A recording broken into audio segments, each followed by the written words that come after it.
Greetings. This is TK Trav, aka Travis Magus, here with LVX777.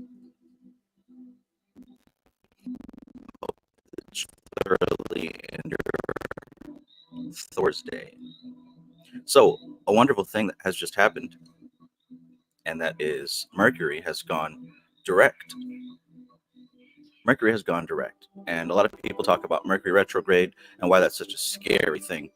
And in truth, Mercury retrograde is not a scary thing. It's just a predictable time where communications and communication devices may not behave as planned. But what that may also mean for those of you who are very introspective and doing work within yourselves is that this is a perfect opportunity to examine where there might be a lack of communication with self. Remember, Mercury rules communication.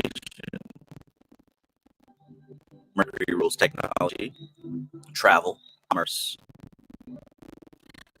So retro opportunity for energy move inward as opposed to move out.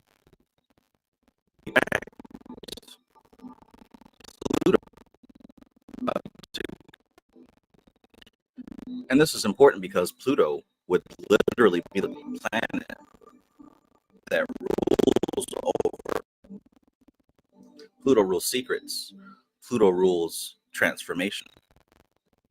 Pluto rules the underworld, the unconscious.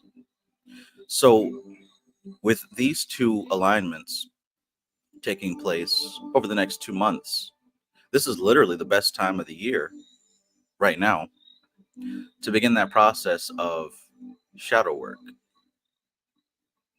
And that's probably why a lot of us have been feeling this push to perform shadow work and begin paying more and more attention to what aspects of our lives might need to be finally purged once and for all.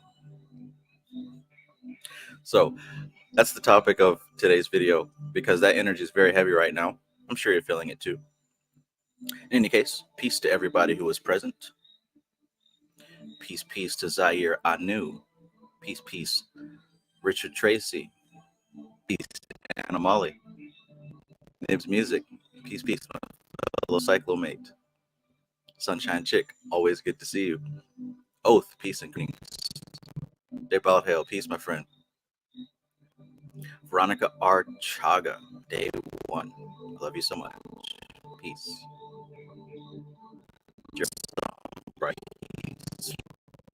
Kevin Wise, peace, my brother. Hope y'all are having a good evening. It's a good evening, right? This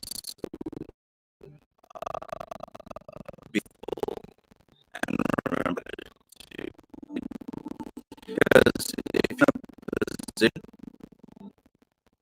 are things in your life that are no longer working, if you're in a position to actually see your reality, that's a place of power. That's a place of maturity. That's a place of being able to control your destiny. You got to become aware of serving you before you became aware that these things were an issue.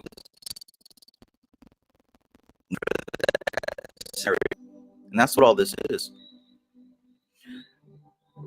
The people that we meet, the relationships that we have, the scenarios that we desire, all of these are expressions of some sort of energetic imbalance. So in order to balance that energy, we literally go out of our way to manifest these situations. So take that in consideration when you think about how manifestation works. when there's something that we want to feel,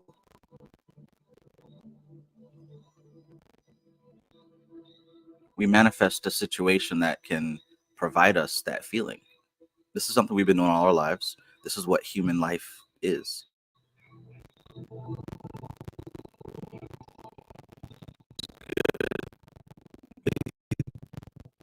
There's something. So let me know. I probably should have asked first, but let me know in the chat.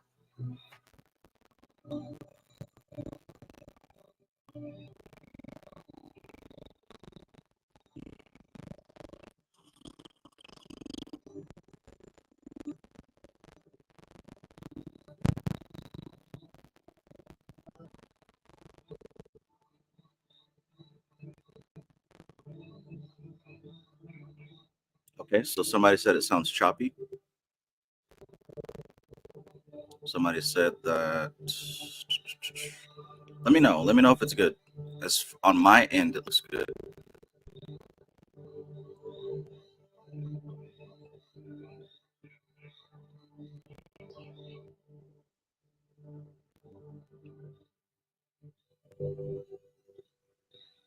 Okay, so some people are having audio issues, some people are not.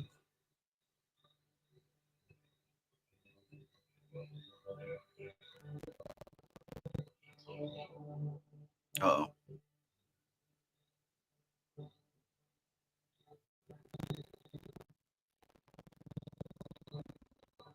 Connection is not good. Watermelon cantaloupe.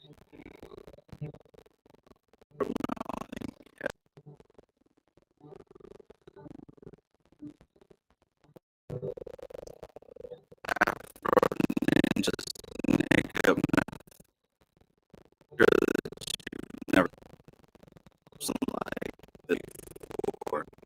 So you probably don't know how it works. It's not the Wi-Fi, it's actually the software that I'm using. Maybe one day when you're old enough, you get an opportunity to play with some. Okay, looks like it's good. Are we good?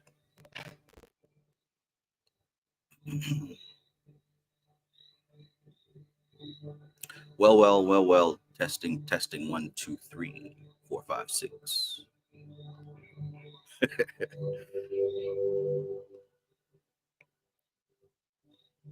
All right, so officially, let me know. Can you hear me? Yes or no? Testing. 1, 2.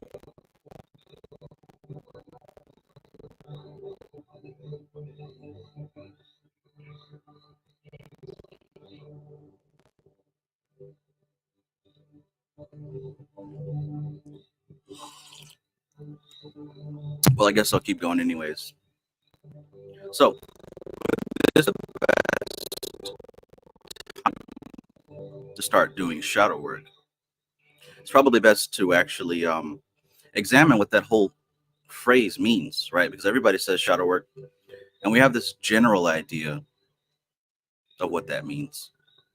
But in truth, shadow work is the aspect of shadow and harmony, those aspects that are separated, right? The aspects that are not integrated. Shadow work is the process of reintegrating these aspects that seem to be going rogue. Zaire Anu says still choppy.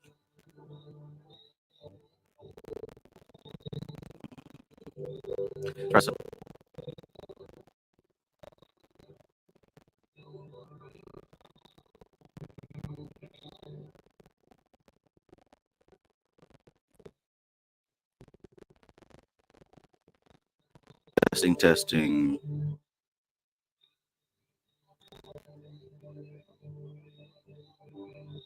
Ultra Instinct says getting bad. I might have to stop using this program then. This is StreamYard. I mean, it was pretty decent before. Hard to tell where the issue is in real time, you know.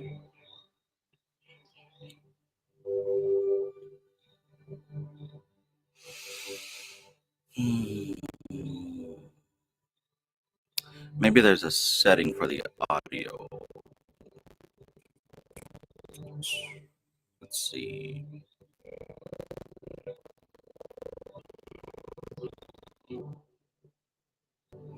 All right, so if at any point this gets tremendously better, let me know.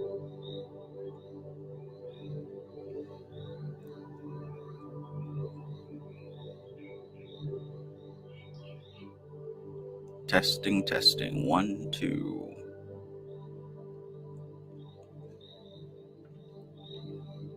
Peace to everybody just tuning in. Papa Flan, peace, peace. Kevros SS God, peace. Mr. West, greetings. Okay, Ultra Instinct says cool now.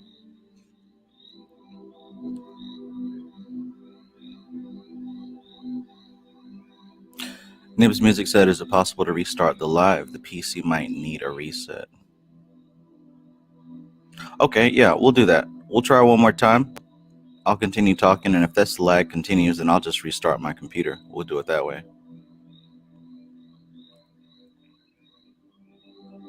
It's probably due for a good old restart anyways. All right, so a lot of people are saying it sounds better. Watermelon, cantaloupe, cantaloupe, watermelon. All right, cool. So let's get back to this shadow work discussion.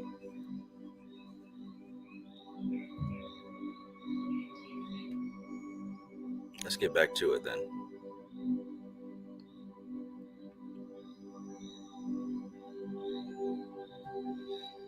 All right. So what is shadow work, man? What is shadow work? Shadow work is taking into account the aspects of your shadow that have gone rogue and going through the process of reintegration. Okay. So what do I mean by have gone rogue? The situations that have happened in our past have all accumulated. They haven't gone anywhere. The conscious mind forgets because it is designed to only exist right now. But the other aspects of our consciousness don't forget any experience. So what that means is growing up from childhood upwards, the relationships that we've had with other people have caused the ego to start creating masks, right? We've gone over this before. When you go to school and deal with your teacher, it's a certain mask. When you deal with your parents, when you deal with... Whoa. There we go. I guess Mercury Retrograde actually goes direct tomorrow. Thanks for the heads up. Are we sure? It is April Thursday. No, supposedly it happened this morning. But in any case, so all the different relationships that we develop over time cause us to begin to create masks for each scenario, right? So your school mask, your parents when you're at home, you might behave differently between your mother and your father, or whatever caregivers that were responsible for your well-being. So all these different masks begin to accumulate. And what we do as children is we find whatever works the best, gets us the result that we want. That's the mask that we're going to use. For some of us, we wear the mask that allows us to not get beat, right? For some of us, we wear the mask that will keep us the safest. And there is no age limit. There's no time frame on these masks. They don't just disintegrate over time. In fact, they get more complex because as we live with these masks on, we begin to gather more experiences with these masks. So they become more and more complex, difficult to remove. In fact, we start to forget who we actually are and adopt any one of these masks as our default setting. We forget what our default setting is.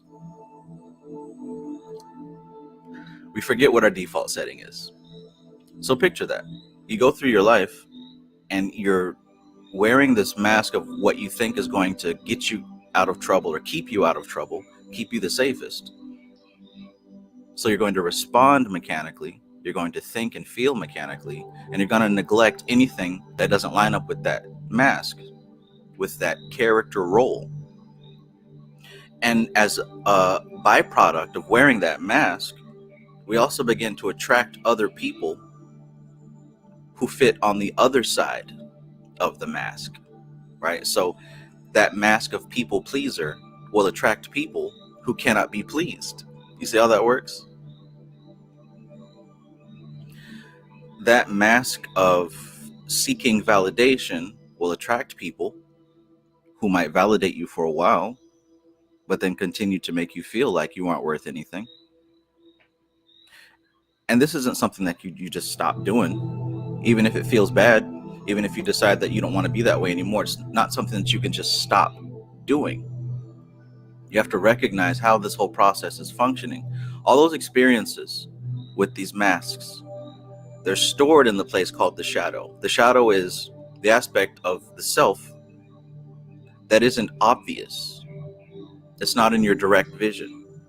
It's happening in the background.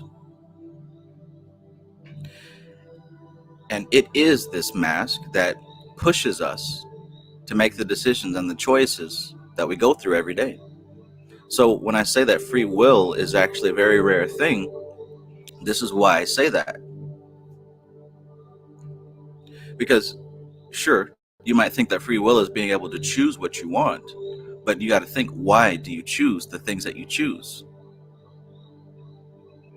The things that you choose are due to the influence of these masks. It could be something as simple as, I've used this example before.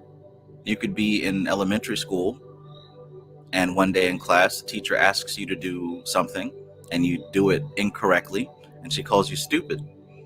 And that little remark could get lodged into your memory. And just like a grain of sand goes into an oyster, and over time, it develops into a pearl, these same experiences are what creates and decorates the masks that we wear. All of us, I'm sure, can remember specific comments and experiences from like 10, 20, 30, 40 years ago that have impacted us, right? That have never gone away. Like I said, these things don't just change because you don't like them. They change and you actually go through the process of addressing them.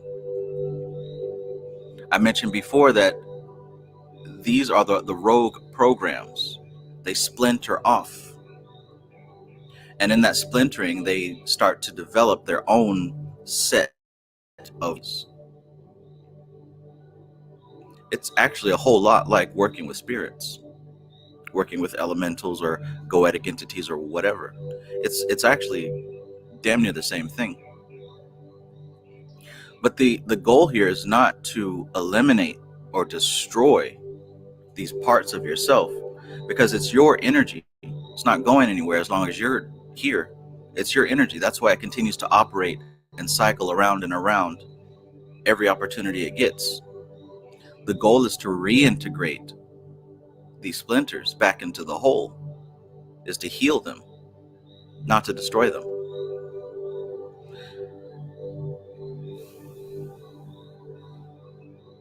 Does this sound familiar? Has anybody ever tried anything or any techniques related to what it is that I'm talking about now? Or have you heard that shadow work is perhaps something different? Let me know.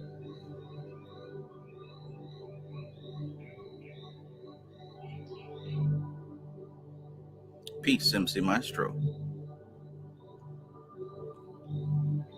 J-Dog says, seems as if everyone has multiple personalities. Absolutely, right?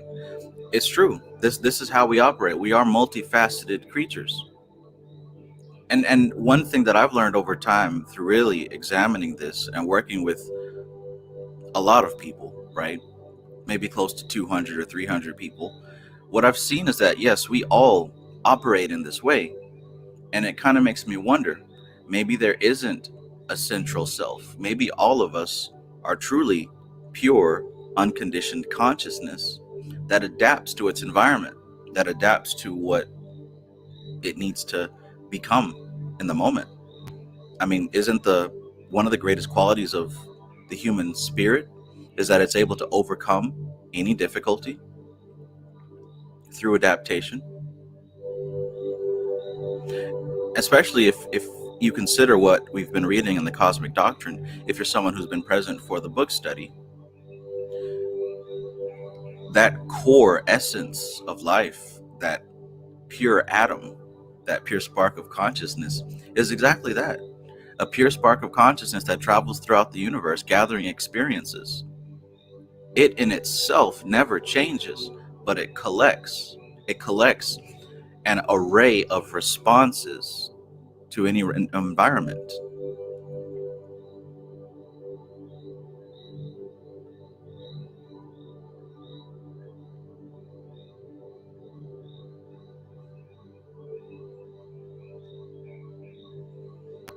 How are we doing on the audio? Is it still lagging?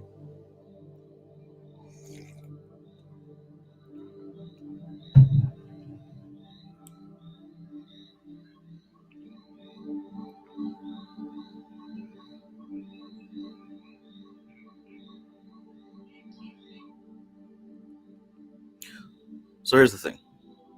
If you want something different, if you want life to be different, if you want these situations that continue to appear, these situations that continue to manifest over and over and over again, despite your best efforts to say affirmations and have a vision board and listen to binaural beats, right? Despite all your best efforts at doing those things and nothing changes, it helps to understand why those techniques don't really provide a lasting result. It's because those techniques mostly stop at the surface level. They make you feel good on the surface, right? It sounds good, looks good. That vision board looks great on your wall. So do the crystals. And those things do work when applied properly.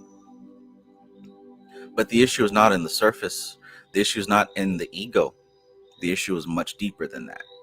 It's in the subconscious. It's in the unconscious. It's in the part of the self that is not directly accessible.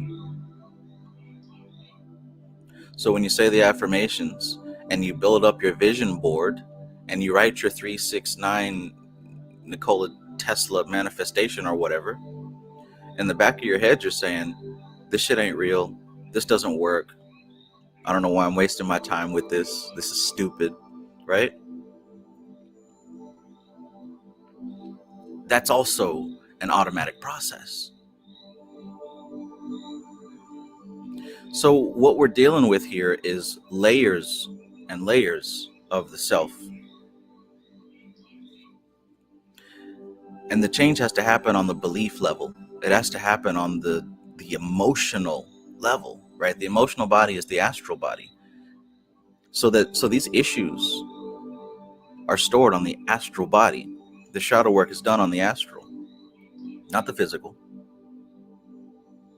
I mean, what shadow work can you do physically other than maybe going to speak with a person that may have hurt you or you may have hurt them in the past, right? Maybe forgiving them or asking forgiveness or something of that nature. That might be something you can do in the physical plane, but even to be able to take that step and do that, there has to be an astral change. There has to be an emotional change. There has to be a change in the character, a change in the mask that you wear. So when these situations happen over and over again, stop and analyze. What do you believe about yourself in order for these scenarios to be true, to be real? What do you have to believe about yourself in order for you to actually manifest the problem scenario?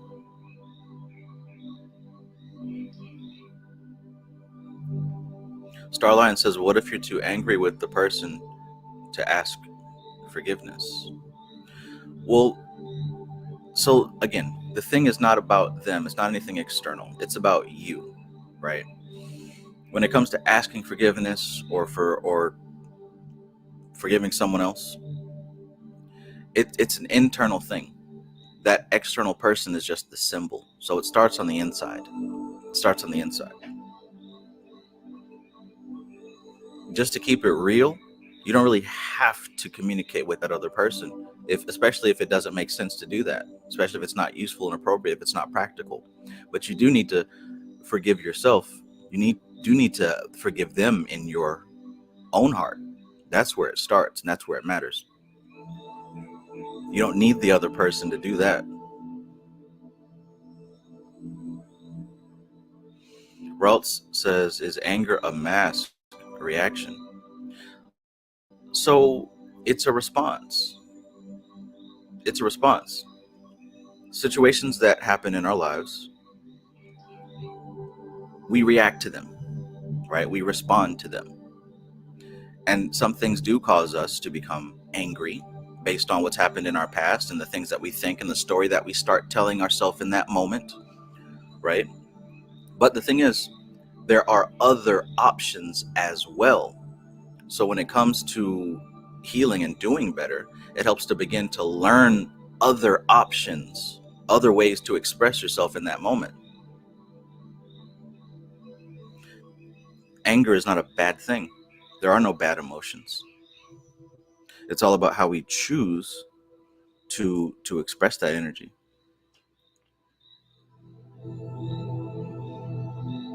And if you don't know a better way to express it, then you'll continue doing what you usually do. But if you begin to learn different methods, different outlets, there are ways to use that energy in a constructive way. Absolutely.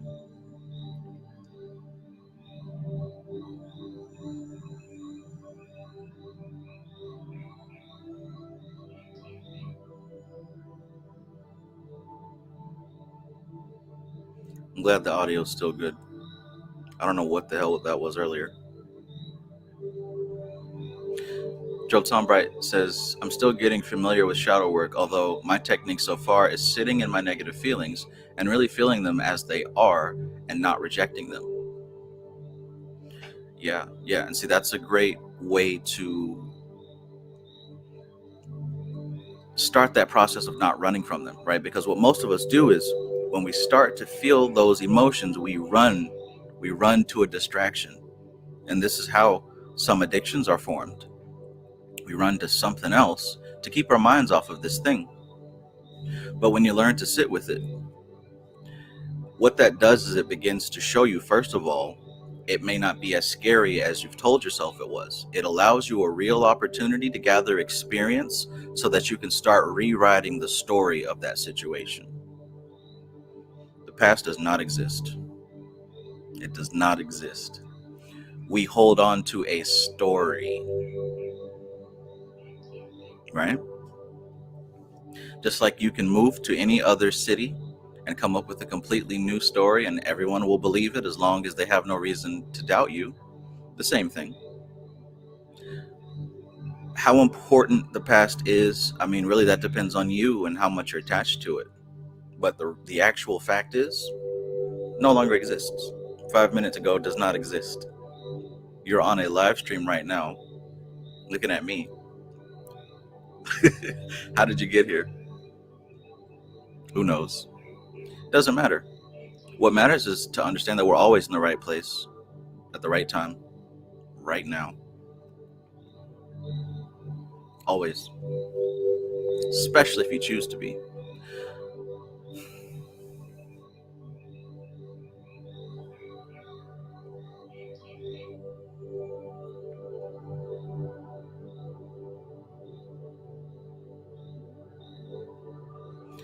The reason I keep saying that is because a lot of people think that it matters the most to deal with how the problem began. But what actually matters most when it comes to change is to understand how we perpetuate the problem, right? What was that? How the problem began, it's in the past. We can't really do anything about that at all. But how we perpetuate the problem, that's what needs to be solved. Understanding how we go through that cycle is called a strategy, right? Everyone has a strategy of how they do things. How do you know that it's time to take out the trash, right? Maybe you'll see that it's full. Maybe it starts to stink.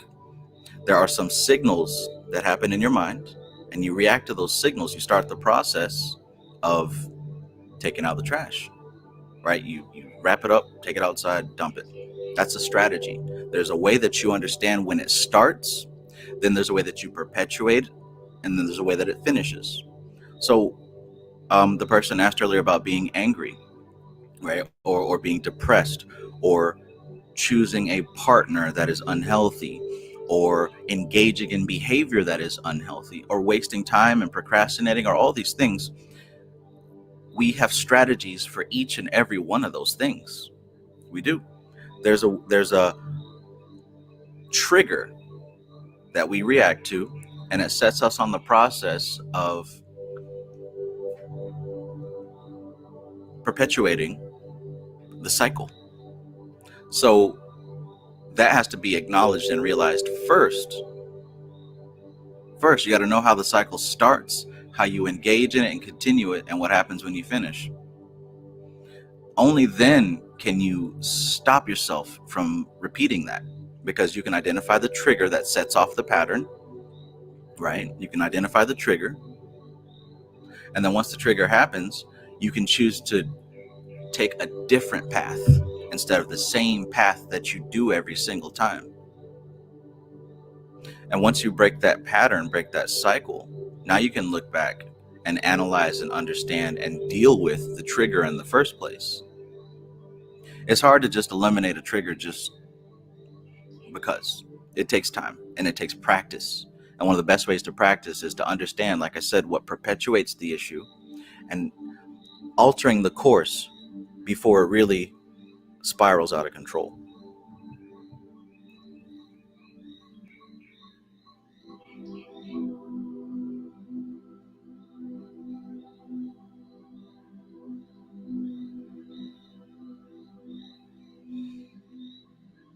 Mastermind, peace.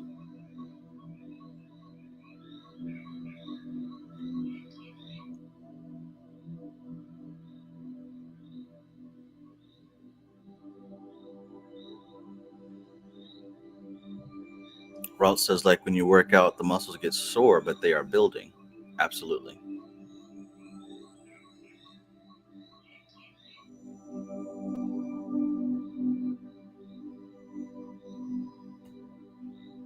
Mr. West says, question, Brother Travis, if there's no past, how do we remember those who are ancestors? So again, it's all the story. That's all the story that we tell ourselves, right? I mean, who are the ancestors, right? Do you have a specific group of family members on your altar? I do. And I know who those people are. And I remember the story and my relationship with them. And for some people, the ancestors could just be this general image of a bunch of people of their race who lived a super long time ago. That also is a story. And here's what's important about that. Depending on what story you choose to tell yourself, that's going to determine what result you get. Which is why the reprogramming of the entire Black culture in America was so effective, because the entire story of our history was designed in such a way to produce cognitive dissonance on a racial level. And it's through cognitive dissonance that a person can be mind controlled the easiest. Which is why it's so important to know where you came from. It doesn't exist, it's gone, it's done. But what remains is the story of that experience, the story that you tell yourself, right? That's why 10, 20, 30, any amount of people can have the same physical experience, but they'll take something away from it differently. What they take away is that story. And that story has an effect on how you live moving forward. Your life has a story. Your childhood, right? What do you tell people? I've met lots of people who have this story where, their life story is that they are a victim and a lot of bad things happen to them. And I'm not in any way minimizing things that have happened in the past that were negative and painful. But understand that life is so full of so many different experiences. We have a choice of what we choose to emphasize, what we choose to downplay, and what we choose as the canon, so to speak, of our lore, of our history. So, what's your story? What do you tell people? And what do you actually believe?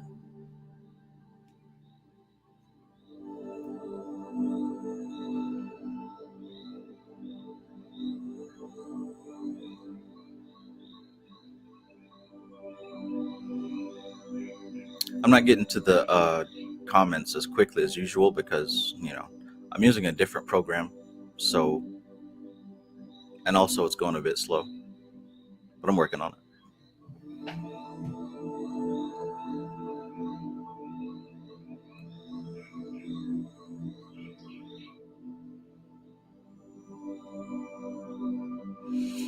Mr. West says, I do. My mother and grandfather. I do know that once I make the transition, I'll become an ancestor to my children. Okay. Now look at that right there. Look at that story. Can you see how that can affect the decisions that you make moving forward? Can you see how that story that you tell yourself will affect your behavior and even your relationship with your children? That's what I mean. The story that we tell ourselves is crucial. It's extremely important.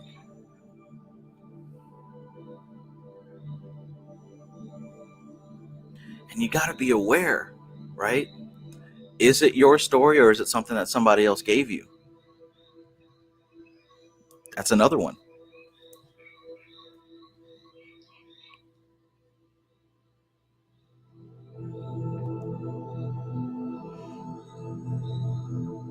Nim's Music asks, how does NLP fit into shadow work? It fits perfectly. In fact, I would say that shadow work is a topic and NLP is a methodology. So there are ways, techniques. I mean, hell, that's damn near what NLP is. Methods and techniques for shadow work.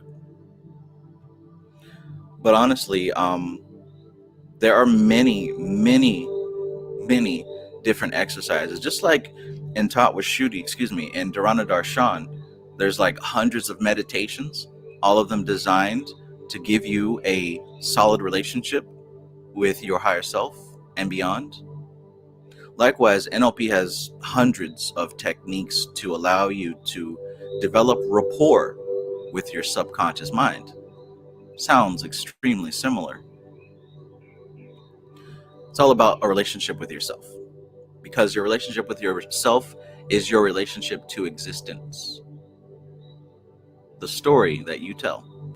NLP allows you different techniques to really rewrite that story. And I don't just mean make up something that sounds good. What I mean is that all the data is there.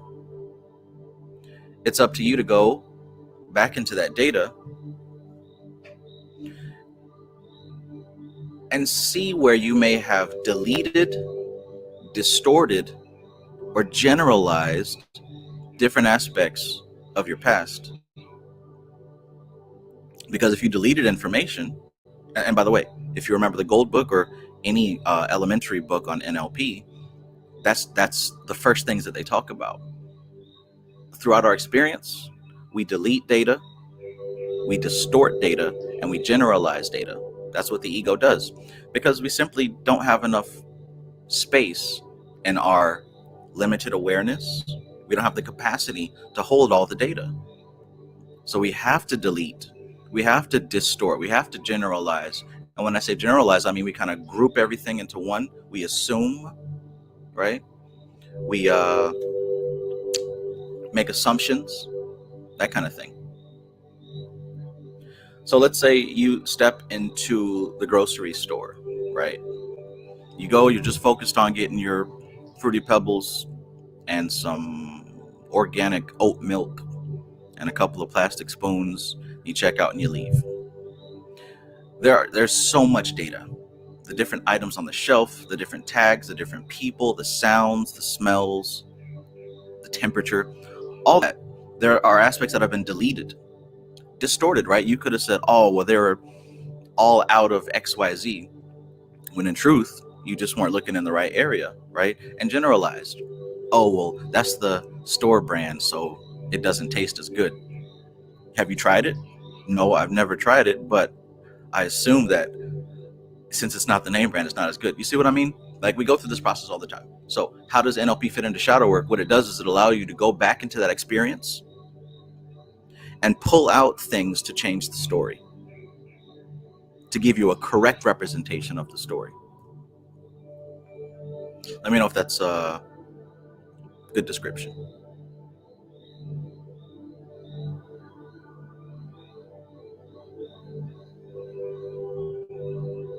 Starline says, writing your own story is like a hyper sigil of your life. Yeah. And like I said, I want to stress also, this doesn't necessarily mean like creating something fictional, although you can do that if you want to. It doesn't have to be fictional. You literally can just go back and identify parts that you might have overlooked, parts that you may have overemphasized or underemphasized. Just last night on the tarot reading, a guy said, well, yeah, we were talking about, will he experience love? Will he find a partner this year? And he mentioned something. I asked him about his story, and he mentioned something to the effect of, I'm not very confident. That's a story that he's telling himself. It's not true. It's also not false. It's just the story that he chose.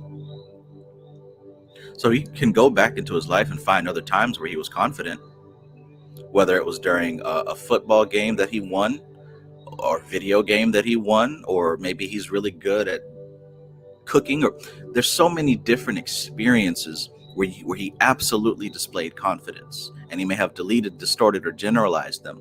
All you have to do is go back and choose one or two, because when you start to choose one, you'll find another and another and another, and what that does is it unlocks new data. So now you have the tools to write a new story. Does that make sense?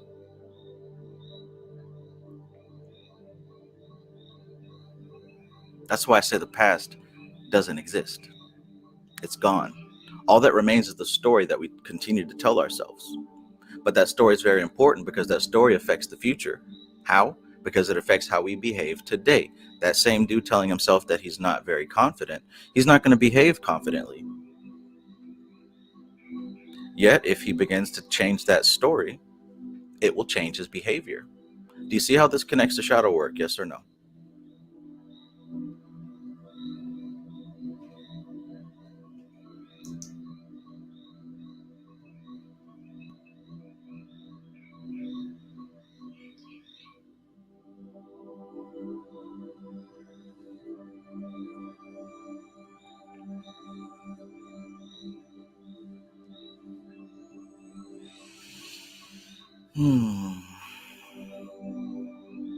Raltz asks, is NLP ethical?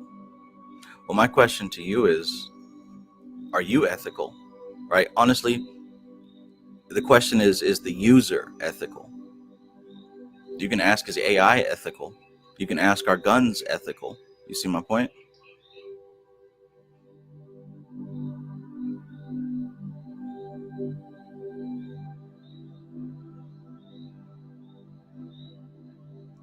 I love it. Starlion says, nothing is true, everything is permitted.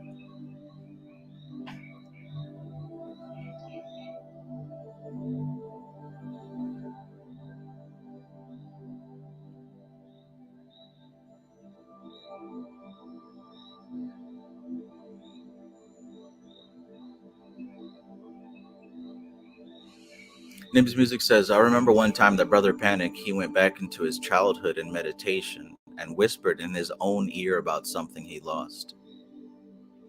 Now, can you imagine doing that and what effect it will have on the story that you're telling yourself, right?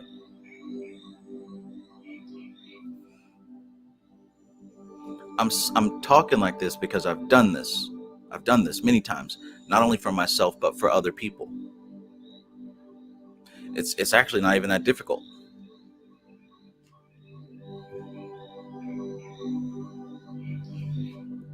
But it helps to know that such a thing is possible.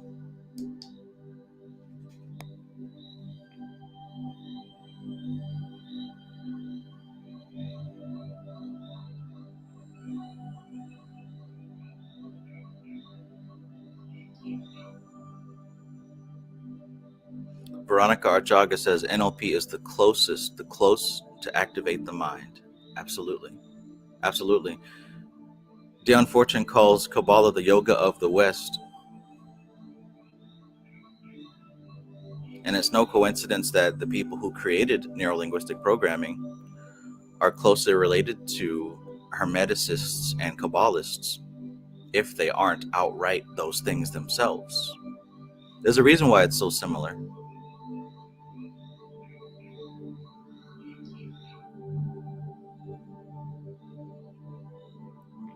Speaking of Brother Panic, I had another, well, I say another, but it hasn't happened in a long time, several months. I had a dream about Panic, and he gave me a date. He said, release the cyclomancy class on May the 5th. May the 5th. I'm like, what? All right, we'll do it. You know, I usually don't talk about channels and spiritual experiences that I've personally had, but yeah, talk about random. Oh, and then I woke myself up after that. I don't know what it was. I was laying in my bed in a dream, and I felt like a pit pat, and I looked over, and there was this massive brown spider. I'm talking about big ass spider. And I yelled, "Astral!" and I felt myself just wake up. And I went to swiping and patting.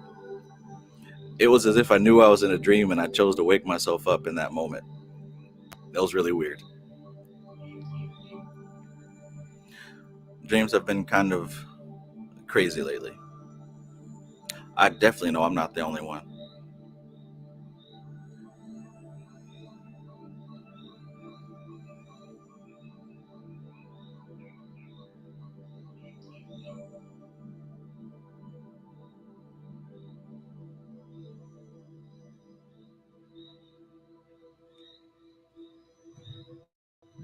Sheesh.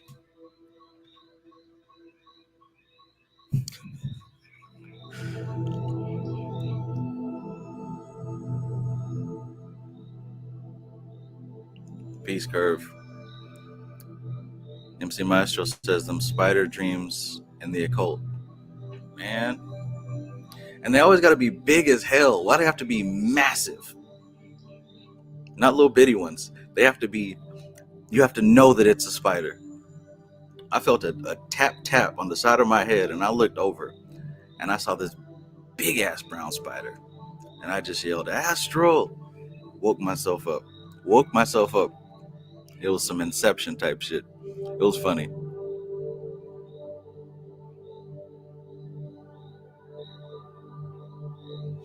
All right, let me scroll up to see if there are any questions about shadow work that I might have missed. Because really, the point that I want to make here is it's about the story, right? It's about the story that you're telling yourself. And if we're talking about this being the perfect time for shadow work, this perfect time for purging, letting go, cutting away, well, naturally, when you release things, that frees up space and it frees up energy. So now you have the very real opportunity to create something new. Release to be reborn. When we talk about the living your best life and manifesting the future of your dreams and all this other stuff, well, where does it come from? Where does it come from? You have to take the time to design it. It doesn't just fall into your lap because it can't. It has to be something first. And we know that this is how magic works as well.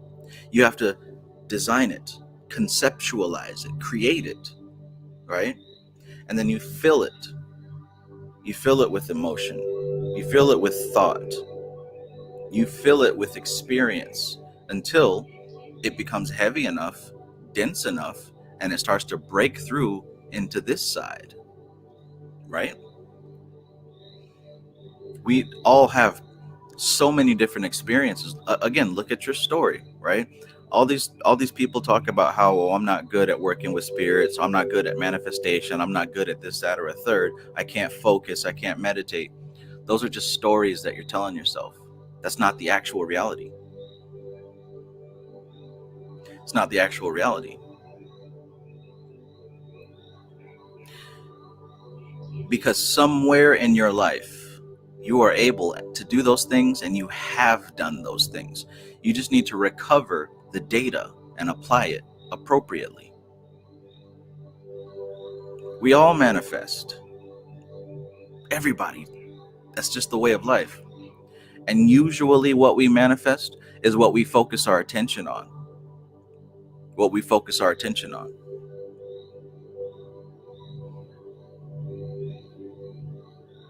So look around, see what you're manifesting, and admit or deny that these are the things that you've been dwelling on.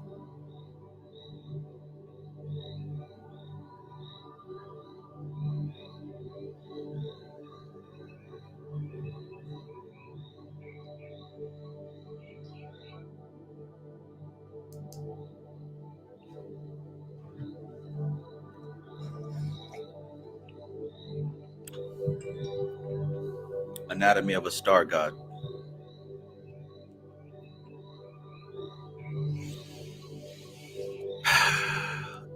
Because life does not have to be a struggle. It does not have to be a struggle. It does not have to be a fight. It doesn't have to be a war. It doesn't have to be this chaotic thing.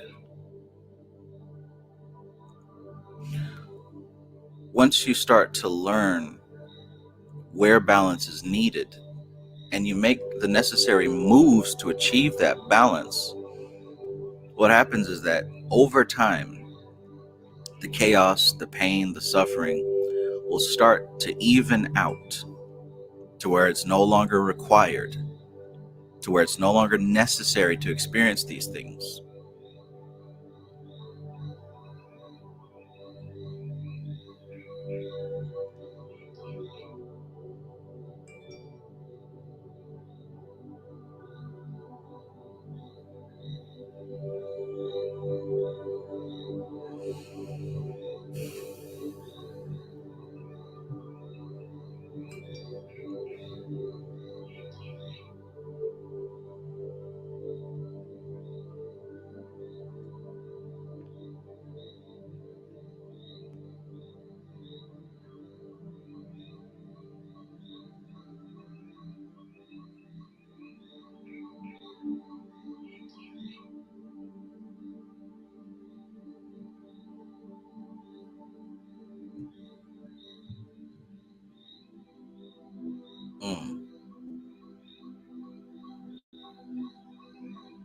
Curve said, I have a dream about a spider, then saw one in my room a few days later.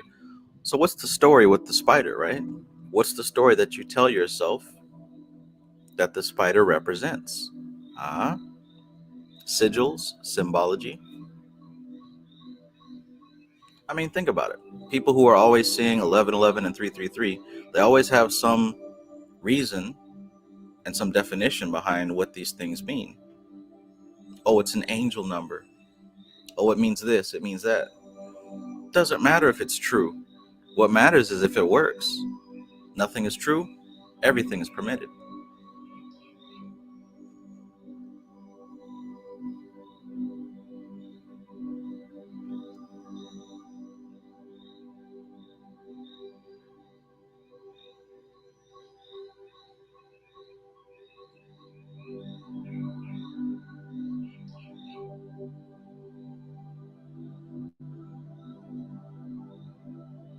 Routes says, well, at least I finally understand shadow work. Thanks for explaining it in less than 5 words understandably.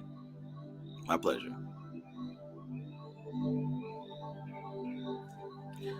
The story you're telling yourself. Hell yeah. The story you're telling yourself. That's shadow work right there. You just summed it up. So, shadow work, purging season, release to be reborn. What does that mean? That means address the story that you're telling yourself. What parts of that story need to be released? What needs to be re-examined? What needs to be reevaluated and added back in? Right? There's a lot of parts of your life where you were happy.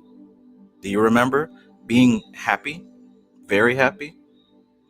Do you remember feeling a sense of gratitude? Do you remember feeling at peace? Do you remember feeling any of the things that you wish that you could manifest right now?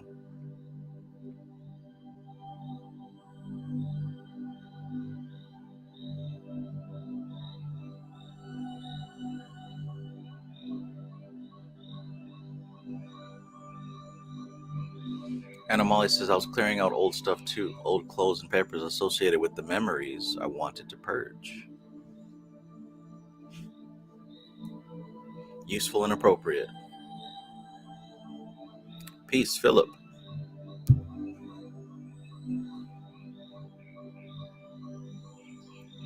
Rarakan says, may everyone here meet their goals. It took me over 30 years, lol, so don't be discouraged. Sometimes we just survive and not live. Facts.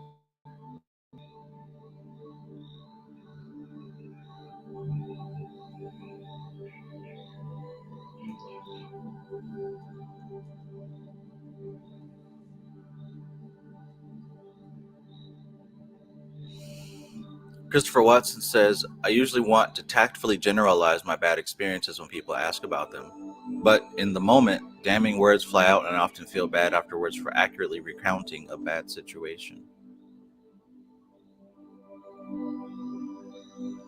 And, it's your choice whether or not these things, whether you determine whether or not these things are useful and appropriate to even be discussed with others, right?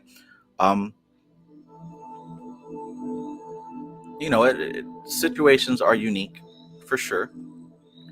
Personally, I don't feel the need or the benefit to share experiences that might be painful or have happened in the past. I think usually when I did, it was usually because, I wanted some type of sympathy, or I wanted somebody to tell me that, oh, I didn't deserve that, or they shouldn't have done that. We want someone to justify how we feel or to sympathize with us. And there's nothing wrong with that. There's nothing wrong with that at all. Sometimes we need that. And what's most important is that you can give those feelings to yourself. Many of us feel this need for validation, to validate that our feelings are real and that we're important and that we matter. But no one's going to validate you better than yourself. And what I mean is you have to learn to accept self-validation. You have to learn to accept self-validation. Because you can look in the mirror and tell yourself, yeah, I'm perfect. Shut the fuck up. You're not, right? You have to learn to accept self-validation. Because if you require someone else to do that always, then you can begin to see the problem there, which would be always needing some external person to tell you how and what to feel.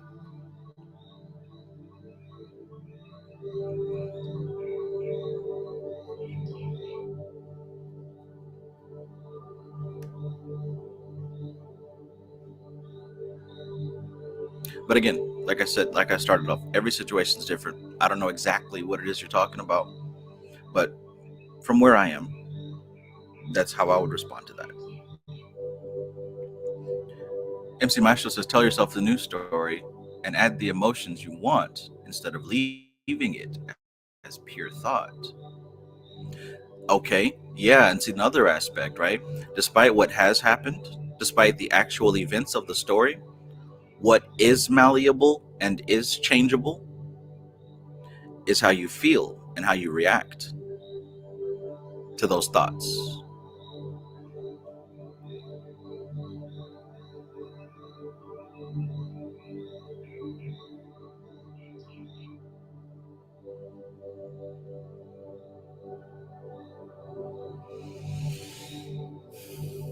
J-Dog says, I think some of us choose struggle because we're addicted to it, addicted to our own suffering and destroying ourselves. Absolutely. Yes. And once again, the question I ask you is, what is the story you're telling yourself? What is it you have to believe about yourself in order to manifest that? In order to live that lifestyle and to do that on a regular, continual, repeated basis, there is an inner belief that you are seeking to manifest to confirm that inner belief.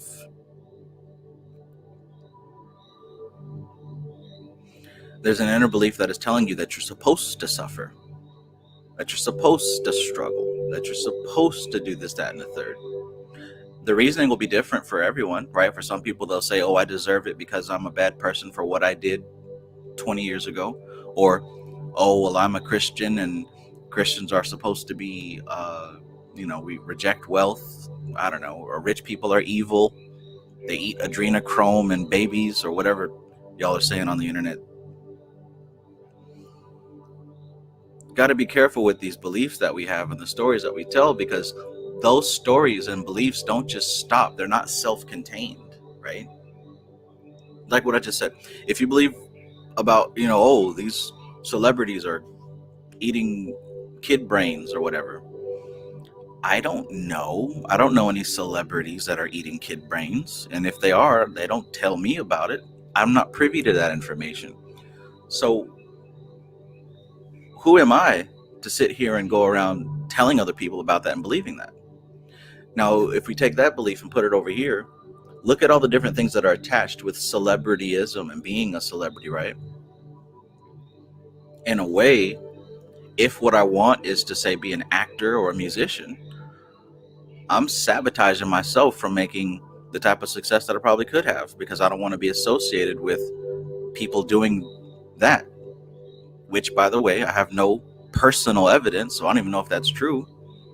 Also, it's not useful or appropriate to my life whatsoever, right? So there's a lot of extra baggage beliefs, extra bullshit that we're carrying around because of social media, because of what we watched and were entertained by.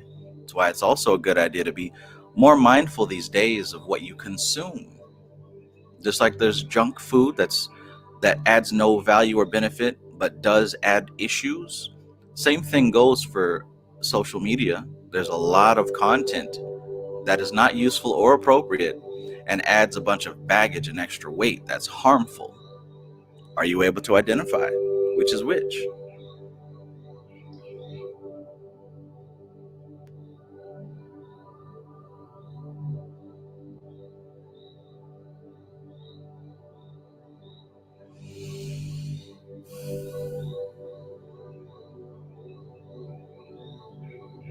Sly says, and change the story to encourage your brain to grow, like I'm getting better every day, or my confidence is building all the time. Completely different story with incredible potential. Yeah, that's a great example. That's a great example. And if you don't believe it at first, hell, keep repeating it every day and start to look for evidence to confirm it. That's how you reprogram these beliefs. You repeat it endlessly and you look for evidence to confirm it, because you believe what you can confirm, even if that confirmation is just emotional, right? So you can't confirm that rich people are eating brains, but you can confirm that when you heard that information, it riled up a feeling. It riled up a feeling in you, just like the stories that you tell yourself rile up a feeling in you. And it's that feeling that is the fuel for manifestation.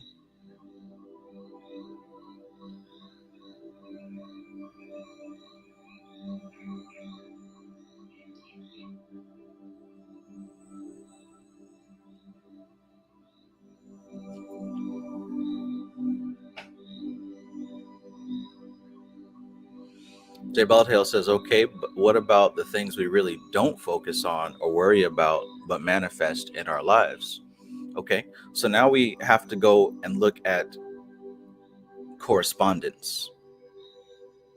Every person and every situation in our lives is going to be a reflection of some aspect of our inner world. They're going to be a manifestation of some belief that we have.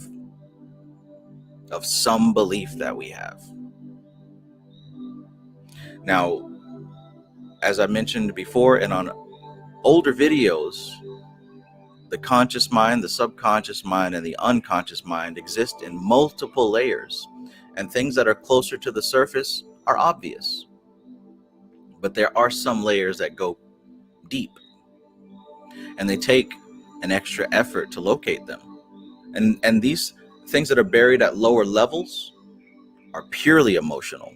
There isn't much logic to them, right?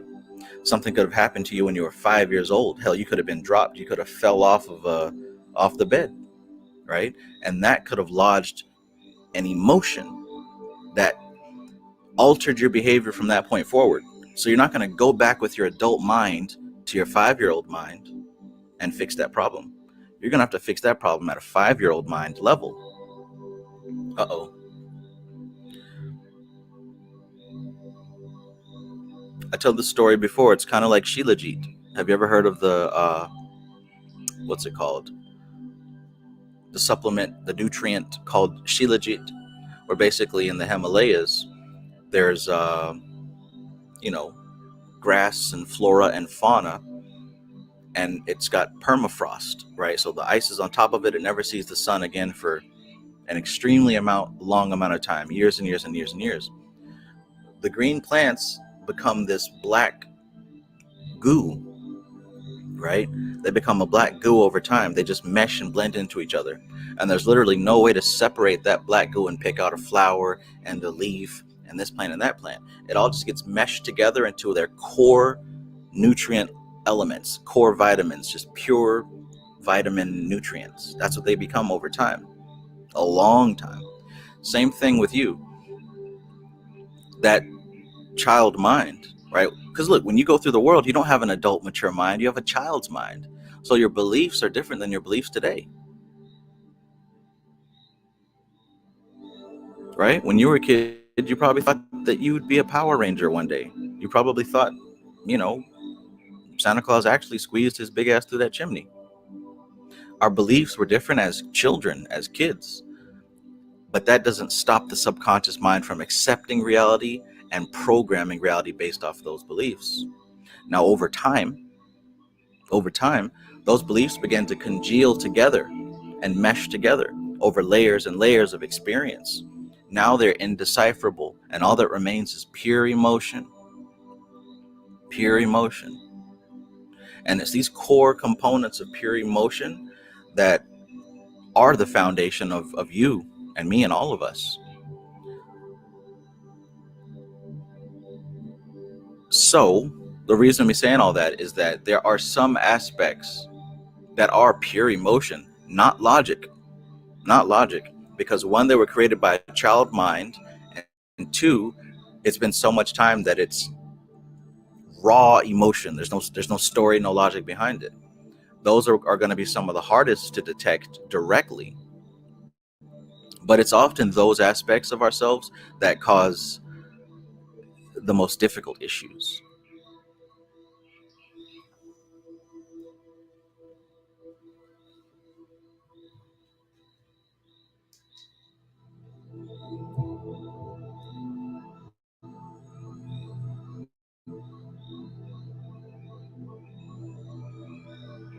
I like that, Veronica. She says, I see the spider also. It's big because its energy is getting bigger.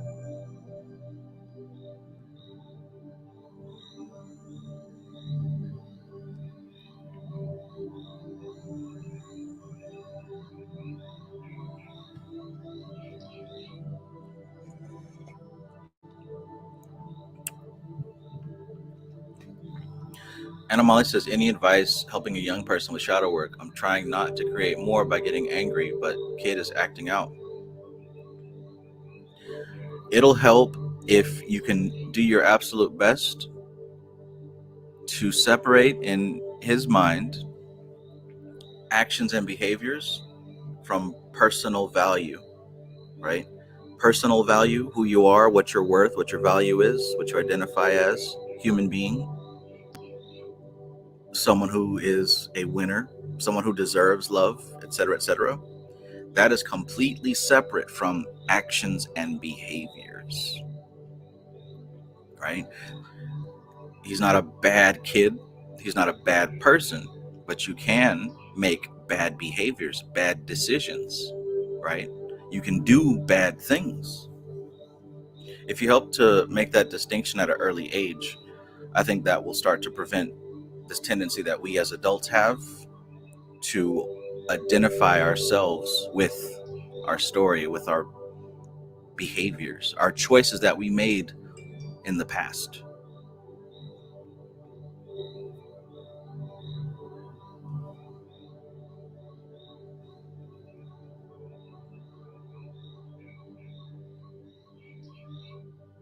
Ace in the place. Peace.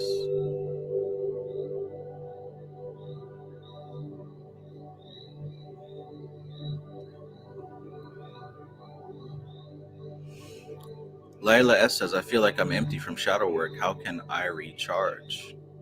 Gratitude, gratitude, gratitude. Make a concerted effort right now, or maybe tomorrow, or some point in the immediate future, to just take 10 to 15 minutes and have your brain think of nothing but things that you're grateful for.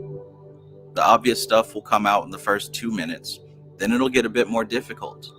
But you're going to have to start recharging yourself by searching your entire database and finding things to remind you where your strength comes from. Find gratitude. Find the stuff in your life that you can be grateful for.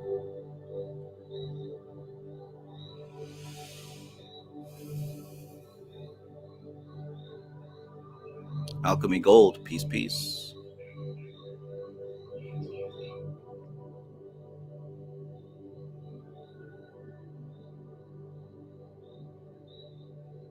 Shamita Nicole says, newbie to your channel. Peace and welcome. Glad to have you.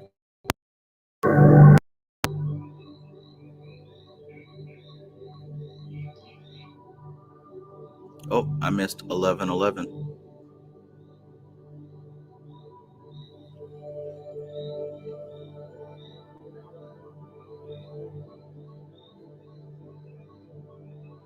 I got to scroll all the way down to the bottom of this chat.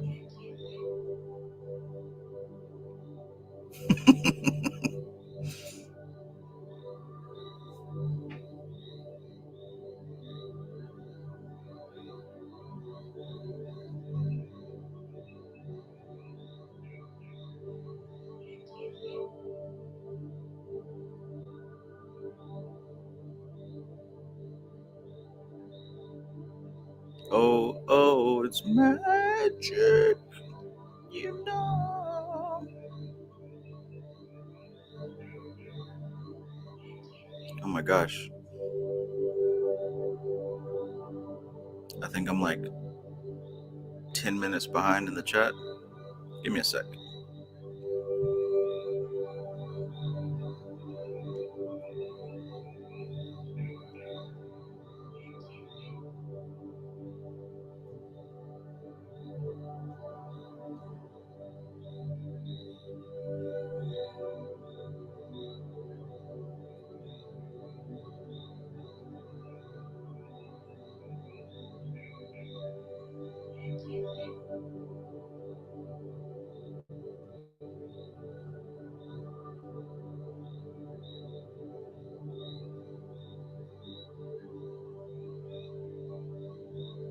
Okay, so Neprayu says, so we just re-examine until something changes. So re-examining the situation can in itself start the process of change, but ultimately what you're doing is you are looking for more data. Like I said in the beginning, when you first begin the study of NLP or associated sciences, one of the first things to talk about is the fact that as the mind goes through life, we begin to delete things, we generalize things, and we distort things. So sitting with your negative emotions and analyzing these situations or rewriting your story, what a lot of this is actually doing is it's providing you an opportunity to go back over the evidence and see what it is that you might have overlooked, what you might be overemphasizing, what you might be underemphasizing. And it's by acquiring more of this data, you can construct a story that's actually useful and appropriate for yourself. You can build a more correct story because there's a high chance that the story that you're telling yourself that's causing the issues is not the true story. Again, when you consider that, like I said, we built a lot of our past from a child's mind perspective.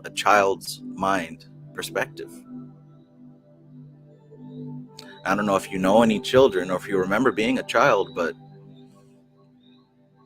that might not be the most accurate framework to store and process pain or trauma.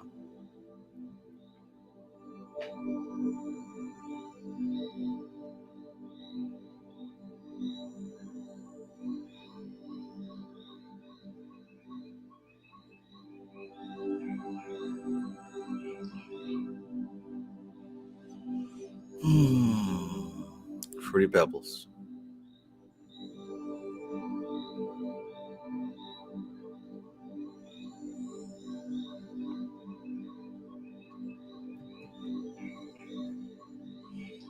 All right, who's still with me in the chat? Hit that like button if you haven't hit it already. If you like this content, hit the like button.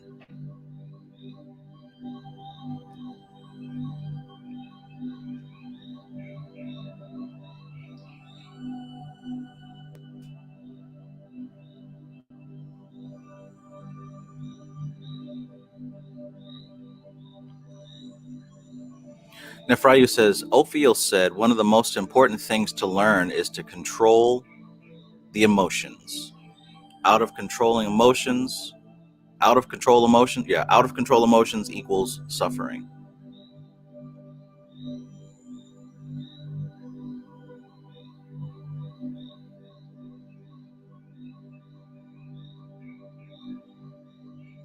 I like that. Maestro says, if you only change one thing, change the meaning and the emotions attached to that meaning.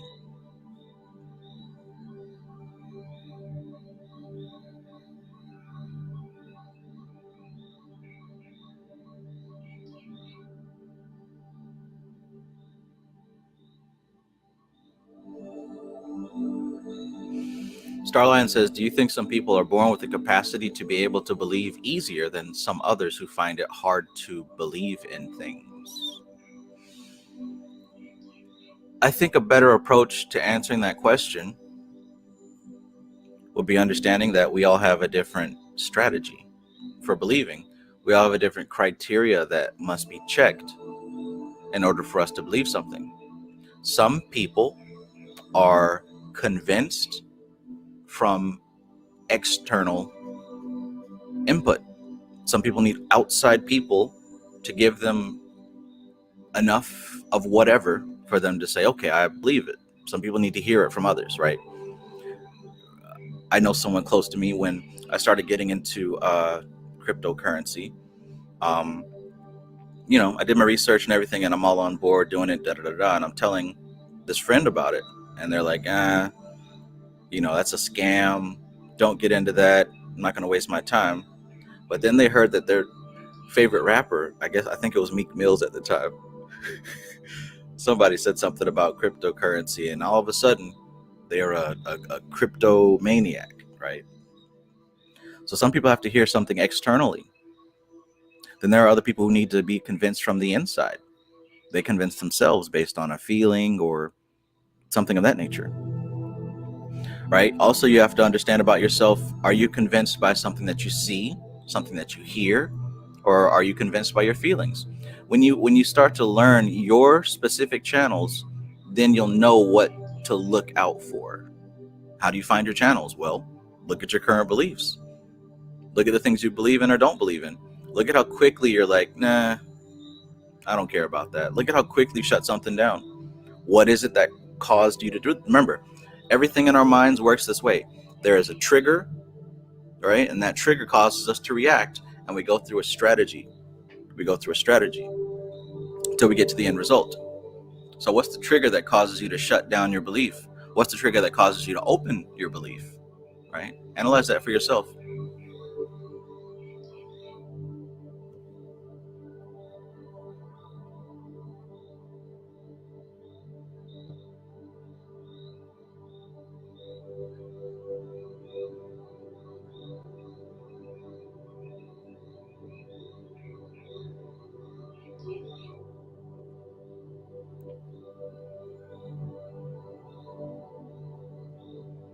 No diddy.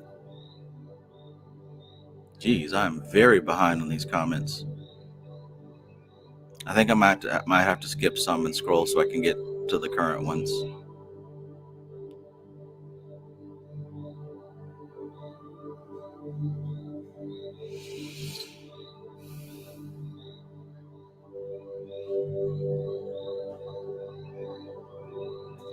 No diddy, no diddy.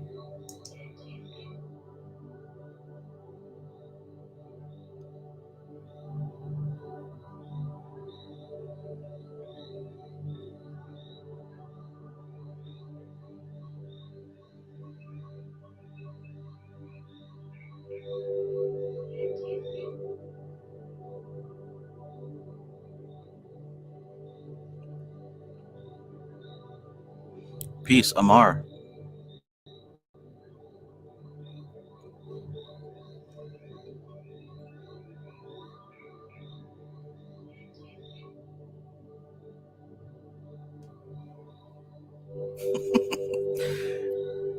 Emigidio Castro says, Pene. Shova Jane and Bob.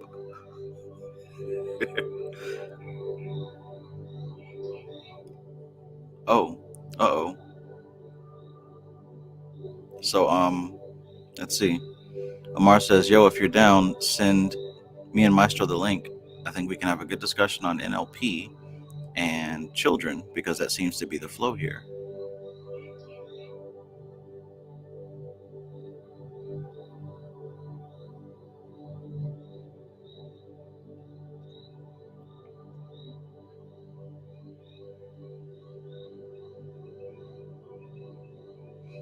Okay. All right. Shova Jane and Bob. Gotcha.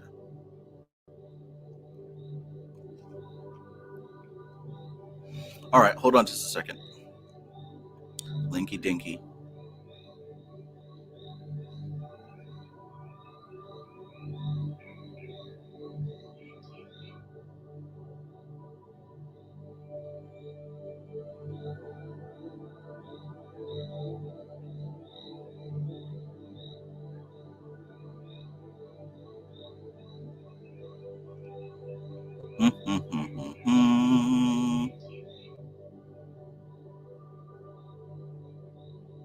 Tam says, man, you scare the shit out of me.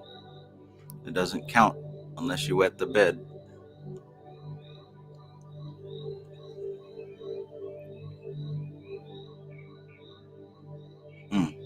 Alchemy Gold says, Saturn didn't give me a childhood.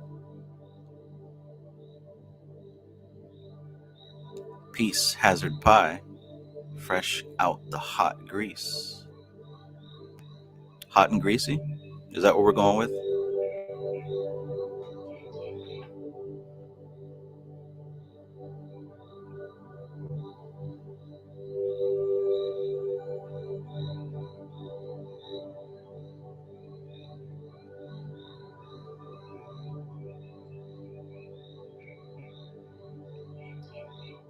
All right, so are we all good? Are we all good?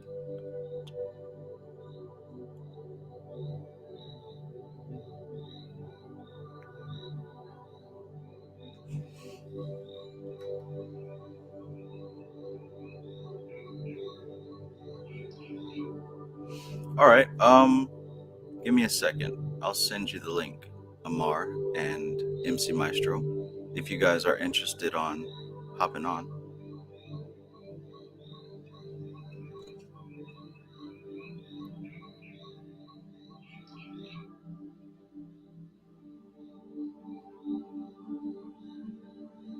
Capri, peace, peace. Good to see you.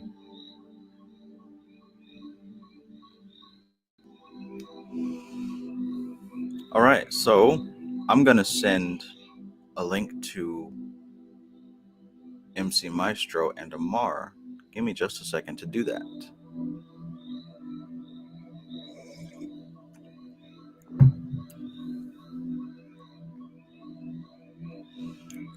Don't fear the Reaper.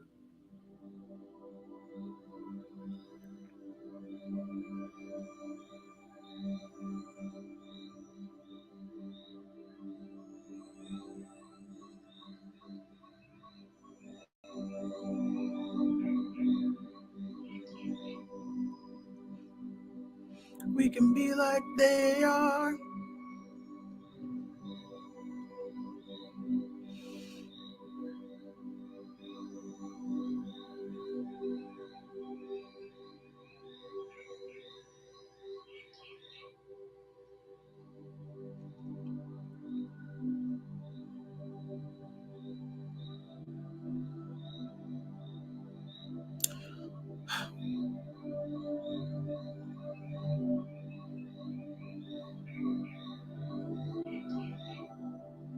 Where is the window I'm looking for?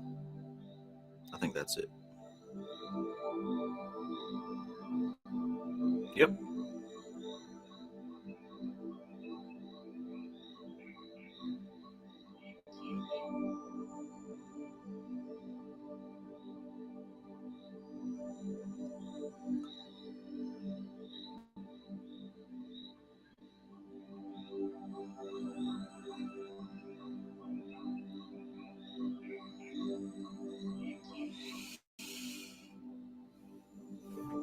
Okie doke.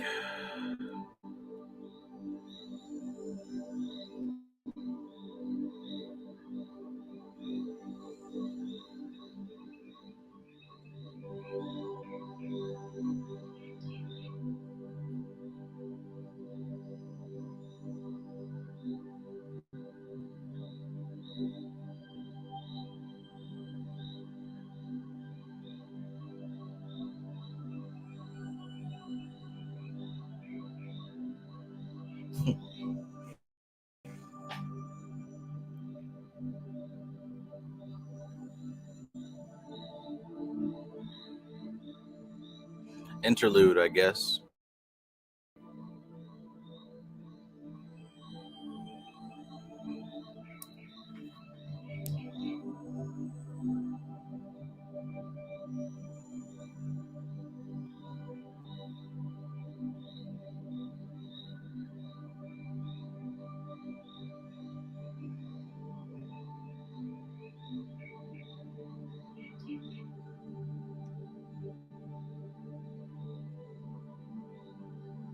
Just a moment.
Yo, what's up, bro? Can you hear me?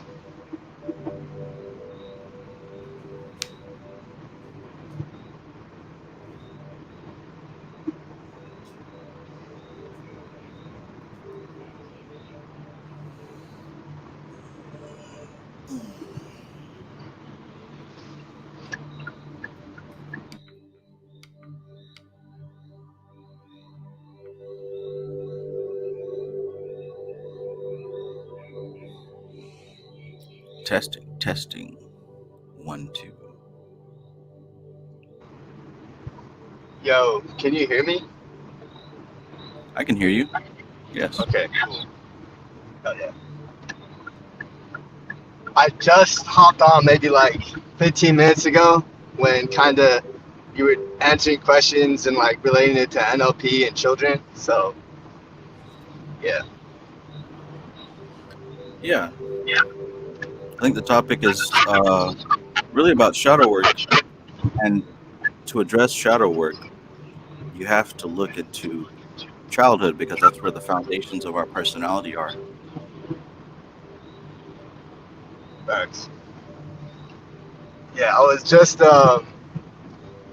talking to like different people about this and basically like a discussion of how the infrastructure of all our emotional patterns are built from conception to 3 years, and some people say 6 years. So Mhm. conception to 3 to 6 years.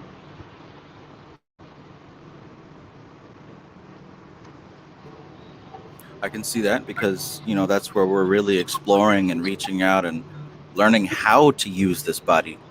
So, I mean, if this is where we're learning how to use the body and how to interact, then those experiences are going to be stored first and foremost, right? Our first memories, our first map of this territory.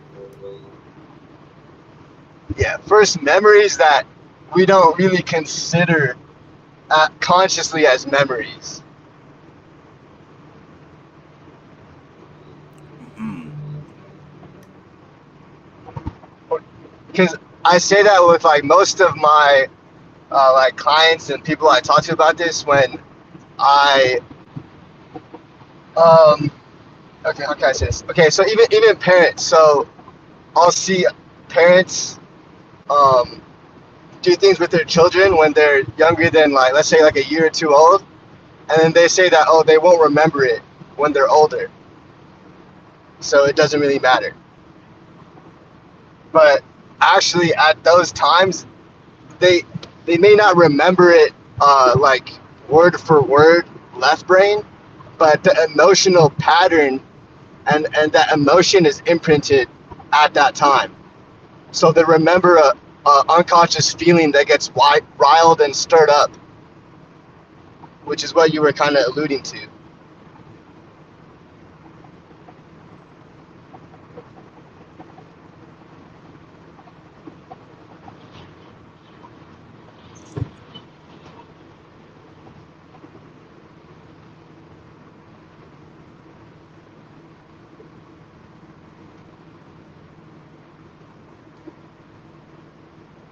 I don't know. I can't hear you if you're talking. Sheesh. Yeah. You were coming through a little bit low, so I turned my mic off to not, you know, block with anything you were Oh, saying. my bad.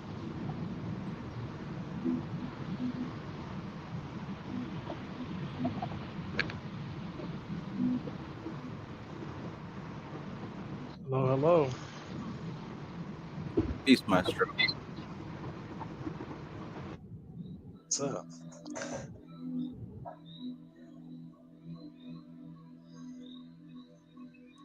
And a lot of what you were saying, it's like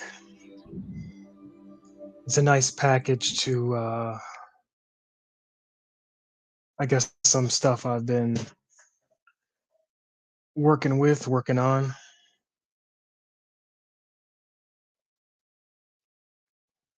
I've seen the greatest thing so far, like in my notes, is that there's a like even your contexts have context. So a group of my negative beliefs will all be similar, or they'll all have similar roots. For example, my parents. But then there's like a deeper process, and you kind of touched on it a bit earlier of like what we need external influence for. Hmm. And upon doing shadow work and then more recently kicking it up a notch, um, good way to word it is like all those negative beliefs given by my parents can be outframed. How so? Is that um, it keeps appearing in my mind and fleeing away. Oh, there we go. So, not only what purpose did those beliefs serve, but how come I had to get them from an external source in the first place? Hmm. Like, what's the when is being external useful and appropriate? When is being internal useful and appropriate? And sort of going back in memory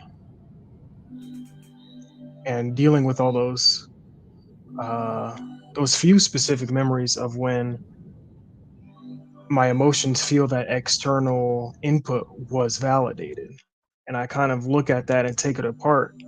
And what I do from there is um, work my way up to the core state and then design a frame with all the appropriate emotions that I have, like that can make me self sufficient. Um, so that when I like review my memory now, it's as though I came up with it by myself, but not so much as in a aha, it's my mind. It's more of like a natural state that's always been there.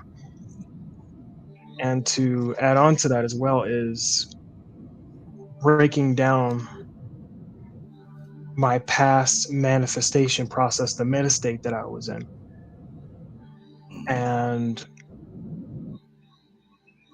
once I compare that, okay, what am I doing right now? What did I do back then? All that's really changed is the vision and the content and then the emotional context put on top of that content. So if I had a time with positive beliefs, then I had a sufficient enough meta state um, that valid, like not validated, but added punching power to that belief, Hmm. and that's what made it real. And the more it was like linked to other stuff in my meta state and linked to other things in what was my framework at the time, is how anchored it was in reality. But now that I am going back, going to the core, supplying myself with these emotions, like I could start from a whole new vantage point. There, it's no longer a vantage point of trauma. It's more of a operating software type of feel.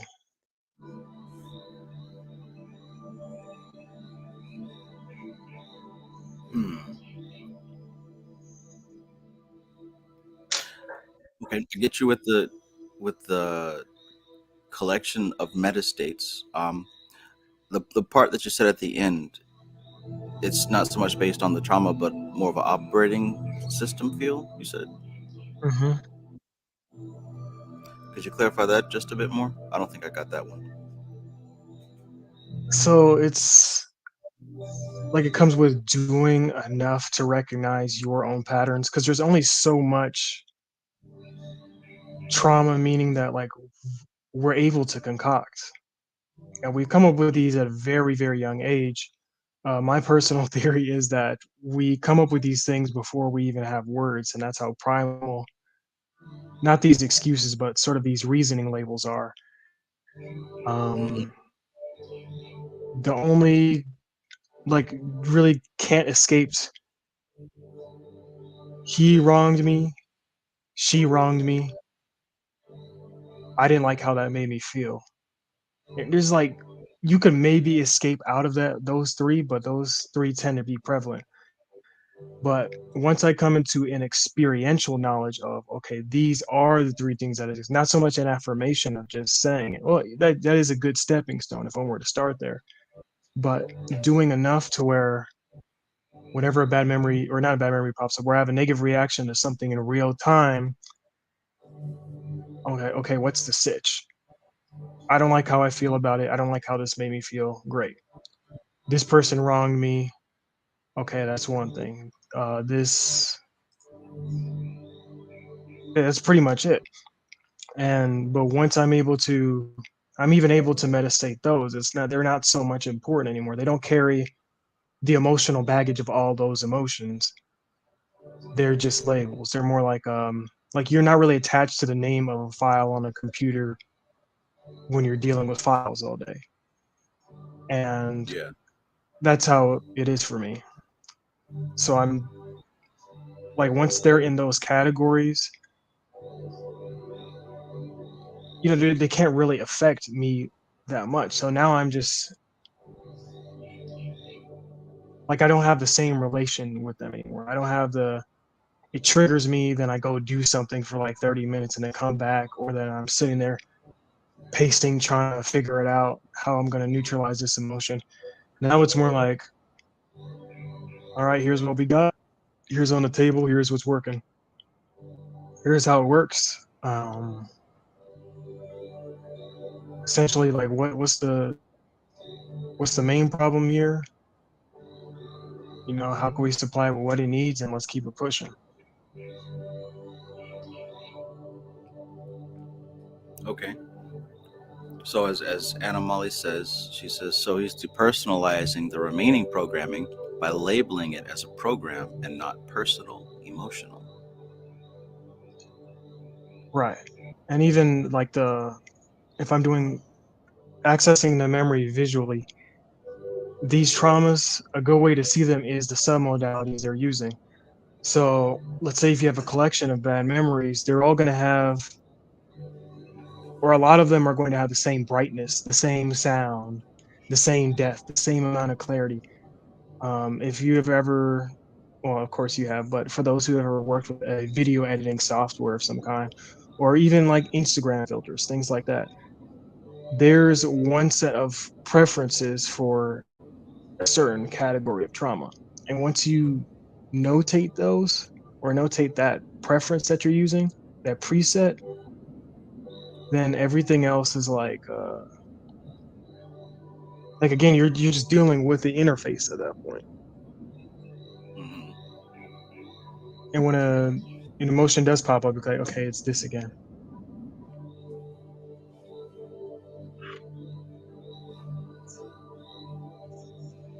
I think that's a pretty interesting thought that you said, as far as this could possibly even be, this categorization system could even be something that we begin creating before we can speak. I can see that. Mm. A lot of that was when I was like hammer and nailing freaking core transformation, or hammer and anviling core transformation. Because I would get to the core and I'm like, I start studying the ecology of it. At first it was like, what part created this? I don't know what the switch was, or it was combining one of Snyder's things, like when's the first time you felt that? Hmm. So I would go back to the memory, then do the core transformation there. Like going back to the memory, it would always end up at a time where like roughly around like 7 years old for me at least. Like, yeah, I'll say around 7 years old is where a majority of my trauma is like operating from. And then I would do, I think he exited out. I would do the core transformation process and eventually end up with these blank memories as a baby. Like,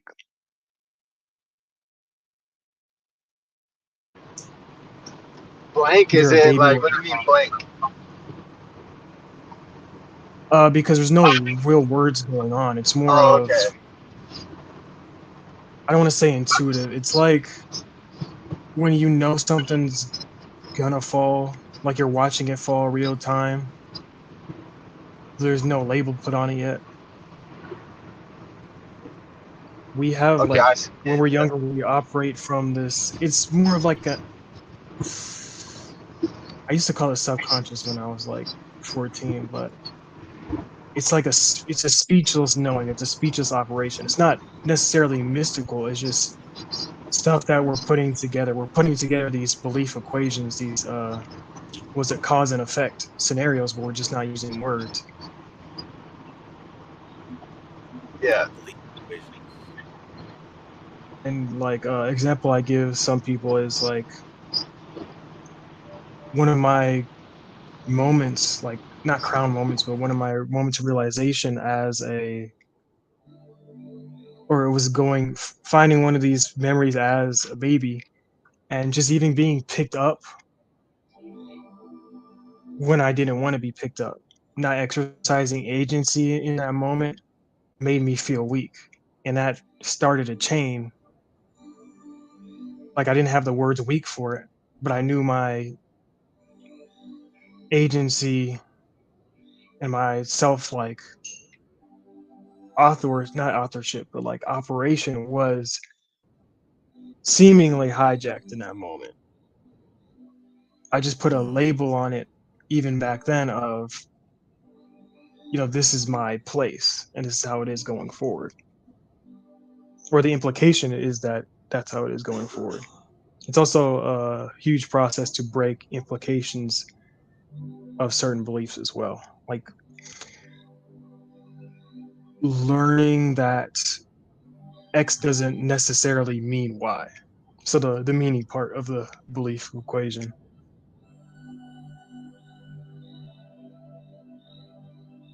And that too is kind of what I'm circling back around to, because a lot of this was going back to cause and effect relationship, but now I'm working with, as it says in the green book, the matrix of meaning, to where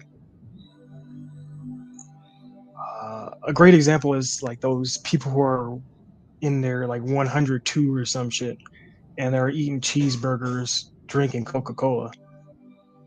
Their ecology from being born in the past era is different. I would even dare to say a lot simpler. But the advantage that they do with that is like, if they say they're healthy, there's not too much mental stuff that they have to work with to convince themselves that they're healthy. So they'll be like 103, eating McDonald's, supersize everything, and still be chilling. While someone like, 40 is having heart problems trying to do the same thing. But this is like how you talked about like the 1111 thing, like this necessarily doesn't have a meaning. It's just something that we assign. Another example is like Agori Vim Malanda, where he had his synchronicity, like he was having like a heart attack or something, and he didn't have his medication, and then him and Svoboda both thought he was going to die, but then he looked up and then saw something that was a synchronicity for him. That plant doesn't necessarily have any overt mystical healing properties. He just linked that to his patron deity and linked his patron deity to a whole bunch of experiences, and then he was okay. Yeah. In the same way, like we can, if we get our cause and effect down, like what we want down, and start like intentionally giving meaning to stuff. This is why like the love and lighters say do something new. It's because you don't have any connotations attached to that new thing. You don't necessarily have to do something new. It's what's the program running on something already. If you one thing I used to have as a kid, I should work on reprogramming, is whenever I would hear like ghost sounds or like wailing or opera music that was like somber, I would end up having nightmares about ghosts. But now I'm able to do my work, so I could go like, okay, why did you feel the need to dream about ghosts? What is dreaming about ghosts like trying to convey? Patch that up by giving that core a good meta state to work from, and then reprogram what ghosts mean. So I could then have like another, like from that core frame, I could use all those states to quote unquote manifest how would I feel if I had X, and then link that sound to it. And that's a trigger for like, the unconscious manifestation process. And it's also like doing, because everyone's different, of course. So it's like understanding in your own via your own ecology how manifestation goes on unconsciously. Like we do a lot of the unconscious things, but conscious things, but everything else we have is unconscious. It's not the house that you want. It's your living situation now. Like how are you maintaining that thought and emotion ecology to be where you are right now?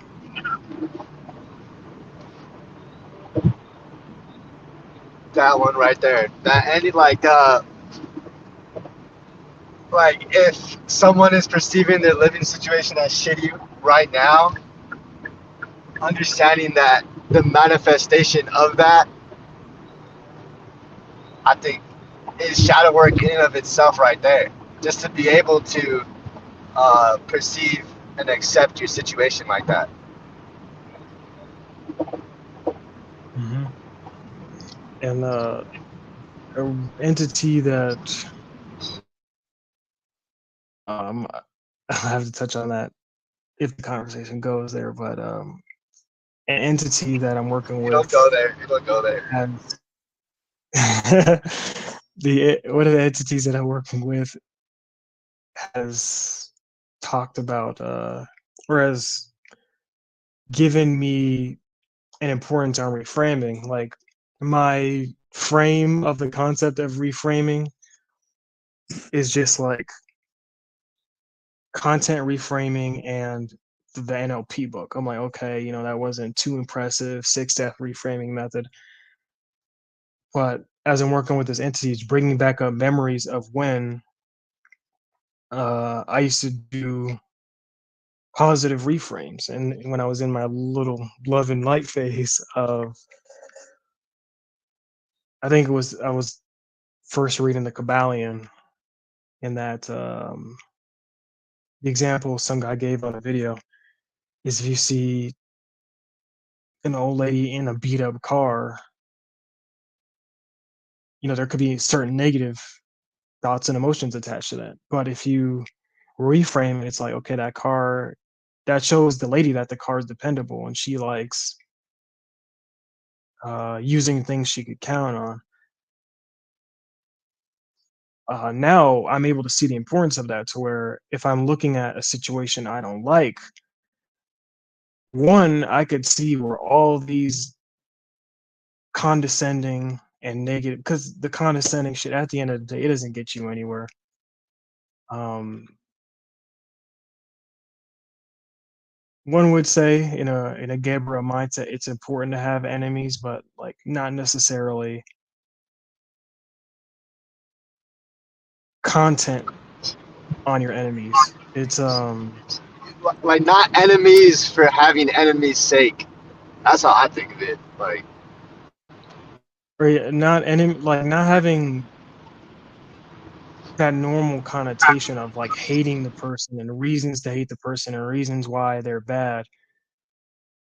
Cause that's like where I'm reframing stuff now. It's just so much rotten shit. But thankfully I was able to contextualize a lot of it, as in this came from parent A, this came from parent B. Let's boot gang that shit out here. But that, like, it still evokes negative emotion, even if it's not you. who you're seeing yourself negative as, the negative emotions are still contributing towards the system that's running, which is your manifestation, your personal reality.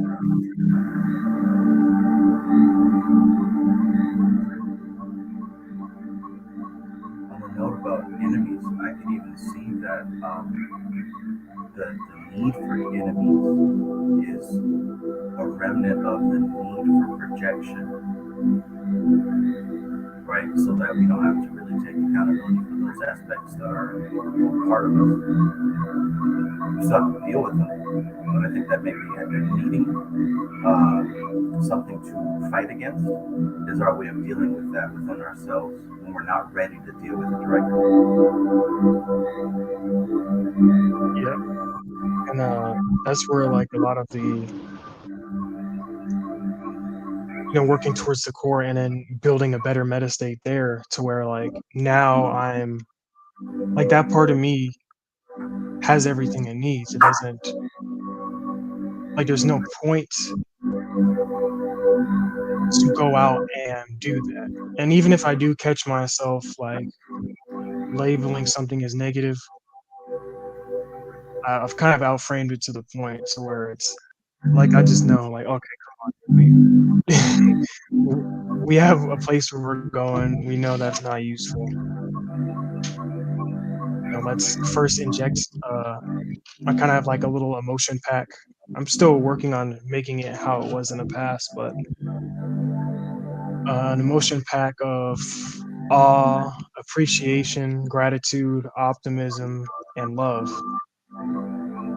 And I sort of inject myself with that, and then those emotions now bring in certain thoughts. And then once those thoughts change, I now recognize I have a chance to like redirect my focus or redirect like what's being highlighted in my focus.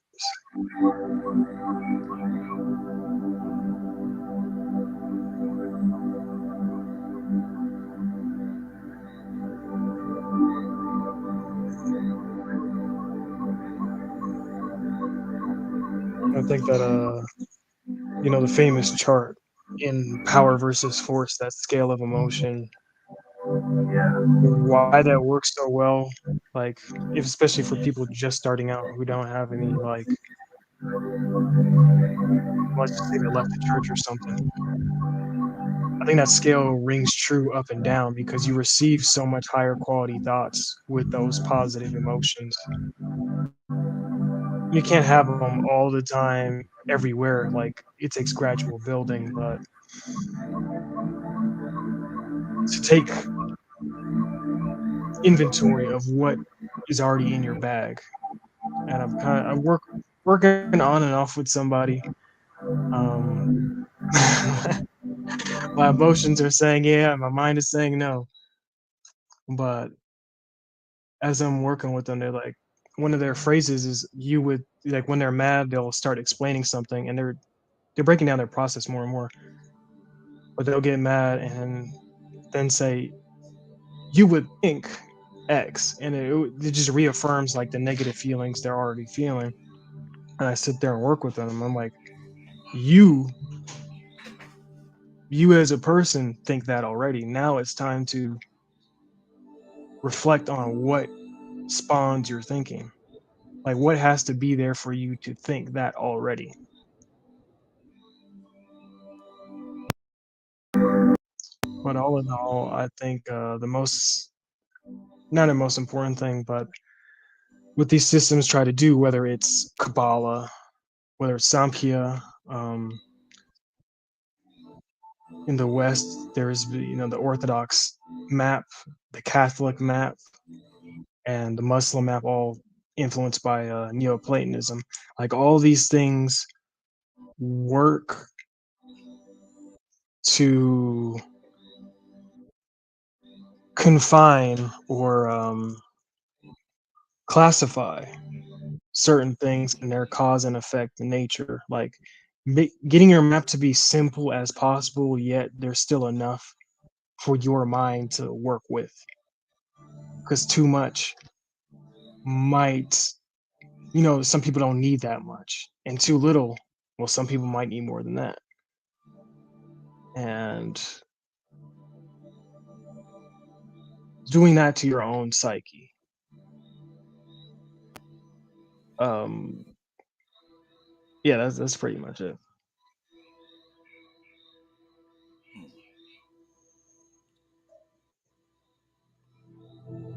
Being able to gauge for yourself what might be too much or too little. Um, yeah, what's too much or too little? Like, how do you construct the world already and work with that? And there'll be some errors there, or not some errors, but like if you have a vision to where you want to go, and let's say your map is too simple for it, once you actually understand the map you're already using, adding to it won't be a problem. Yeah. Like it won't be so much a difficulty. Same way if it's too complex, as long as you know how that's mapped out and like how it got to be constructed that way. And as I said earlier, like really examining the need why you needed other people. It's not so Yeah. much I'm going in and just giving myself emotion, ha, I did it myself, but there's a function that served. And I want to make sure that that function, like that essential function still runs somewhere or still does something useful for my new ecology.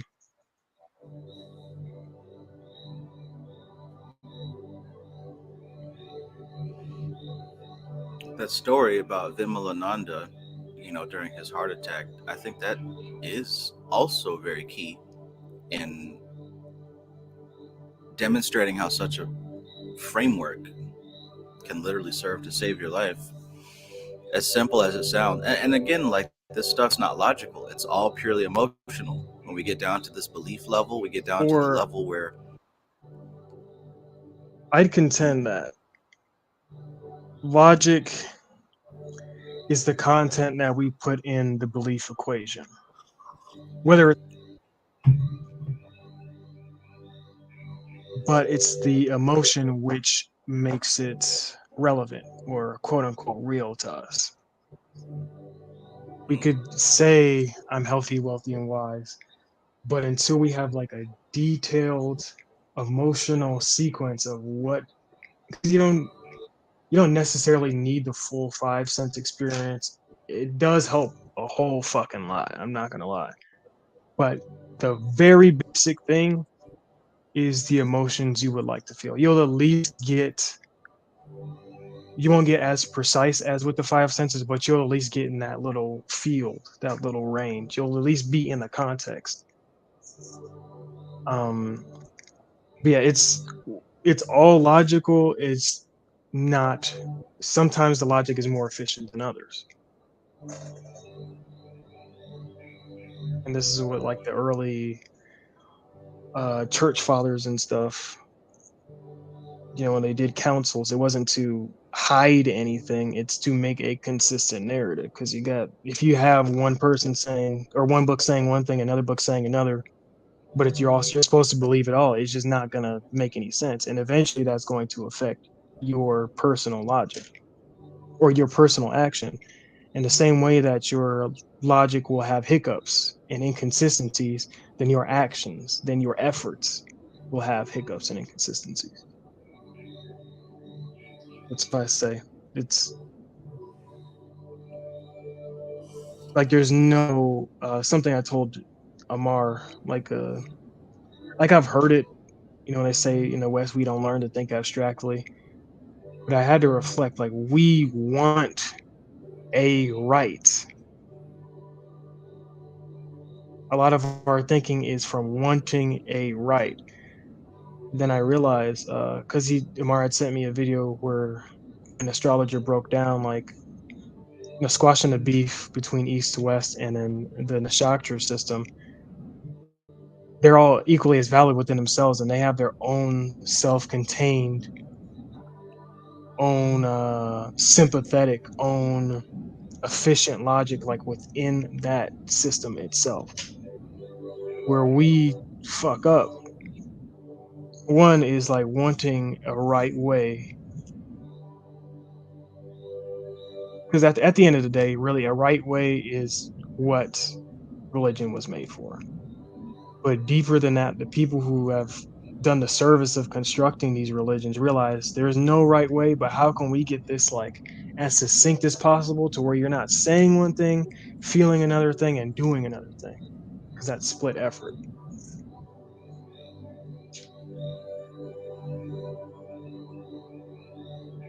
I could say like me saying I'm going to work, get some money, and then buy something is like that's logical to us. But let's say there's a village somewhere where they don't have a concept of money. Neither of us are right. And to him, I'm not logical, and I'm looking at his shit in a mud hut. I'm like, that's definitely not logical. But there's an ecology of thinking there. Now, what ecology serves us? How do we construct the one we have already and the life we want to live, where we want to go? What is the ecology of that?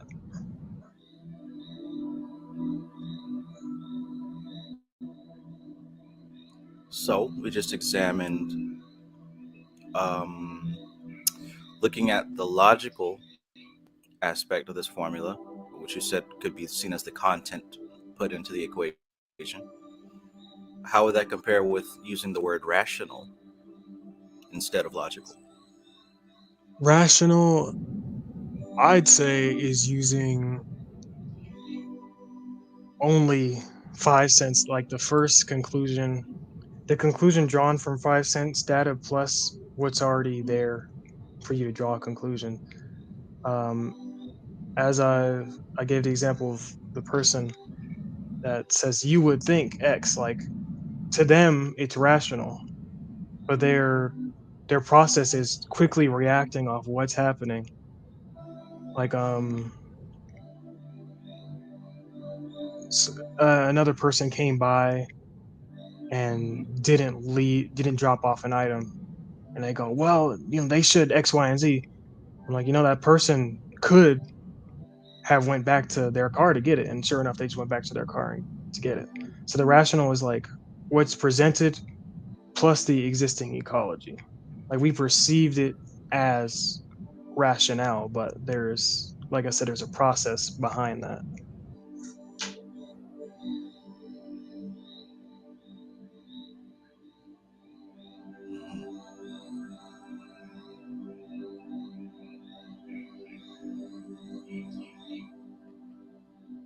So there we have the situation that you described between the two individuals jumping to a conclusion before the result is present.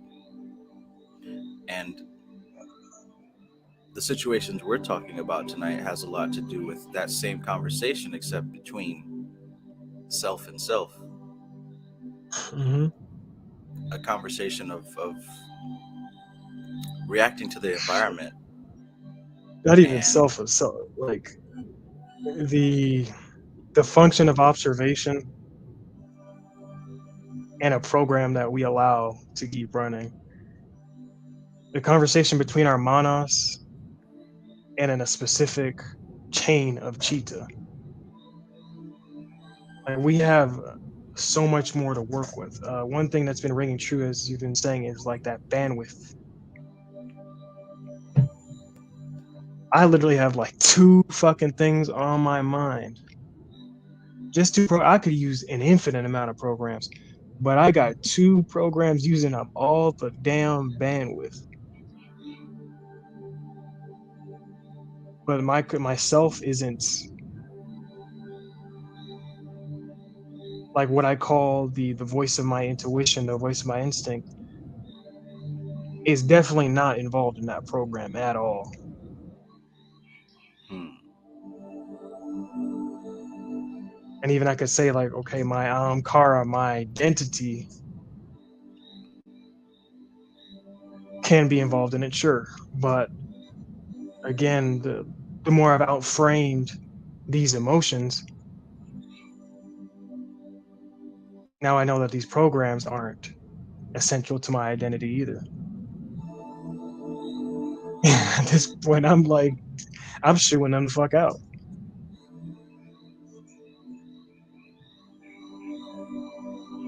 It's really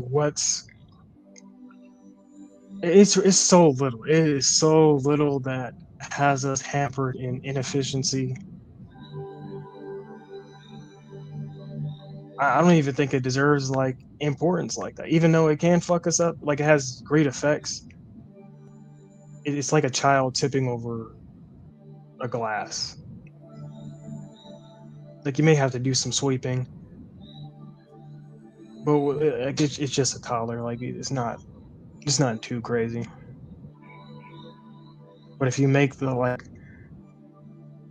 let's say you make the toddler ruler of the house, that's where like when we try to flee negative emotion, we're trying to flee the toddler program from ruling the house. Yeah.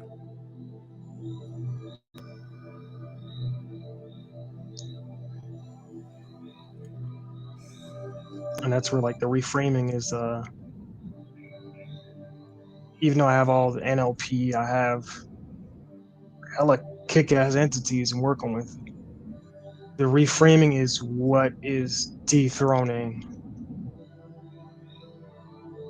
the the angry child.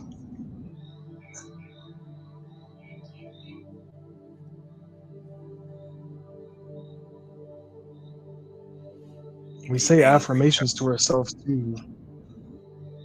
The grumpy child. We say like the moment something our negative emotions popped up, slow that process down. I guarantee there's a affirmation right there that happens lightning fast with a whole negative emotion pack attached. Absolutely. It is not a lot.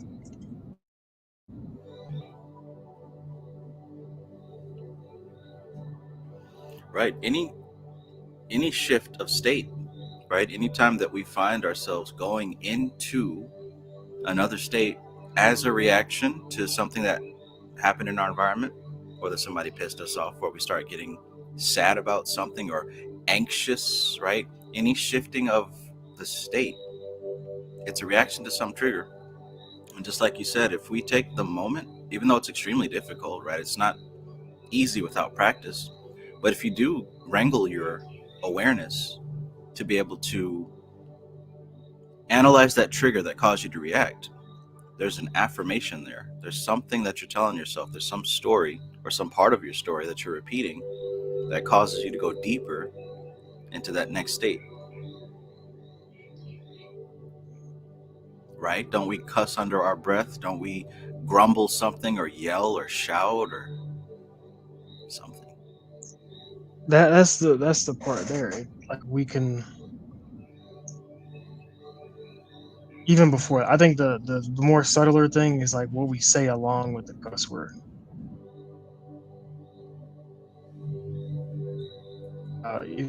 One or not famous, but like the one I see prevalent the most is when someone says "I don't give a fuck," but they say it the angriest way possible. The logic of that statement is far gone. They just flooded themselves with a whole fucking trauma package. Yeah. Yeah.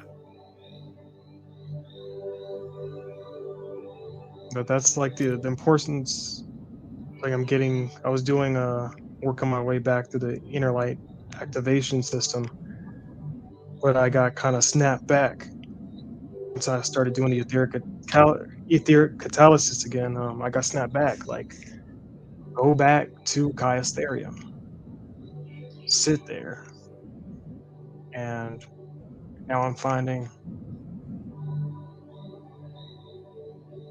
um, or specifically like top of Kaiasterium, I do the Antarmona, which is I know I am thinking, I know I'm observing, I know I'm not involved in a process of thinking, I'm only a witness. That state that it ends up cultivating, the more I get into that, all emotions are outframed, all thoughts are outframed. And Mm. meditation now serves it like it serves as a Like that's the point of authority. And I said it on the live before, like I was working on like modeling myself after the Emperor card, but I was doing purely state stuff. Now the point of authority is centering, like just being centered and carrying that sense of centeredness with you. You could feel things, sure, but like my emotions are becoming more and more indicators more than they are like an actor. My thoughts are becoming mm, strings of code more than they are what I think is true.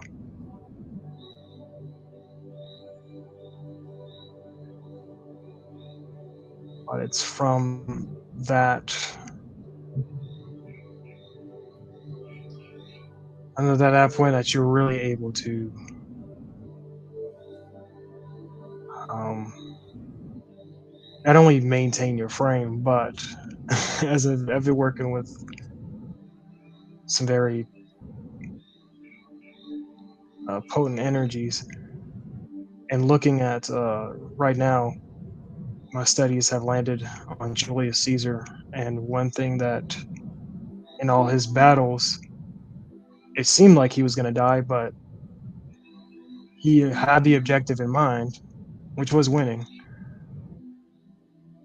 But through being centered, he was able to like exploit certain situations and recognize where he could exert his influence. So where if there's a stalemate, he could do he could do something that now mixes up the whole like that throws the enemy so off guard that they're just like, okay, fuck, I'm gonna have now I'm forced to act. Same with ourselves. We can slow down our awareness once we see the context that we emotionally react in. We label it in meditation. By the time we get there, like that's exerting our influence over ourselves. Um, this is on the last time I was on a live, I spoke of routine. Like that's what routine does. And I was watching an interview with like a Navy SEAL or something, and he was talking about the same concept of being in control. At the time, I didn't know, or I didn't have a as good of an understanding of control or useful of a definition of control as I do now. But when there's these prisoners of war, they'll either flick the bead off of their dog tag to count the days, exercise when the guards aren't nearby, or recite, something about themselves. Even if all other external control is taken away, they still have that. But before we can even move, and like I said, I was just doing state stuff, trance stuff, but now I understand, like before I could even move to start changing the external, I have to exercise dominion and control over the internal.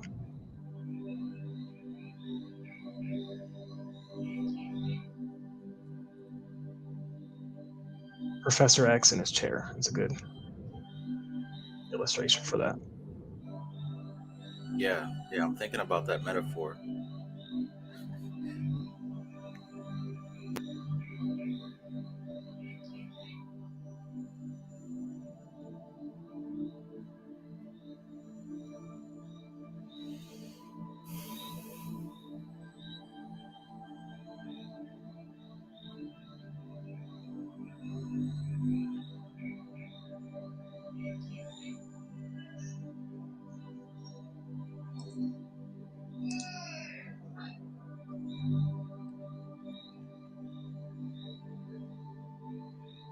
For the life of me, I'm trying to think of someone else that fits that trope. Someone who's very powerful, but Darth Vader. I think there's someone else I had in mind. Someone very powerful, but at the same time, they're extremely limited by their physical circumstance.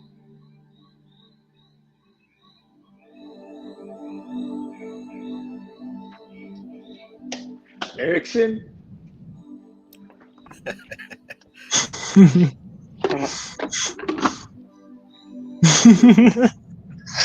at home too. He's not really hampered, but like maybe like someone like Skeletor, like extremely powerful, but his own fucking goofiness is the only thing that is. He did not catch a dub until like last year. Well, damn.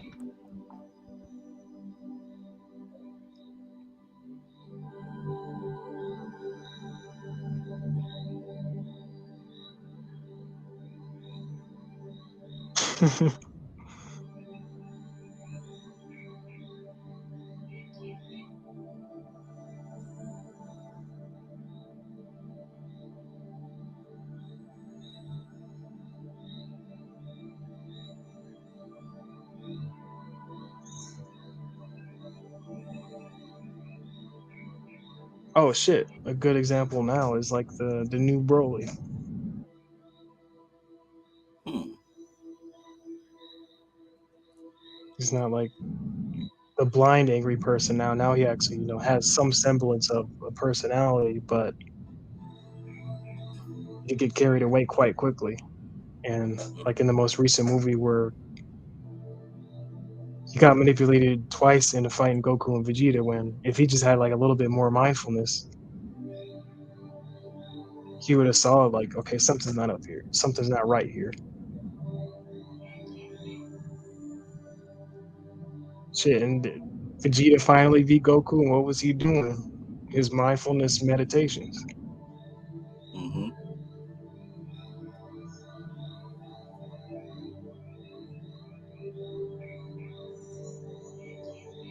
He who he who knows himself and an enemy has assured victory. He who knows himself but doesn't know the enemy has a good chance of winning. He who knows the enemy and not himself has a chance of losing, and he who knows not the enemy and not himself will definitely lose. Damn. That reminds me of my new squad mate on Fortnite. Or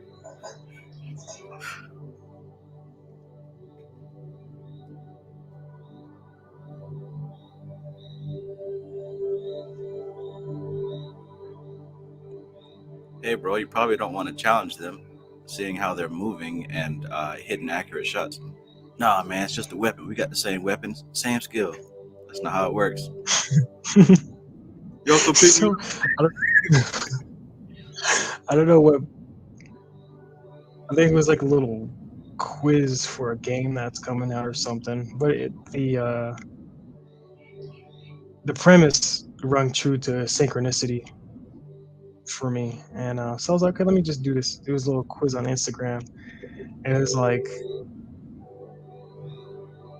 I think it was winning in a game comes from is either A, skill, or B, the weapon. Mm. And I sat there and thought, because I thought it'd be the fancy weapon, but then I realized I'm like, yeah, it's definitely skill. Oh yeah. And a quick tip too, when talked about during the tarot reading how I listened to Snap, and then a Martian entity, or it's technically three, but like that one essence came in my room, was like, you're gonna work with one of these three now. And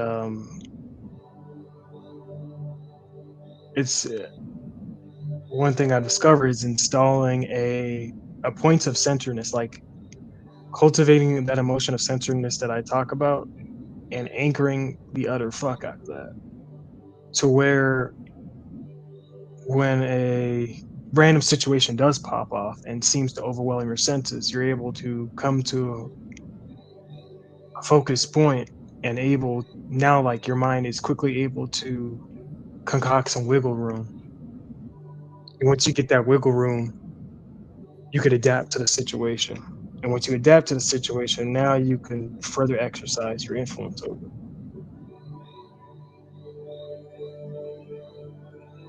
A lot of the great conquerors of the past had that specific thing going for them a lot of times.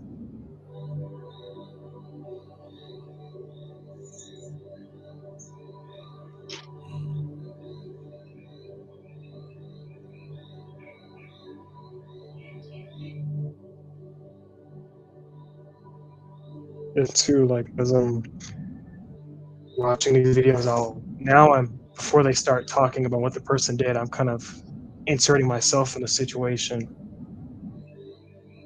and start concocting, like, how would I have handled this. And a few of the games I play from time to time, they actually have like historical battles in there, and it's kind of cool because, like, I get to now test my theories real time and kind of. One thing I like to do as well is like put myself in the mindset. Like, I forget what the actual strategy was that happened in real life, and I forget the things that happened after the time period where someone solved it a lot easier. I just throw myself in there, and I'm able to pause it and then move people around and press play. But like, I'm trying to get to the point where I'm doing it real time. Mm. But that's also like mental exercise, and when something happens that I don't like, I get Right. to exercise like that same point.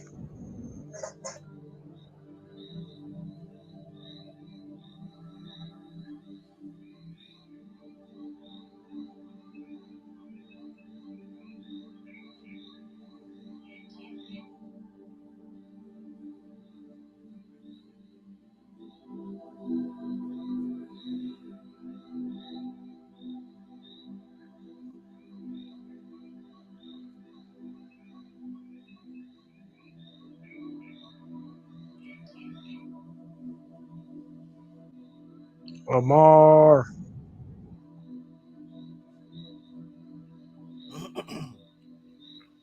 Yo, my bad. I'm just getting my shit ready. I just got back home. Man.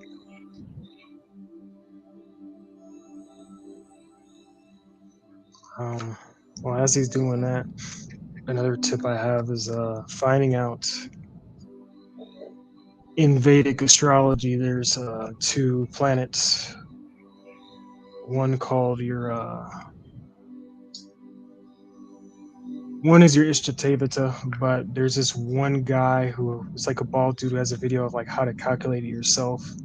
I think if you just calculate or search how to calculate your Ishtatevata, that video pops up. And additionally, like finding your Atmakaraka. I think he says it in that video as well, if I'm not mistaken. Um, The Utmakarka is just the highest degrees.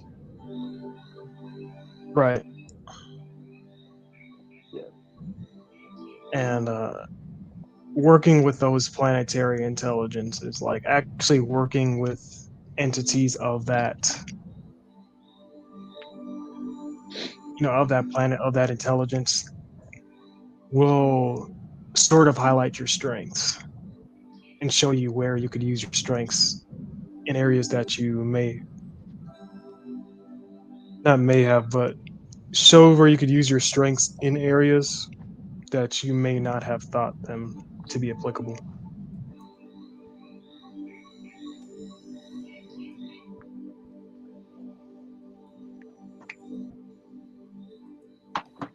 All right.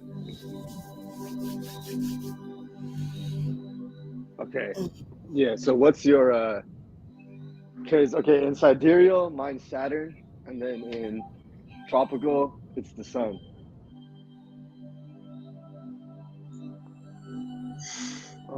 I don't know what it is in tropical, but for me,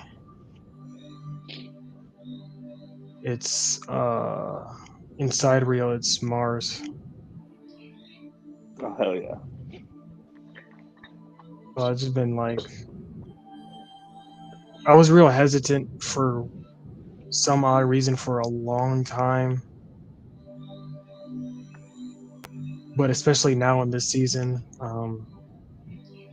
with my new kind of entity layout framework, like I just decided to go in.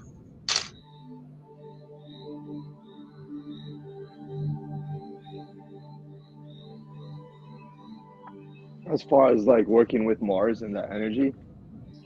Yeah, because like I was more obsessed with working with my Ishta, like, or not my Ishta, but like that specific deity of that specific placement and whatnot.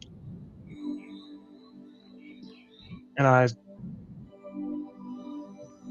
funny enough, when I like truly let it go, it came back, but or the energy came back, but I had to let that go.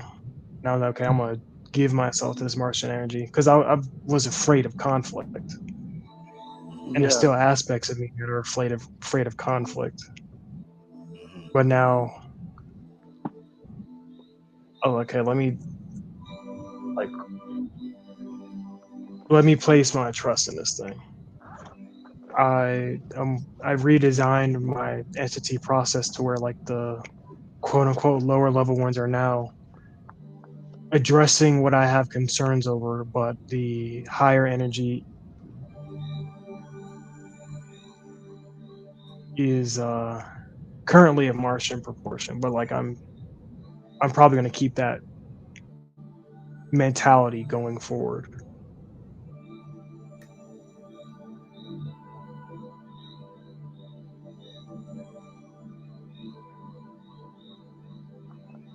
Are you working with like a Vedic deity related to Mars? Or is No, it just like something that you okay. uh, and fuck it. I'm working with Phaleg of the Olympian pantheon, Alec? but it's Phaleg. It's the best way I could describe the Olympian system is a lot. I'd say it's probably the most direct rip from the Vedic, if I were to state of anything. So it's like working with the essence of the planets themselves, but That the makes data sense.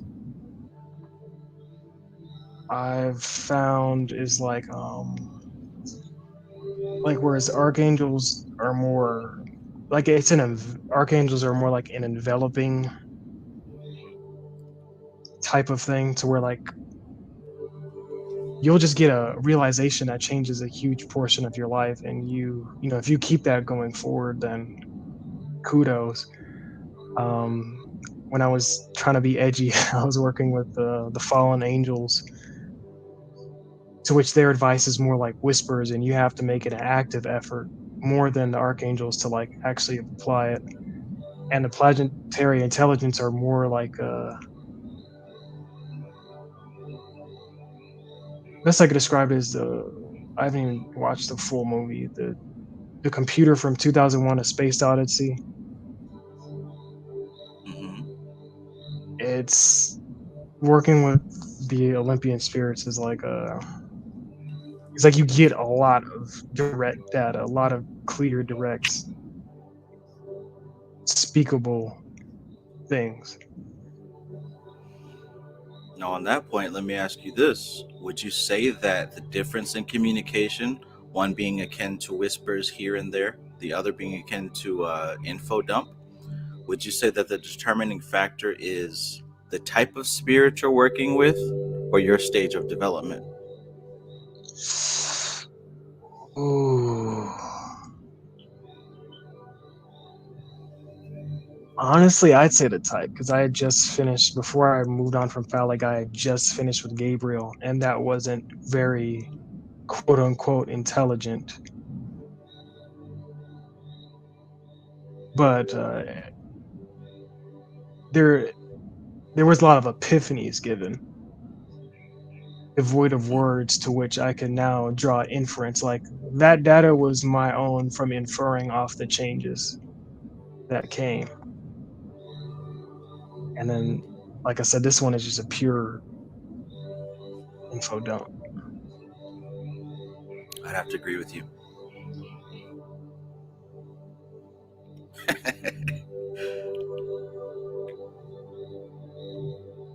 I sat there, wrote a whole damn essay last night, like when I work with entities.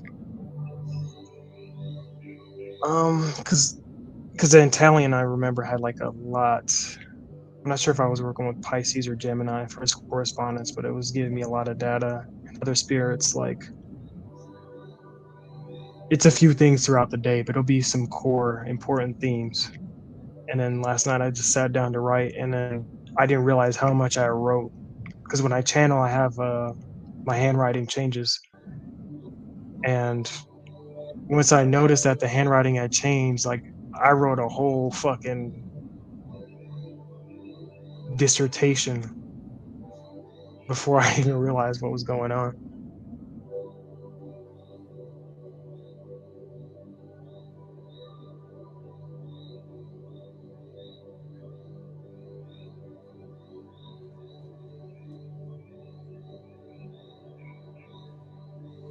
And working, I told Amar like I kind of changed how I was working with these, like from your layout in the spirit summoning system. It's where like the higher ones, the higher two levels, the highest level, I'm not really seeing any change. Like it changes, but like the face changes.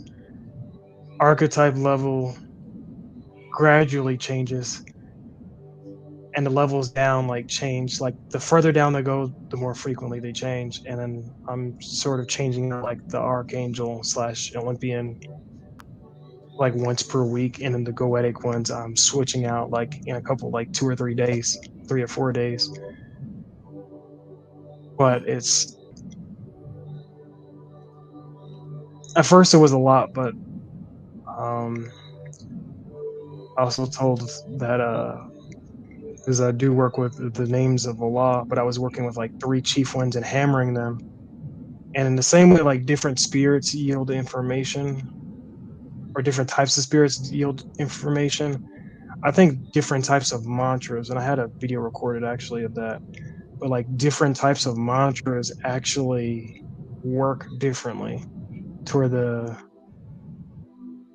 Vedic ones, those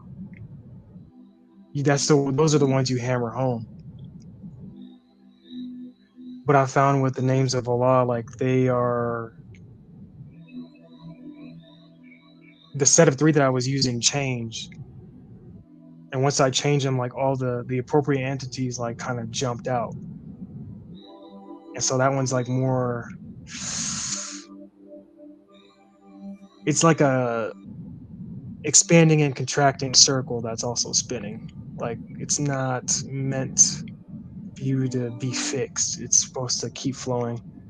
So now like these different energies are being certain energies are being here for a very short amount of time, but they're having a profound impact based off the context set by the higher ones.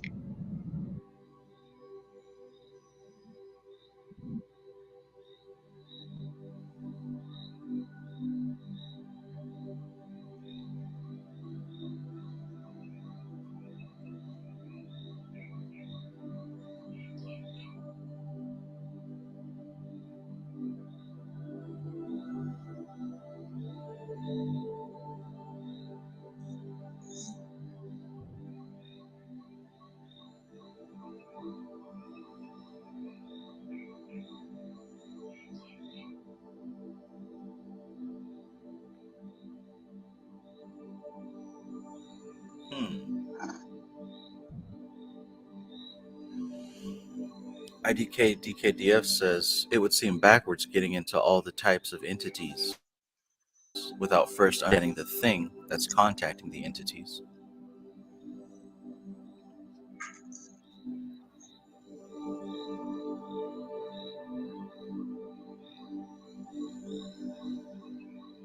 But I have to ask what he means by that.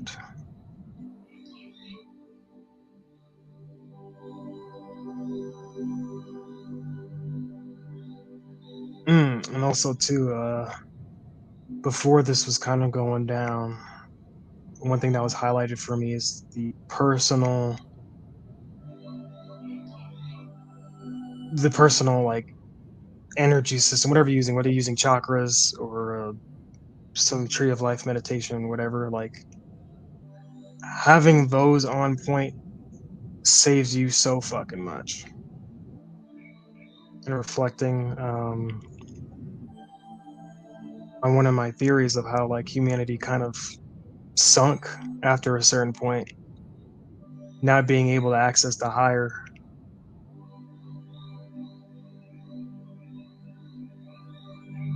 like shit, doing your chakra shuddhi every day or doing your tawa shuddhi every day, like that opens you up to being your own personal antenna and your own shit, your own, I talked about it last time, your own entity. Even when you have no guidance, like you got your own little system on point to where you could still like maneuver. But I'll leave that there.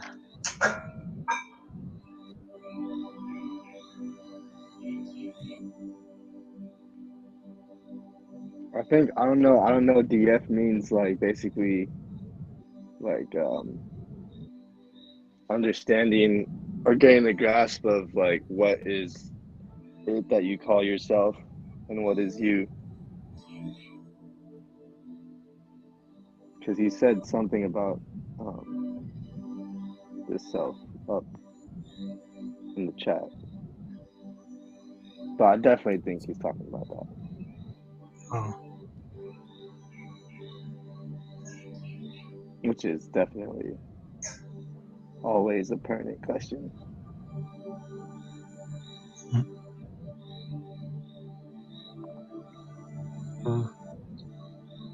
It's kind of like in my ritual process, I have a sort of the magical personality doing the ritual on the outside, while the reference of Carrie, like my normal everyday personality, is inside the sigil. And I kind of leave it there. I pretty much just leave it in the sigil to adjust and mirror what's in there, and then go about my day as like this antenna.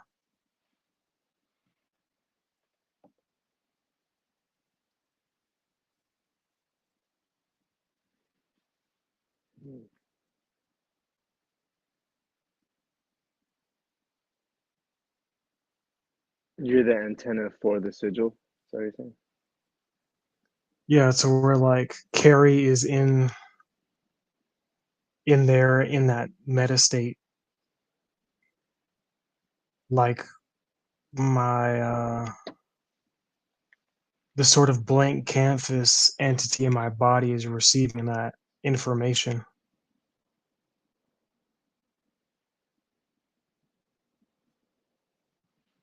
Okay. Like I imagine like the silver cord still being connected and transmitting data.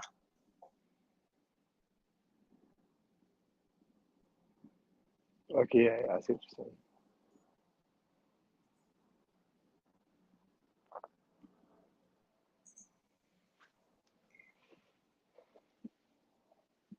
Yeah, so while I was driving, you were talking about basically how the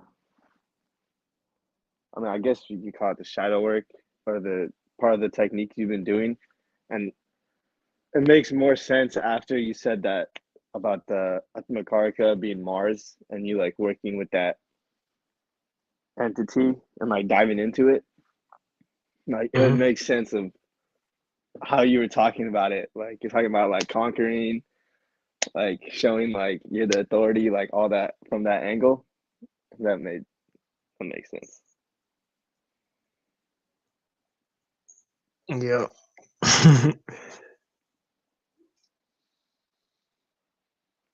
Yeah, because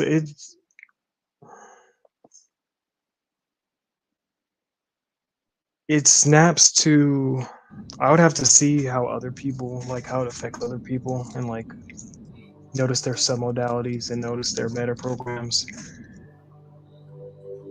But it just fits so well with my thinking. Even though I was afraid of conflict,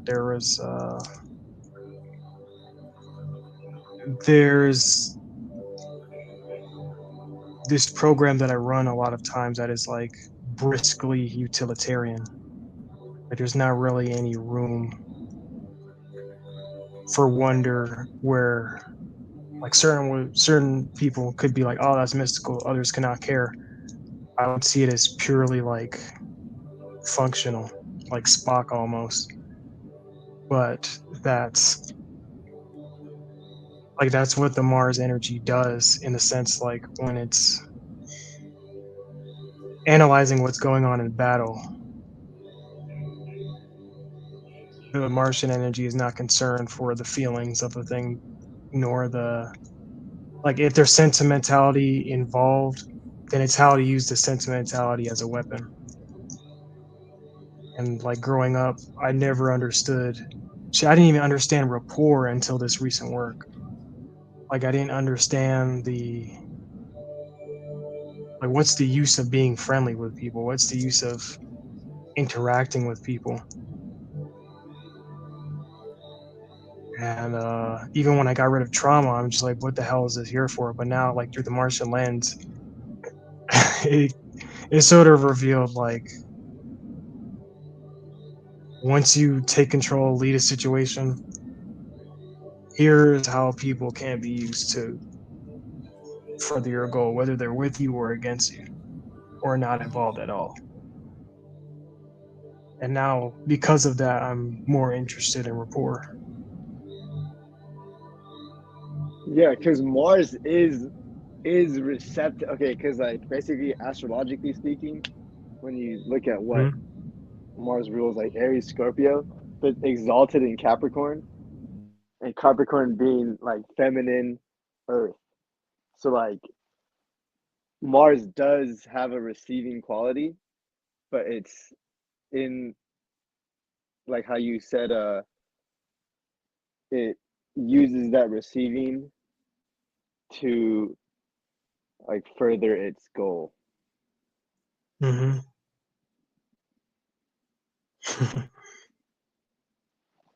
Yeah, you said it was exalted in Capricorn. I see a whole bunch more stuff too. Yeah, and have its fall in Cancer.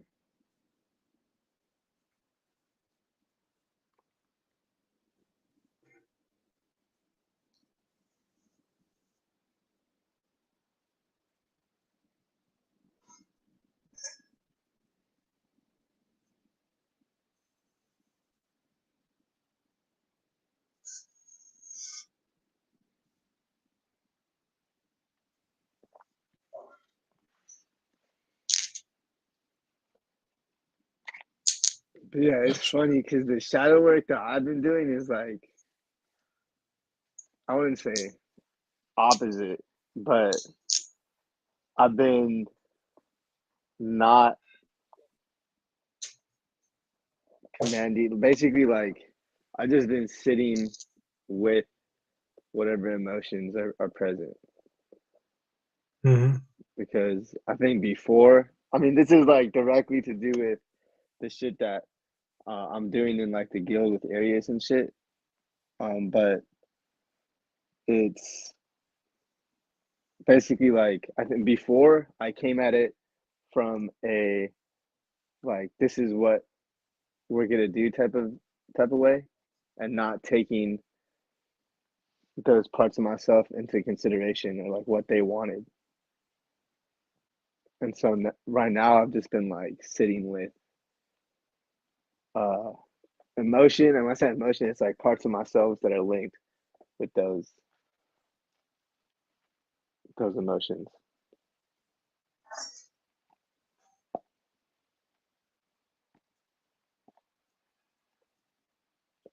What's the Guess what's the specific things you do to like address those parts? Okay, so for example, like something that has I've been really working with is shame, like it's a guilt and Mhm. shame. And before it's like, all right, I'm about to change. Like I'll walk into the room and I'm changing everything. Like I'm spinning this shit. I'm magic framing it. I'm hitting you with everything, basically. And then now that's changed into just inviting in and making uh like a scene that shame would want to like come out in.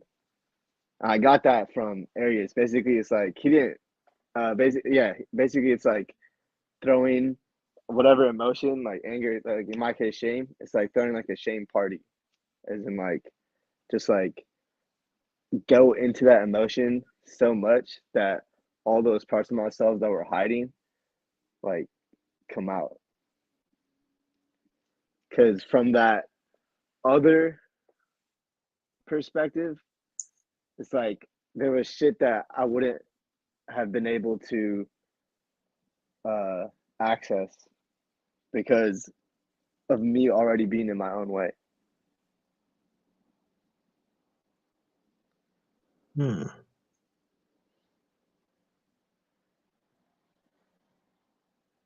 But it's Sort like of all like new territory to me too, to be honest. Like I'm not going front. it reminds me of like those mission or those little parts in the missions of Lego games to where like you would have to come back on free play because they would require an ability of another type of character.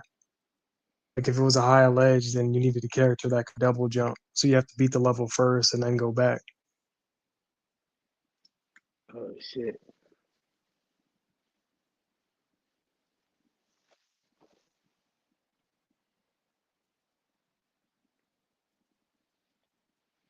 Yeah, I fuck with the like gaming metaphors because I'm basically working on that Mars and Amar narrative, and I've have you watched Seven Deadly Sins? Nah, I've only seen the fairy tale crossover. Oh, I don't wait. There's a fairy tale, like fairy tale with the pink haired dragon guy, Mm-hmm. salamander. Yeah, not to. What? I did not know they had a crossover. That's fucking crazy. What the fuck? Damn. Okay, but anyways, from I've been mixing basically Naruto, Naruto slash Boruto, and Seven Deadly Sins, heavy for my narrative of Mars and Amar. And so there's Mm-hmm. one of the Seven Deadly Sins.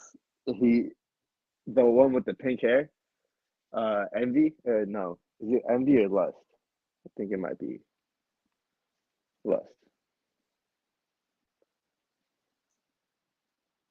But he's basically he's a doll made by a demon that was sealed, and the only way that the demon could access the physical reality was by making the doll.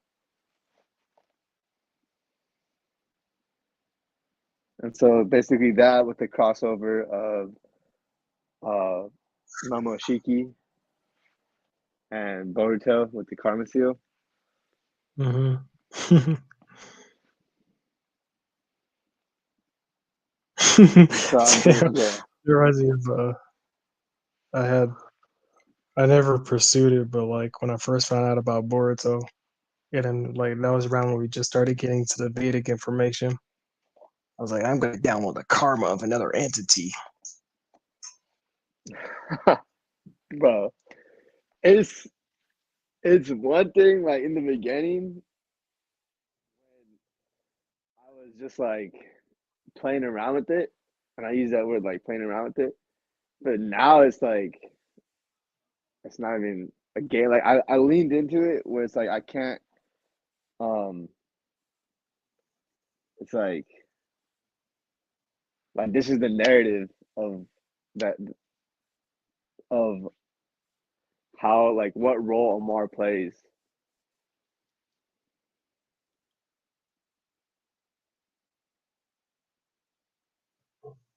So like I said, I'd say like it's not what I thought it was gonna be in the beginning. Like what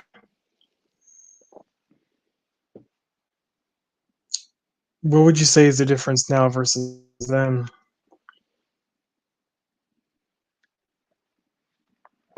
Basically, it's so there's like a qualia of impersonality that of personal things like personal reference like a Mars things that Mm-hmm.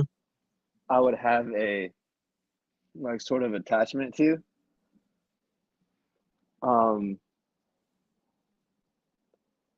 But now it's way more like impersonal basically, and even on the things that I'm really attached to, basically Leo, it's Mm-hmm. I'm not going to say like that's still a attachment that I'm working on. I'm definitely not going to cap and say like, oh, I'm unattached from that.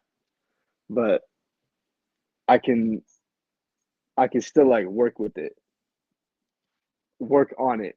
And before that was something that was like wasn't a thing to be worked on. Like it was inconceivable of it to work on that in that aspect. And not necessarily like detaching, but because like that goes into the whole like inviting those feelings in. It would be more of like going so deep into it, which is like just a different method of detachment. Right. Not a different method of detachment, but a different method. Detachment being one of them, and then what I'm talking about being another. Should I say it's a different route to the interface, like a style of objectivism? Yeah, because I like, and that's just like, because I'm really emotional, just like, so that works for me way more. Like, it's way more Mm-hmm. effective.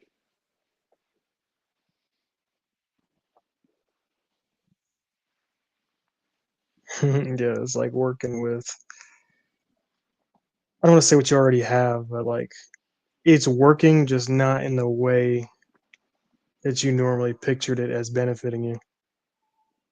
So you like now letting the emotions flood is kind of hmm, it's like using that resource that's already going to be working, but now you're just making it work for you. Yeah. Like, no longer like fighting it, or I'm no longer. Oh my god, I'm no longer like I'm noticing when I am fighting it, and then taking steps to not fight it. That's better. Hmm.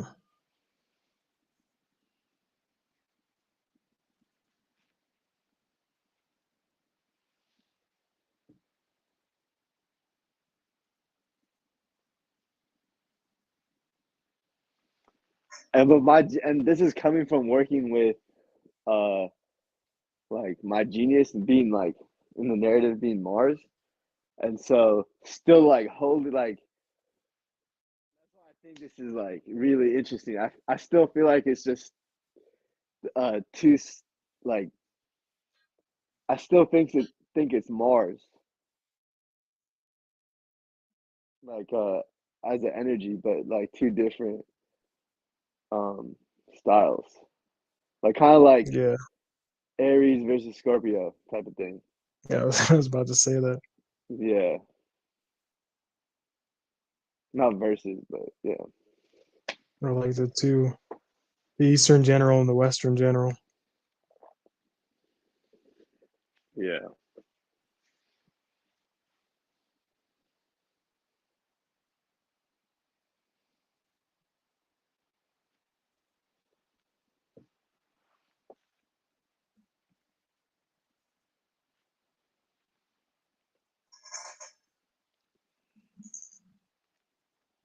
Hey, Trav.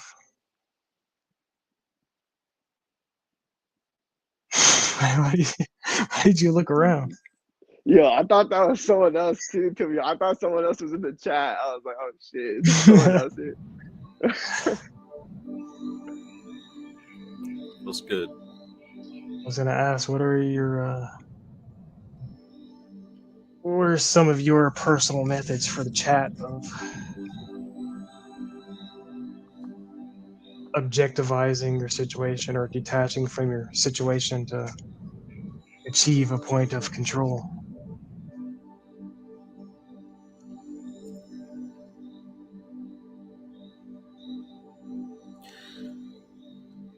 I like to start with correspondences, right? So if they're, I mean, with me generally, it's probably going to be other people that I don't really want to deal with, or in my environment, or whatever. Um, but if they have appeared, and if there is some scenario or relationship or whatever that I don't really desire to have continue, um, and it isn't something as simple as go away, then I find the correspondence within my world for that person or that situation, and I first look at what I'm doing to allow it to exist, what I'm doing to allow it to continue. I try to look at why or what it is that I feel that I need from it. And that process isn't always just like immediately within a few minutes, because first I have to kind of get out of the negative emotions that come up first, right? We talked earlier about some trigger might happen, and then you might spew out that mantra or that affirmation, like you said, fuck this situation, fuck this individual, I don't give a fuck, all that other stuff. Once all that's out the way, um, I start to move into position of looking at what about this objective experience is needed for me. Like what am I attempting to glean out of this? At that point, I try to fast forward and go ahead and get it taken care of so that it can stop manifesting. Now, that fast forward part, of course, that can take many different ways. In the past, that was, let me evoke a spirit of some sort, a goetic spirit, an angel, whatever, whatever. The methods that I've used have changed, right? There's a lot of different things I do. Sometimes it's simply a matter of recognizing it, acknowledging it, recognizing the lesson, so to speak, or what it is that I'm trying to get out of this emotionally, and sitting with myself until I am able to generate it within myself. Usually, well, lately at least, after that part, it starts to resolve itself. What I found though is, I could sit up here and say, oh, well, I don't need spirits anymore because it's all within the mind. I have found that utilizing certain spirits that I have a profound respect for can accelerate the process for me. Why? Because a part of me still is very open to the belief that these spirits are operating outside of my direct control and they can make things happen faster. Does that answer the question? Yes.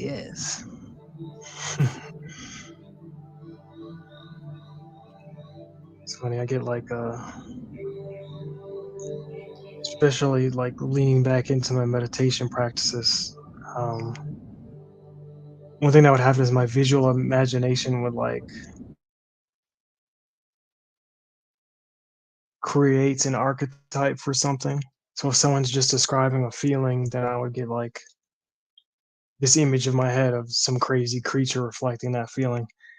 But just as I reflected on your process, like my mind made an image of you, but like it didn't process as you. It's processed like as a person with that hood on in a unicorn room.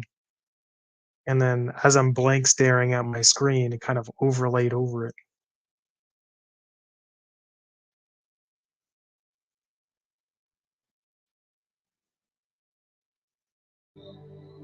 How did that feel to you? He said, James, wasn't no fun.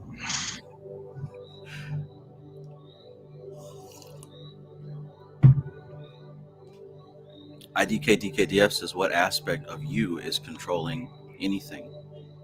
You know, and that is a good question, because surely another thing that I've learned is that magic and all this other stuff isn't even really about control. It's more about alignment. Control is out of the question. Not only do I personally not really believe in free will, but also that everything that manifests as a situation is literally supposed to happen. I know everyone doesn't agree with that, so I don't specifically talk about that side of things, because those are my personal beliefs based on my experience. But yeah, this whole concept of control is out the window.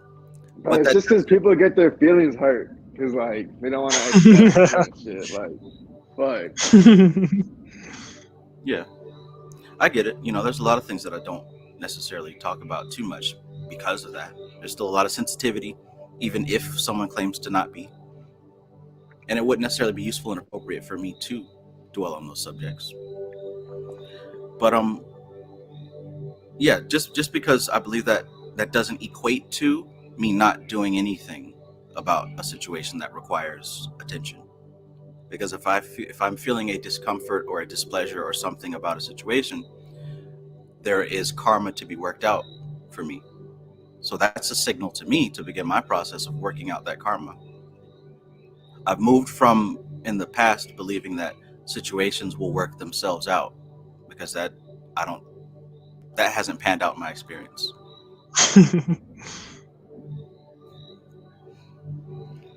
Yeah. It's the ecology that goes with it. Yeah.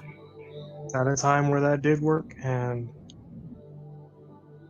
it's sort of that catch-22 of learning more things. Like the old stuff just can't really fit anywhere. I remember when I was in 11 Light era, like I would learn one technique, and then the guy would post a video that next week, like with a brand new thing, and that the old technique just magically fucking stopped working. But I didn't get that that my conscious handle on it was now changed. No longer took AA batteries. But that was only, not to say any of adding it was negative, but there was still this unconscious program running of accepting something just because he said it. Hmm.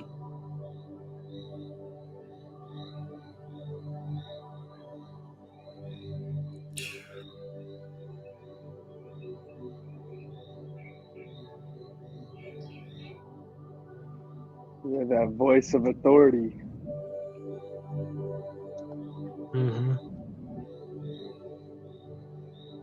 What does it take for it to be? I guess my approach largely deals with the bionicling, the the adding and taking away from the default personality to make it like to make it worthy of like not only to where I see it, but it could operate equally as effectively in the world. Because there is esteeming yourself unconditionally. I don't want to say that goes only so far, but there's also a point of quote unquote realism where like there's a point where that self identity does not match up with the external. Like the external smacks you down a little bit. Um, that's only because like these links are not. I think the links between the internal and external are not paid attention to enough. Right. So like as you said, voice of authority there. Like my thing is, what takes what does it take for me to be that voice of authority, and not voice of authority saying goofy stuff that ends up having unuseful programs down the line. Like, oh, I have power to create my reality. I want this just because I said so, not knowing there's trauma and emotion packaged into that want that I have to sort out later.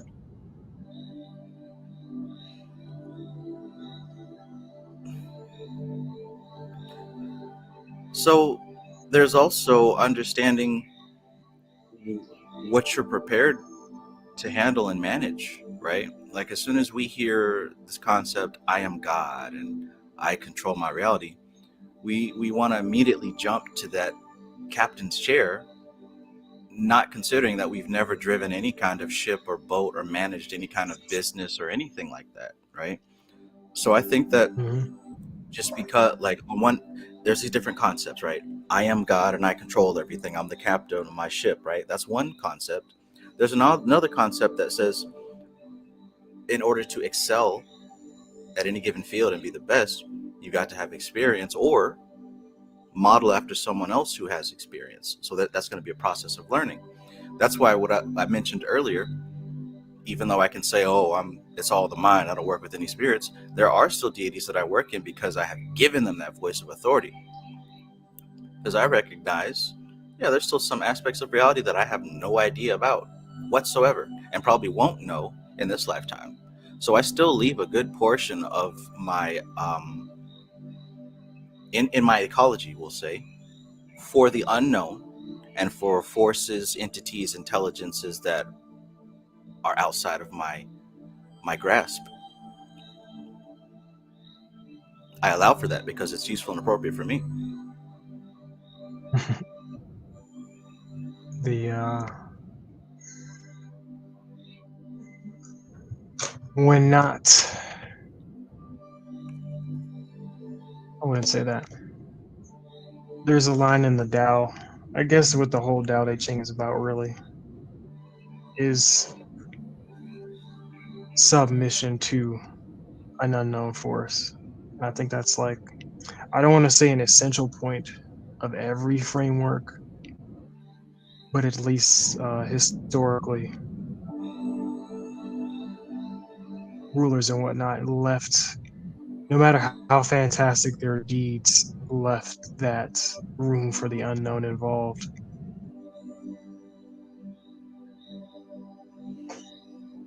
It's only wise to do that. Our equipment by default filters out information by default. So there are more things that we don't realize that we don't know than there are things that we know that we know. There's more things that we will not know that we don't even know. It's only wisdom to leave space open for a level of influence that is to be respected and is also beyond our understanding.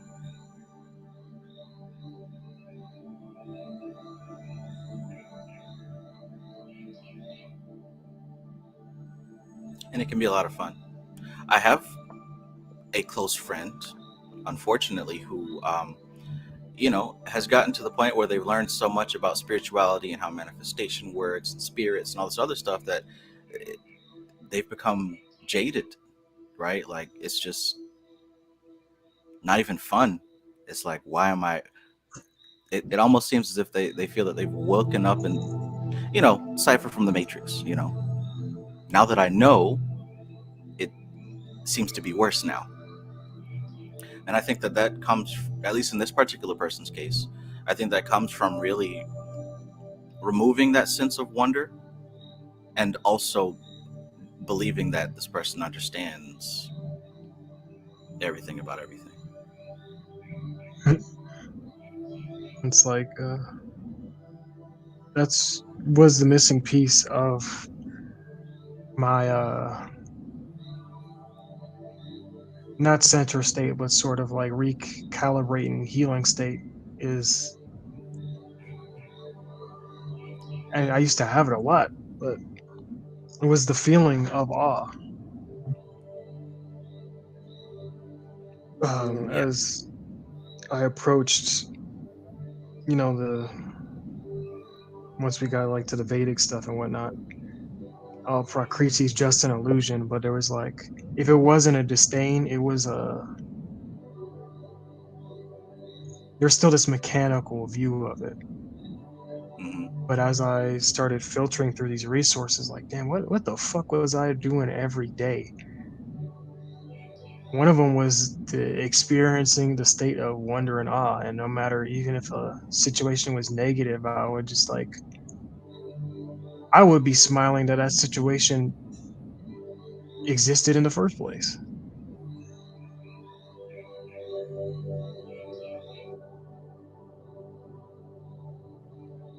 I think in source book 2, like the first meta state he gives you to build is that what I ended up eventually gravitating towards, that gratitude, the awe, and optimism.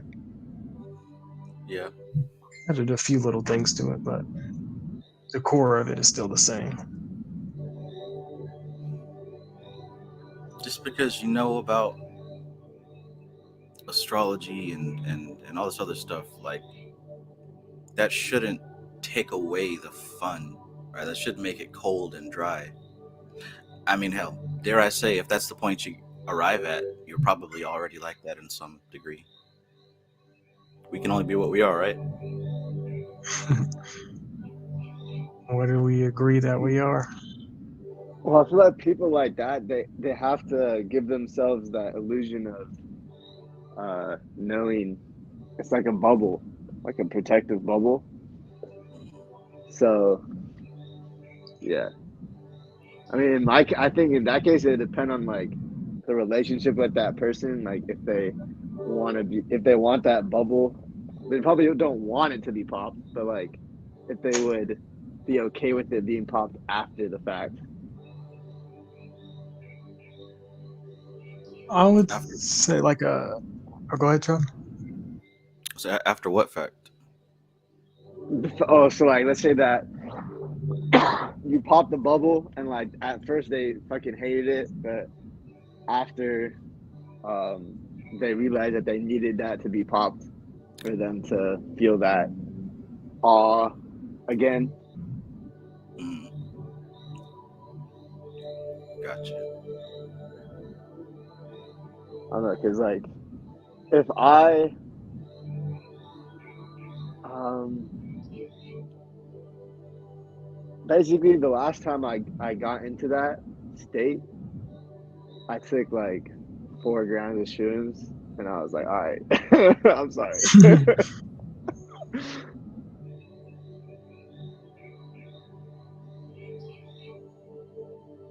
think it was I had the thought. I don't know why Vedanta and Samkhya popped in back in my head, but what is it? I don't know. I just thought about Vedanta and like how it leaves evolution of Ishvara, like it still highlights that fact, and it doesn't say it just ends once you reach Ishvara. Like there's this constant process of top to bottom propelling it upwards, and Yeah, like a feedback loop. yeah, feedback loop, and like a feedback loop in a direction. It's said vaguely upwards, but it still gives like the connotation of evolution. And I think adopting that, like what you adopt for the higher eventually mirrors its way down to where you're at. And so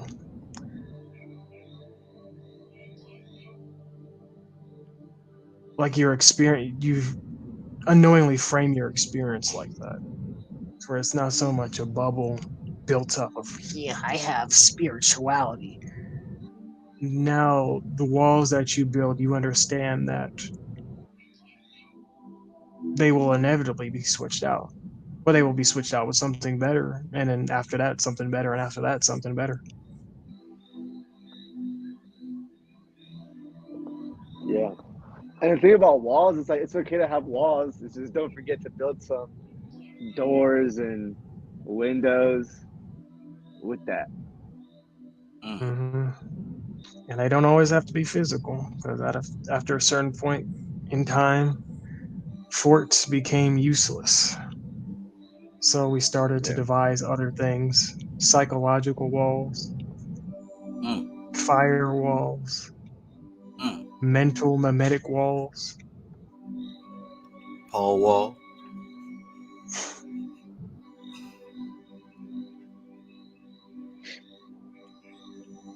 So, like, even our concept of definition and defense, like, will inevitably change. Back to And I that illusion of remember very on, what am I saying? Very early on in my spiritual journey, when I think the only thing I was interested in back then was astral projection, and this one person, I don't even think either of them are on YouTube anymore, but they just happened to have a guest speaker, and he had said, when Moses talks to Jesus, or not Jesus, when Moses talks, I mean, the Orthodox tradition, it is Jesus, but when Moses talks to the burning bush, he says, I am that I am. And then the dude said that a more accurate translation, which they use now, is I am that which is becoming. And that looped right back around to cosmic doctrine. Handbook of the New Paradigm. Mm-hmm. They could I have mean, titled that too.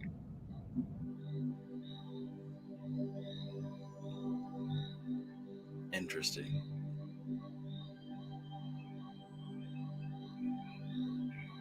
Pathways to interface. Level 1, human in the occult world.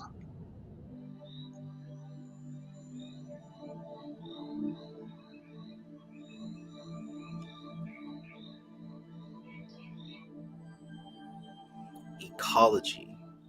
That's extremely important too, because Mm-hmm. it's the ecology that determines whether anything's successful or if it's gonna flop.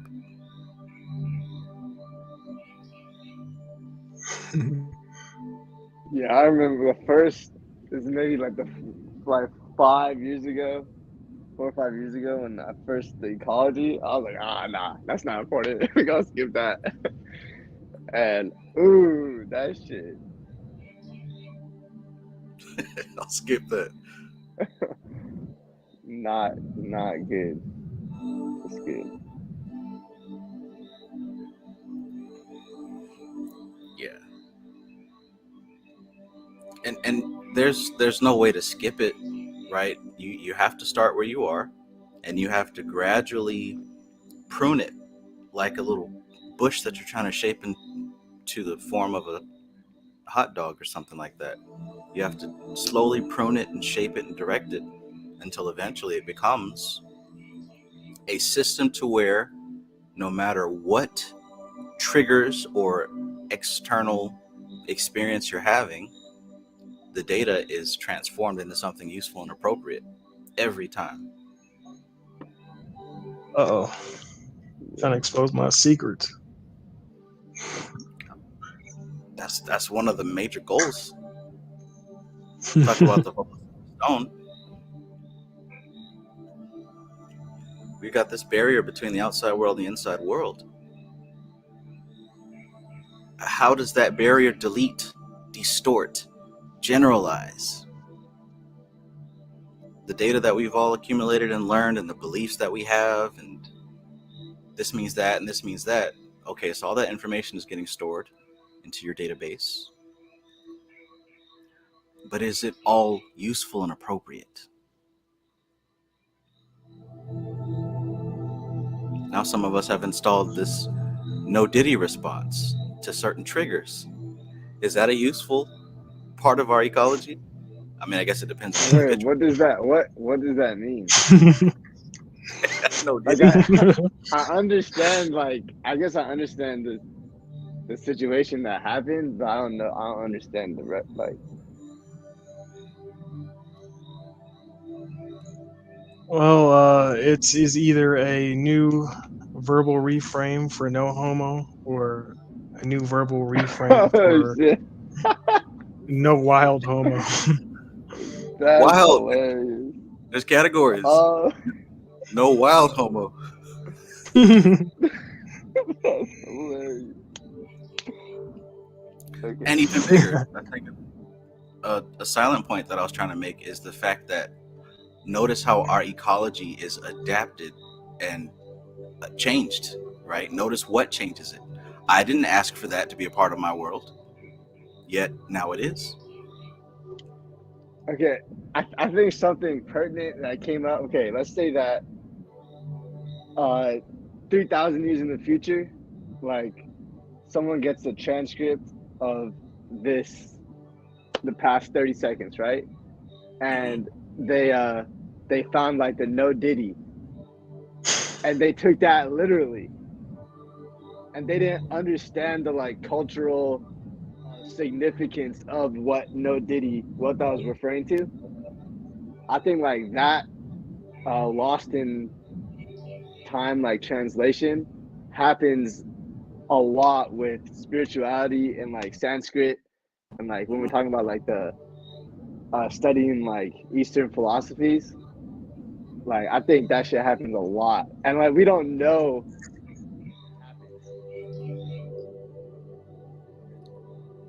Yeah, some of the time, some yeah, of the other time, you know, it's like yes, Mm, yeah. I Enchanted would give Cottage it the says the context is everything. I would give it the point of, I guess, more on the lower level, not so much a high up thing, but cultivating the subtle tool, cultivating like the inner tool to, let's say in no, let's say we're reading a Bihar book and then there's something that's not directly translated.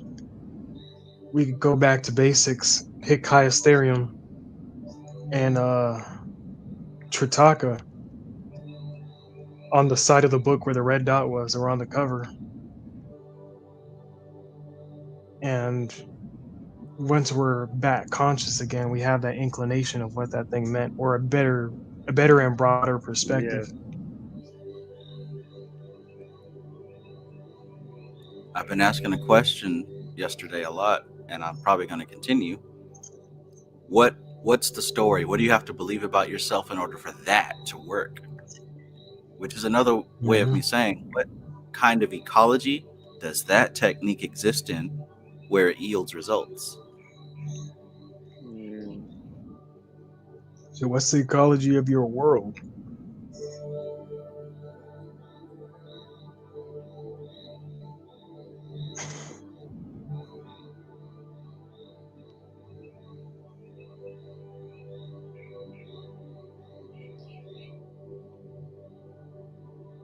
That was a shit that helped when I was going ham with core transformation too, asking myself that question. And then once I asked myself, what do I have to believe about myself, end up there, and then I do the core on that. Mhm. And I ended up, I I want to say I slowed down manually on that because I reached a Jezal point to where like I had to lay down because I started hitting very, very high up in hidden frames. Like it almost felt like I wasn't supposed to touch them at all. And so they just started cycling and looping. They would stop at certain points. That's when I realized like passing beliefs, even as small as I can and I can't. Like it would just be riding a wave of emotions and thoughts rapidly and then stop and start to build unless I transmuted it right there and then. Okay, what's your purpose? XYZ, why you're doing this? Because I said I can. Then I have to like walk it through a process. Just because you said you can doesn't mean that it's efficient, no. And then be passed through like another 1,000 frames. That wasn't it was necessary, but it wasn't pleasant.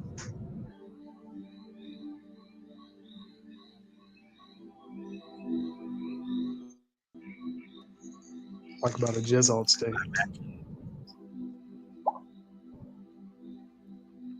I imagine having the voice, the seat of authority given to yourself, and then what makes XYZ so, because I said it's so. What would you have to believe about yourself in order for that to be the final say? Mm-hmm. Because that's what Because I I say it. realized. Like I had a Luke and Darth Vader moment there.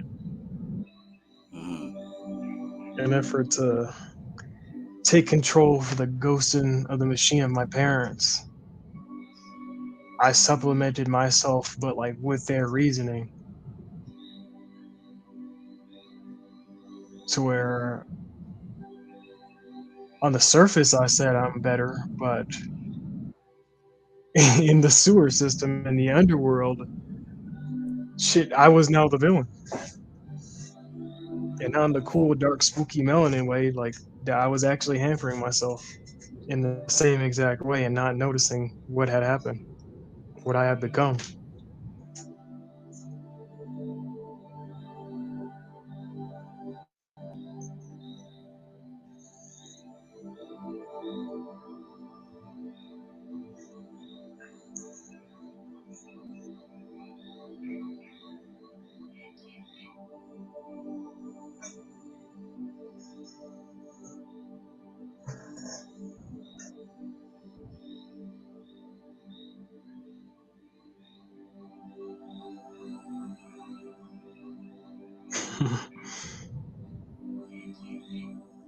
That's what's wild. Enchanted Cottage 333. I give you a wrench.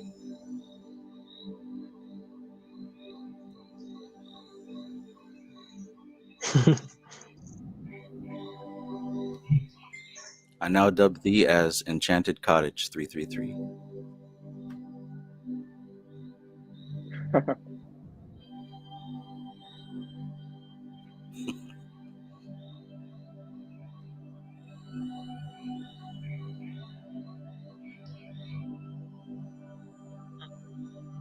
Shit, even the ecology of our world today, like we have like so much anti-war stuff going on.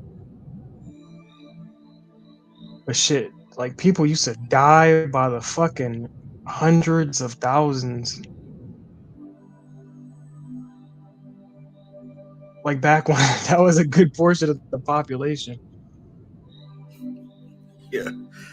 Whole cultures would be decimated, wiped out. A few times in the Bible, God said, go do that.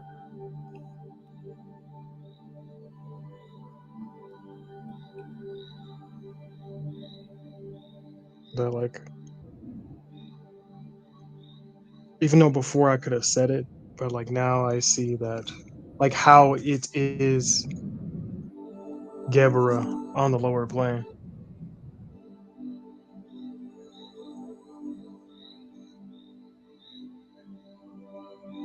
Like it, in order for stuff to develop, certain certain players need to not be on the board. Right. The ecology that they have and spread ain't useful for Prakriti after a certain point. And also players. That's also what I wanted to touch on. And to sort of maintain your frame and exert your influence. As a result of working with Phaleg, I've seen how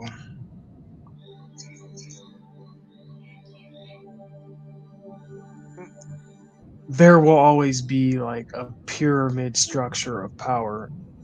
Even if we want it to be equal, unconsciously, whoever best fit Prakriti will trigger those things within them to seize that. And sometimes it's not so much like as one country attacking another, it's like if we don't attack now, we are not going to be here, X amount of years down the road.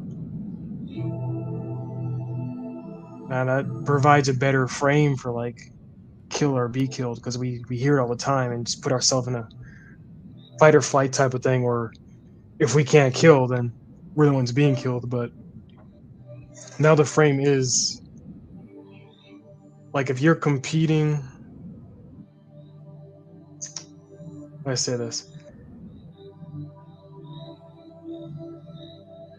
If there is if two small players are playing, but there's way more there's way more at stake than to be gained in it than a truce, then like you have to fight. And one of the interesting things is that Caesar was actually even before the fighting for life, he was actually Grand Priest of Rome. So the Hesed figure of the culture. And he was trying, once he came back into Italy, he was trying to surrender, but he realized how the Senate and another general were against him over and over again. Like he just kept trying, like, if I surrender, or I'll give up everything I have as long as that guy surrenders too.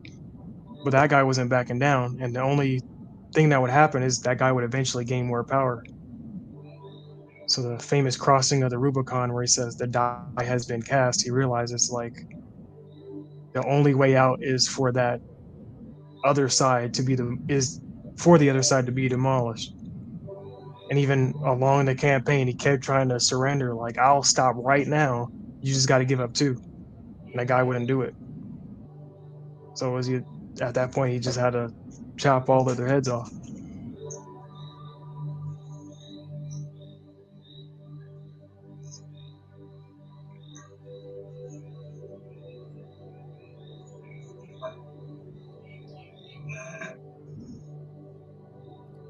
So like, if we grant something in our ecology like enough room, it's not just gonna stay there. If we grant, the thing that we grew up with sufficient amount of room, eventually it's in its nature that it's going to want to take over.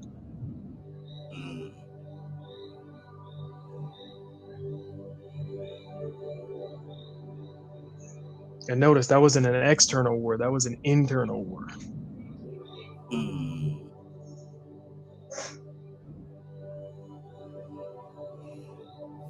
Different concepts and beliefs vying for authority, fighting to survive, the mental plane. Just as parasitic as any other plane of existence. Trav, I thought it was nature and abundance and love. Well, that is how nature operates, right? Eat one thing and shit it out. It becomes food for something else. That's beautiful nature. And there's abundance of things to eat and things that have been eaten.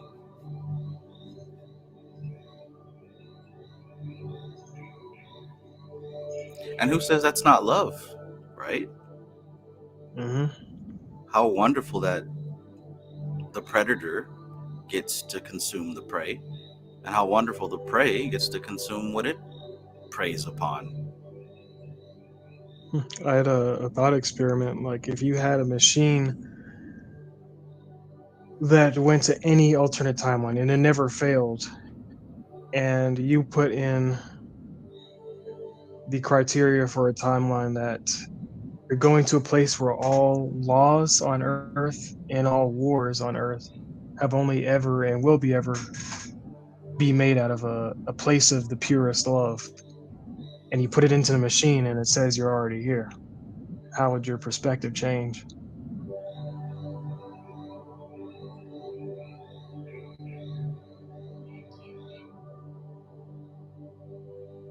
Sheesh.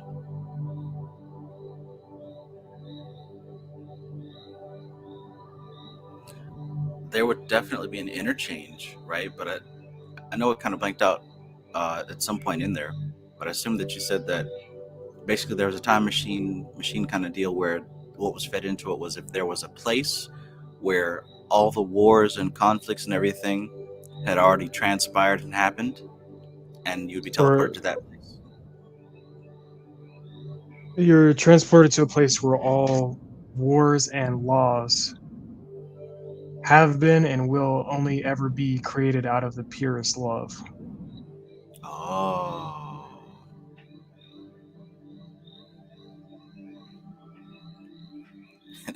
And it takes you where you already are. It says, like, error, you're already here. Default dimension. Hmm.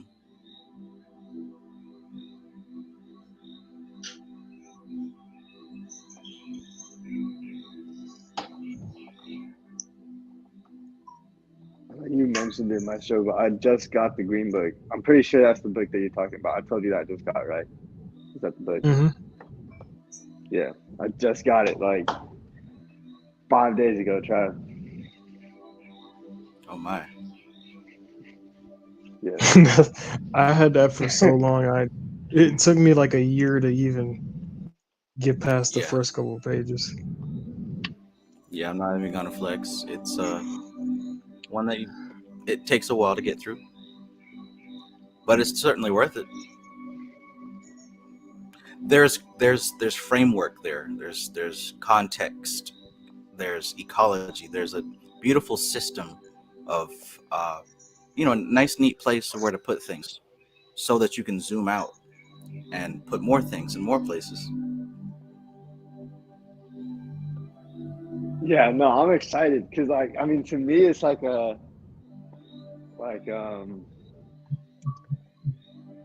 don't know if you watched Yu-Gi-Oh, but like Toon World, the card, it's like a Hmm. book and it comes out and it's like a whole world. That's what I like. That's what it feels like to me. So it's like Pegasus. diving into like a whole world to explore, like a Oh yeah. pocket dimension. Yeah, Shit, I think that teaches you how to create your own pocket dimension, really. I think in a way that was probably one of the last books on that topic that I got, because after a while, once you find what you're looking for, you start to realize that the rest of the search is done with what you already have. You get what I mean? Like I'm Hmm. sure there's tons of books out there on this subject matter, and new ones coming out all the time. But once you start to get it, once you start to understand it, you there's a different game that you're playing now. Yeah, definitely. That's like I'm not at that necessarily, but I could see I've experienced that in different things, and I Hmm. could see what you're saying. Yeah. It did that for me. I don't know if it'll do that for you, but um, I guess all I'm really saying is that there's the information. There's yeah, good good book to purchase and study. the a Shit, lot of the same. the NLP exercises, like brain magic and source book, for example. Some of those I have more or less created, but never framed them as an exercise. Like, they are more thought experiments than anything, and that's what Mhm. led me to like develop that theory where there's only so like reality is a board and there's only so many moves you can make. To where like you said, once you, especially on that subject, once you reach a certain point, like no matter what you find afterwards, it's like it pretty much just becomes a summary of another way of saying it. Yes. I mean, shit, just like all this magic stuff. Honestly, I don't buy any more magic books. Like once you, or hell, any evocation spirit, but like eventually you start to see that pattern so many times that it's glaringly obvious. And like I said, the game is now different. I want to know what's behind all that stuff now, not how to do it, what's behind it. Cosmic doctrine is starting to do that for me about Kabbalah.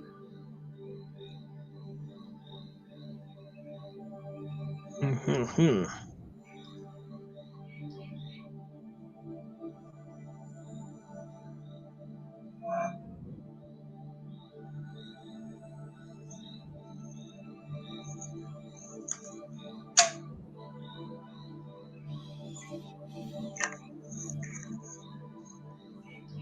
Shit, on that note, I've loved experimenting and being taken along for this ride with these deities now. 'Cause I didn't try any evocation for a very long time. It wasn't until the eclipse where I was like, there's one thing I do want to understand, let me understand it. And it slowly started opening this door. The lunar or the solar? It was actually the lunar eclipse. No, Oh, no, no, me? wait. Actually, I think, yeah, it was the solar. Yeah, because that's the one that woke me up. Oh, okay, yeah. Mine was the fucking lunar eclipse. Fucking, that shit was fucking wild. It got me on, go ahead, Joe. As far as the lunar and the solar, I see those as one thing. It's almost like the entering into a worm, going through it and coming out the other side. Because solar and lunar eclipses always happen together. One happens on the new moon, one happens Yeah. on the moon. I see them as a whole phase in itself.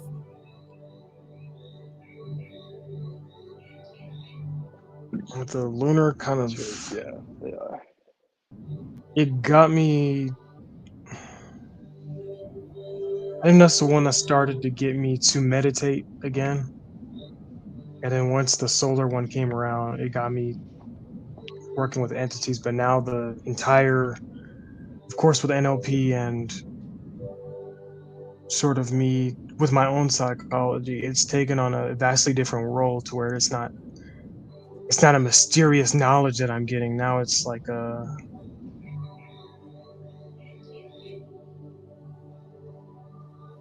they just push me the information what they gotta give and then on to the next.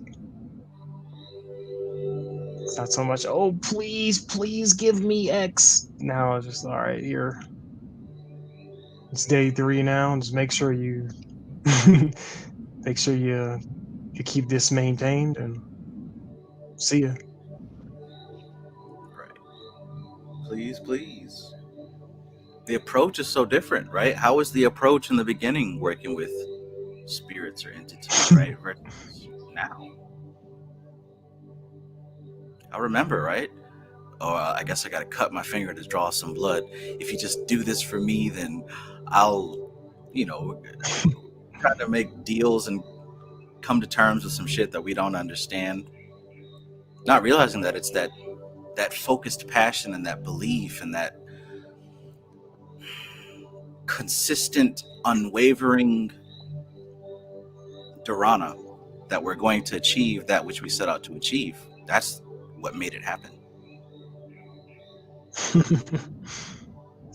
The meta state that we put ourselves in using these entities as a trigger Yes.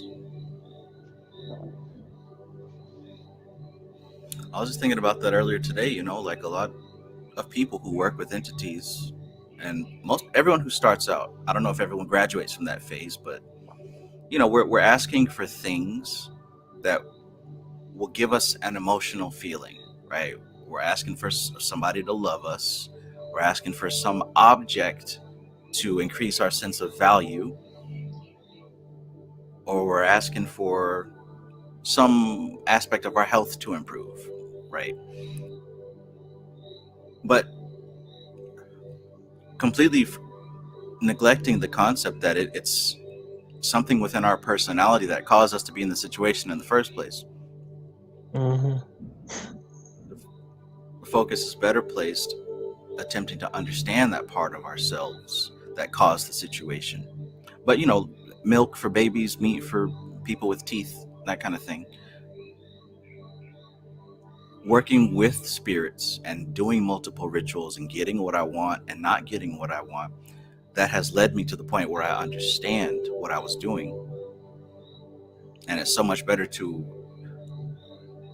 identify and pinpoint and get clear on the intention. That's way more important than what you're working with, what ritual you choose to do, what time you're going to do it. That's way, way more important. Yeah. And even now, like, when I do ask for something, it's with the understanding that this is going to come with a mindset shift.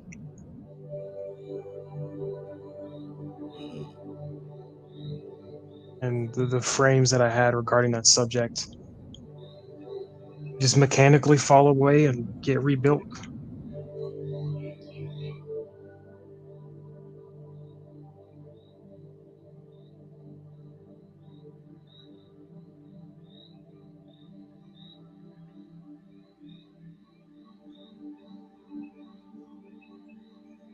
As is life. That last chapter of the Cosmic Doctrine, of that last reading, really had me looking at life in a different way when she talked about the atom that comes from the center, that God particle, and it travels all of existence.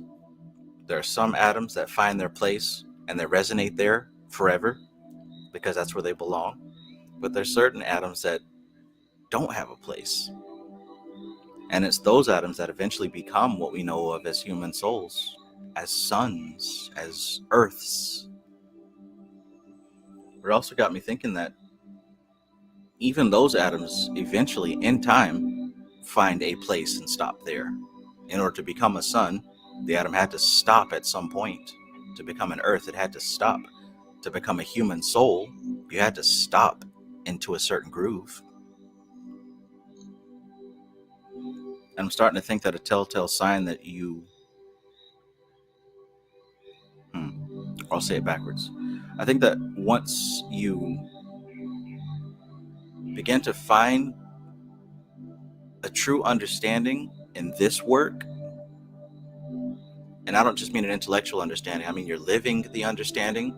Once you find yourself living the understanding, I think that's when you identify what your soul is and where it belongs, what your purpose is. And sometimes you can find out those things on a level that isn't intellectual. Like it's not something that you can sit on a YouTube video and tell somebody else. But I think that a sign that you have found that space is when you give up that chase for the things that you don't have.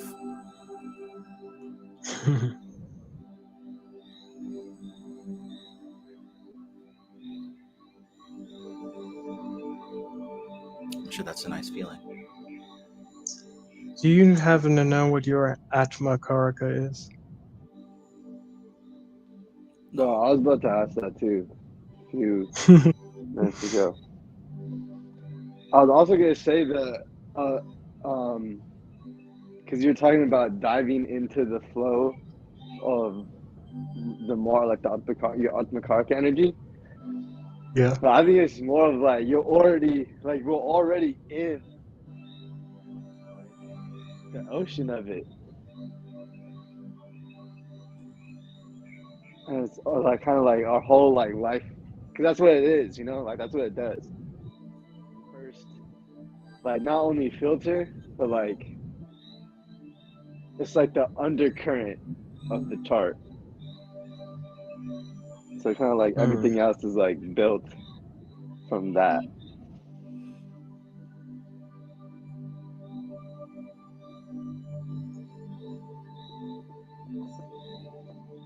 Roots, soil.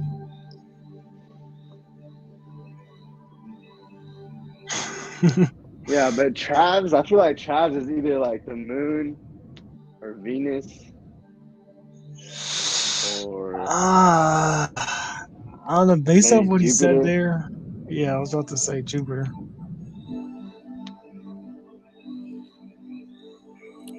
What does that mean? That AK? It's the planet that holds the highest degrees. It is Jupiter. Wait, sorry, I don't know. How would you go about knowing that? Is it the one that's the? What does that mean? Like basically, do you use like AstroSeek or what site Well, do you last use? Indastro. Indastro. Does it give you like your planetary degrees on that? I think it does on one of them. What planet has the highest degrees? That's what you're saying? Yeah. Yeah. And you're saying like closest to 29, whatever, like the highest Yeah, number? 29 is the highest. Okay. Excluding like Rahu and Ketu. Those automatically have the same degree. And we're talking Vedic, right? Not Yeah. sidereal. Okay. Yeah. I'll have to double check.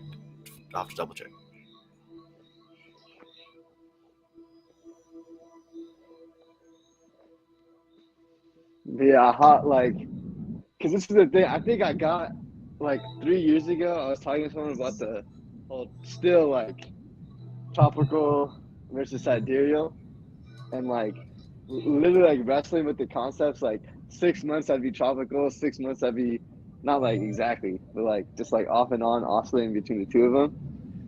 And then someone who like I knew had like maybe been studying for astrology for like 2 years. They were like, "Oh man, like it's easy. Like I already understand like the two sides and stuff." And I'm like, I remember getting like mad, just like you're not even like wrestling with the ideas or anything like that, and you're just like saying that like you could like basically they're saying that they could like write a book or some shit. I'm just like, bro, that's crazy. Books written by people like that. I'm about too damn much. But yeah, anyways, I'm no longer like I realized that this the question or premise of coming at it like which one is more right. That's what Meister said like probably like an hour ago now. That it's not like one or the other. It's like each of them are within their own right and within their own system are valid like measurements. But it's like it's because like the people that study them, they still like take on that mantle like siderealists or like people into Vedic astrology will say that this one's correct, and tropical will be like, nah, like we're correct. So they'll still like put down each of the sides.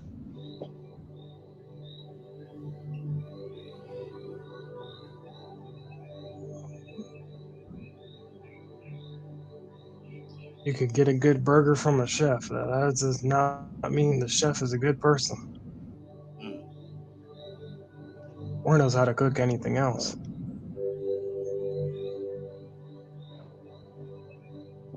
I My realize grandpa. I think now it's like whenever I'm with talking to people into tropical, Like basically, depending on like how I'm feeling about the situation, like if I want to like agree with this person or if I want to be like the devil's advocate, I'm gonna basically just like switch because like I know, like me wrestling between both of them for so long, it's like I think I've been able to like see things just like based off my own chart.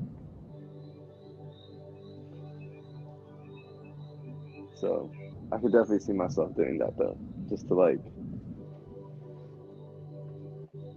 play Rapport. devil's advocate. Yeah, rapport. Yeah.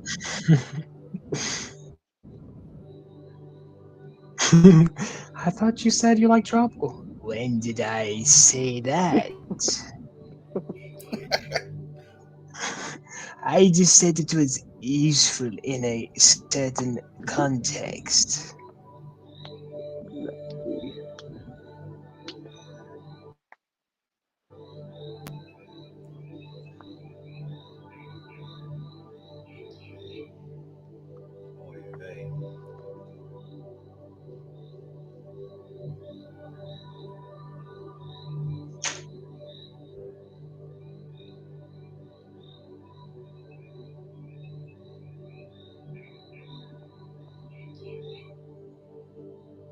And I think something equally as important as the Atmakarka is the opposite, like the planet that holds the lowest degrees.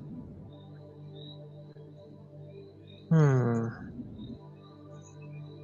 So my Atmakarka is Saturn, and then it's called like Durakarka, and mine's Venus. I think it might be my sun inside real. I don't know which one. Is it cycle sidereal is like where it goes X amount of degrees backwards? Yeah, Okay, yeah, then it that is would be like sidereal. basically like on YouTube, like that's the same as saying Vedic. 'Cause Yeah. It's in my head. I gotta have that hard line label. But I think I'm like set 2 degrees from my sun in sidereal. One or two, like right up on there.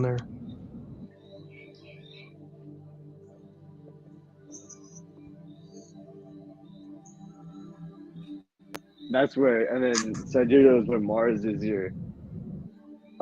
the one that holds the highest. Mm-hmm. Yeah, I know that one of the qualities for like Venus holding the lowest degrees is basically um like liking superficial beauty, and I'm not gonna deny that. Like,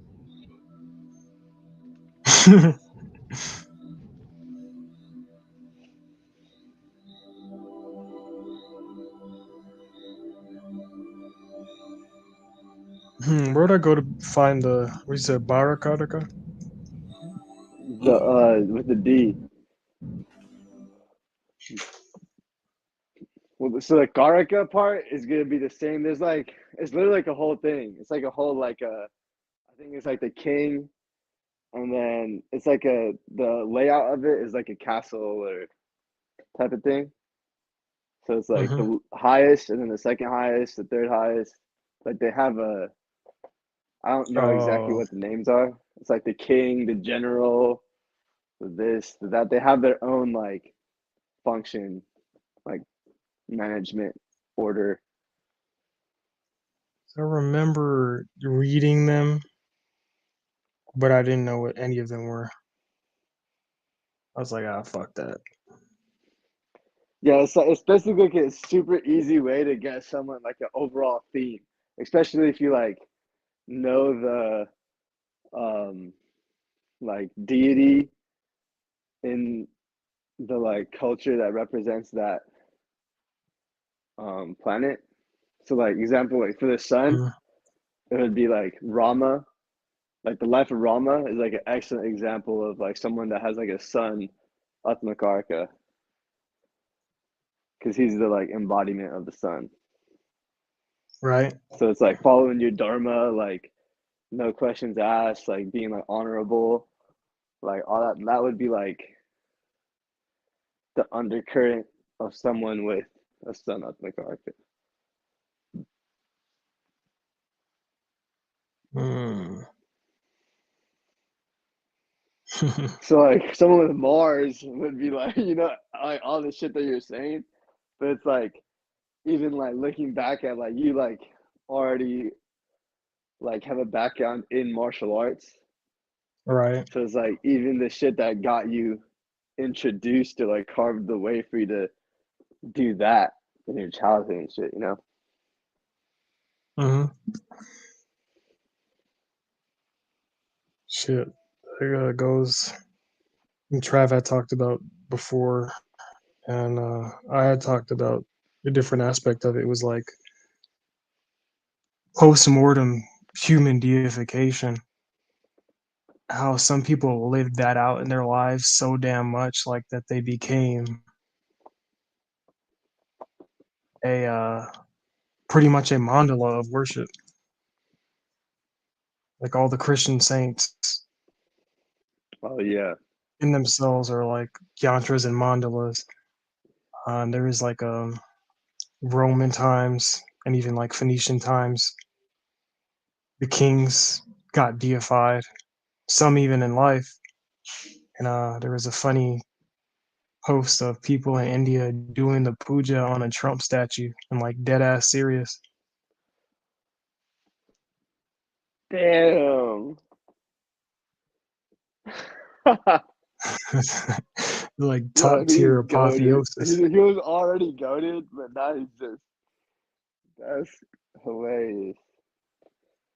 Shit, what do we do? Like to vote for someone to believe that they'll change? Like that's essentially just a prayer for Jesus to come back, and we we just add a bunch more content to it. Yeah. That a president's supposed to come and fucking reprogram reality. Not to say they don't do that, but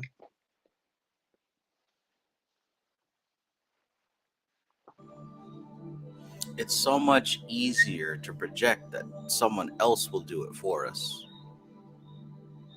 Same thing like with the enemies from earlier.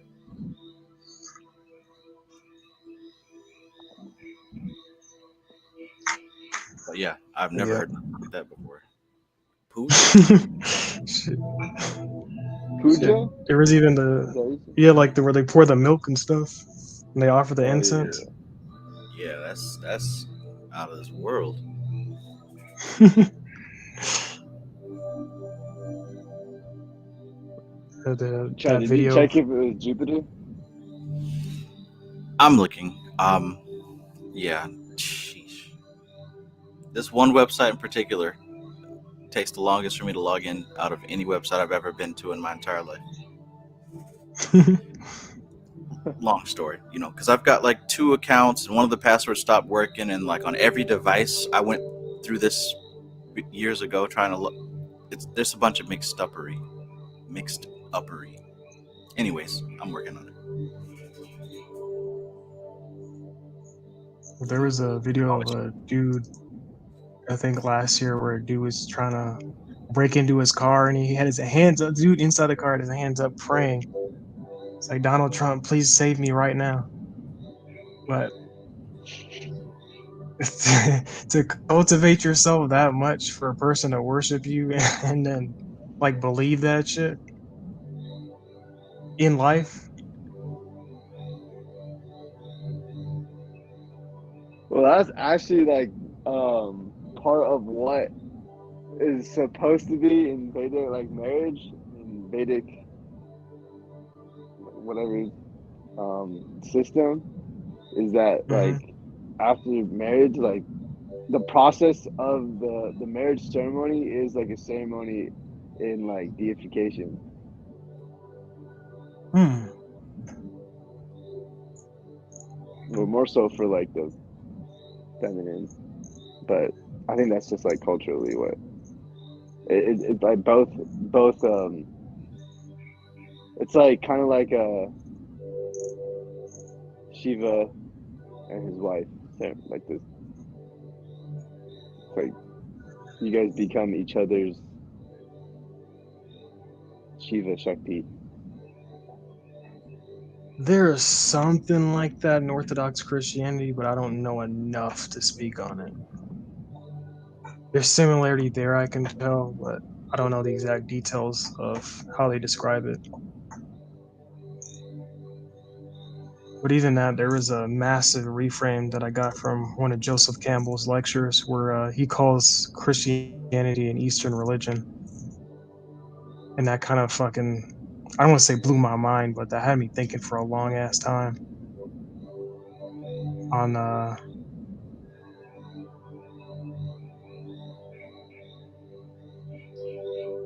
like, because Greek philosophy in itself was Vedanta just given by the Zoroastrians. And then like later he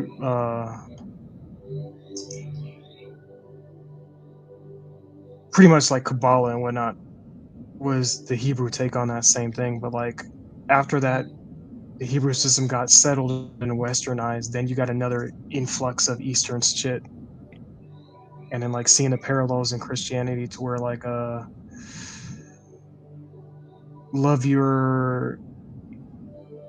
love God and then love your neighbor, like that's just the first two Mahavakyas of understanding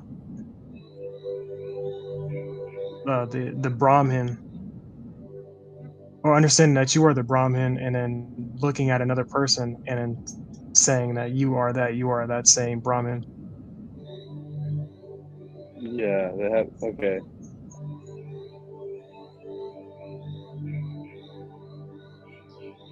And later, like the saints that ended up writing, like expounding the religion, just they incorporated the mantras, and then they westernized what the hell the process was, but of course it was the same. It just evolved into the rosary. And even in the Eastern Christianity too, they had Hatha Yoga for a couple centuries as well.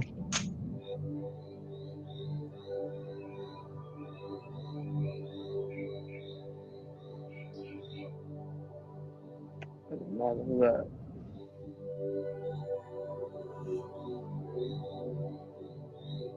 And that's also like what spurred the Islamic Golden Age, is that they had all the stuff from the Romans, like all the Greek stuff, and then of course like the second caliphate stretched to India, so they had all the Vedic shit. So then that's when like you gotta. They had all that shit. Mhm. That's when they started developing like their the different schools and whatnot that looked at things more metaphorically than they do now.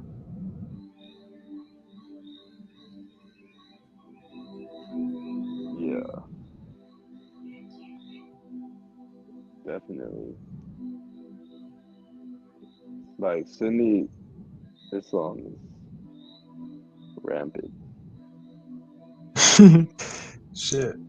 And what I found, like that's all like it's not even bad per se. It just came like it became the status quo after World War I. But what I found, at least through like energetically feeling it, is that it's a Kether form of Islam,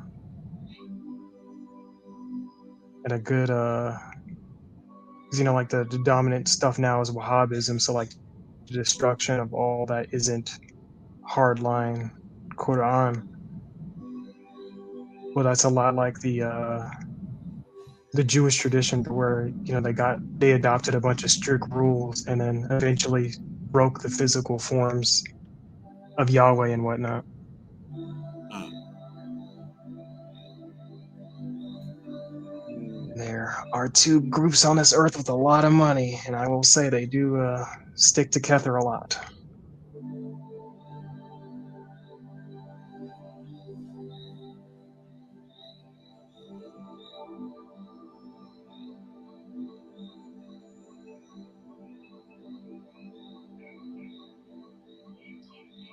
Absolutely.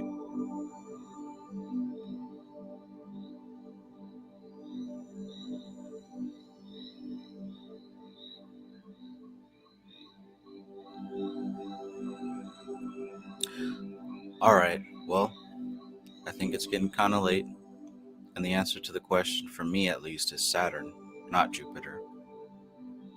Boy. Damn, we both have Saturn. So I need to start looking into Shani. Holy. Saturn at 28 degrees.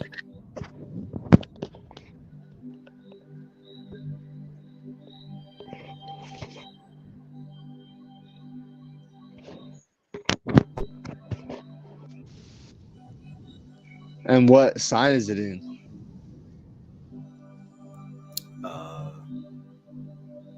Saturn in Libra. Oh shit. Libra. Isn't that where it's exalted? Yeah. Aye. Well said, son.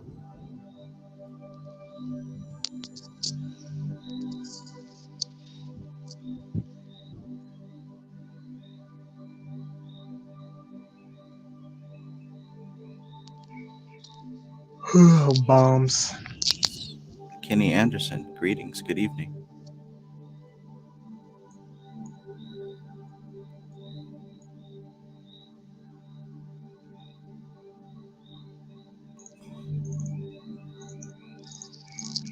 But yeah, so like work like looking up the themes of Saturn, like you'd definitely be able to see that undercurrent in your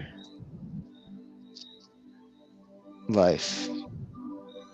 And future current too. Obviously. But like yeah. Yeah.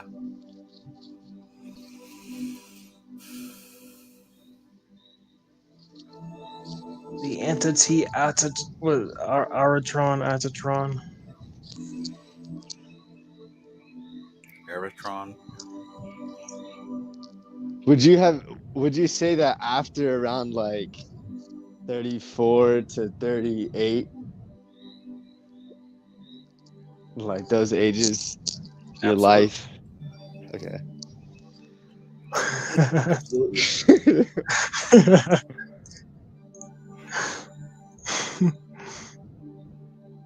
I got something to look forward to. 7 more years. Oh, man. Yeah, now I got some things to think about. I wasn't aware of that piece of information. Yeah, people say 36, but I like to like give or take a couple, you know? Mhm. Because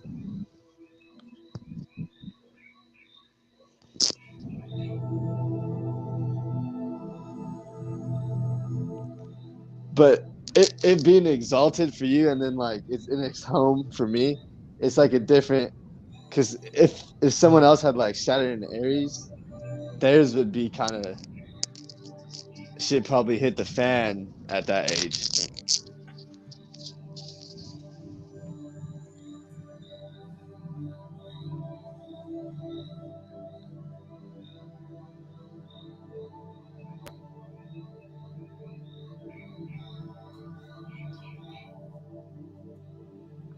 But not really, because it being like the king of the chart, it's all like one of the things about the Admakarka is that it's always a benefic planet.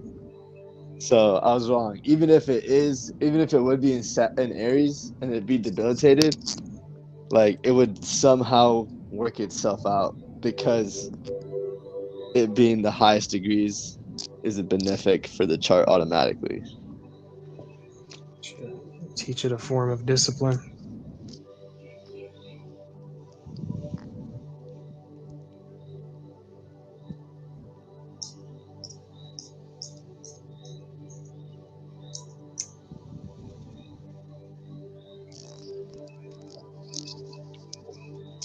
Yeah, but it's like around that age, then like grandfather figures. But not just that, but like any type of like in childhood, it'd be like limited. Um, it's just like it was like a strict, like a super strict upbringing.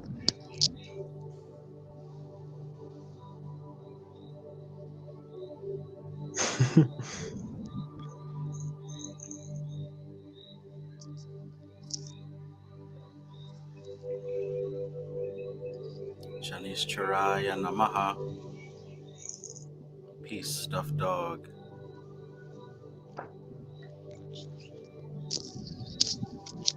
Yeah, it's getting late for me too, so I'm about to go to sleep. It's like way later for you, but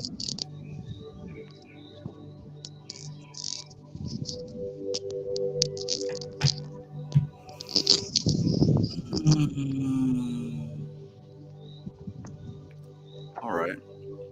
But yeah, I think this is a good time to go ahead and start wrapping up.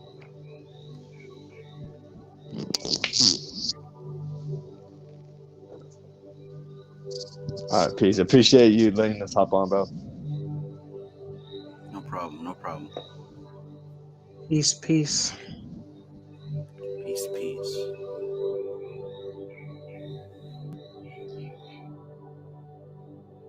Good night. Good night.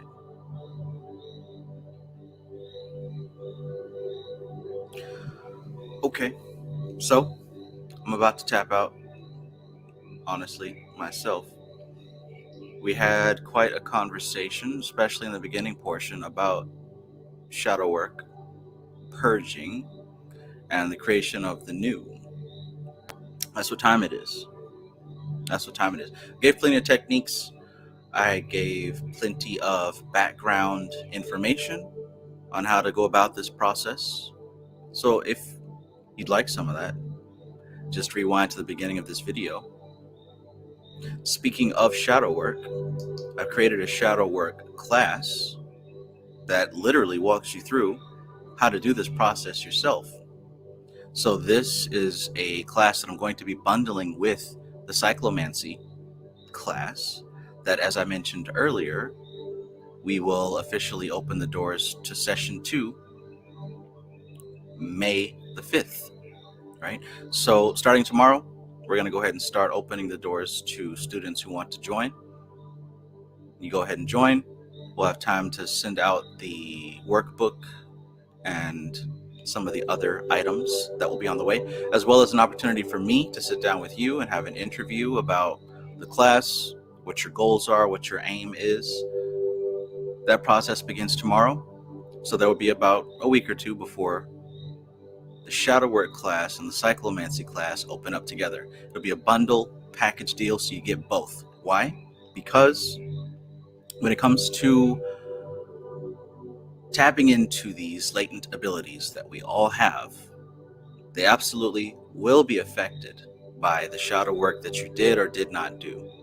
So all magic, all ability will be and is affected by how much shadow work you did or did not do.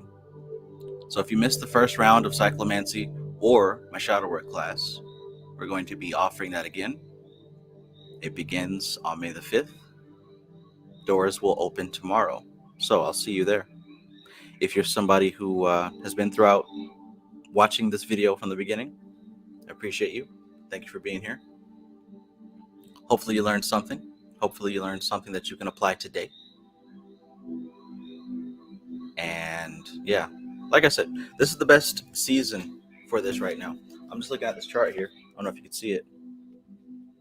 But basically, here's the beginning. At the very top, you see Mercury retrograde. Just got out of that. At the very bottom, you see Pluto retrograde. Pluto looking within. Right? So we've got 2 months of nothing but Pluto retrograde. This is literally the best time to do this.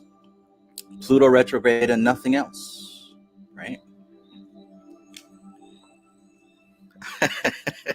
So as I look here, let's see.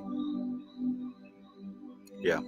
Pluto goes retrograde May the 2nd. So yeah, that's right about the same time that this date that was given to me in the dream is happening.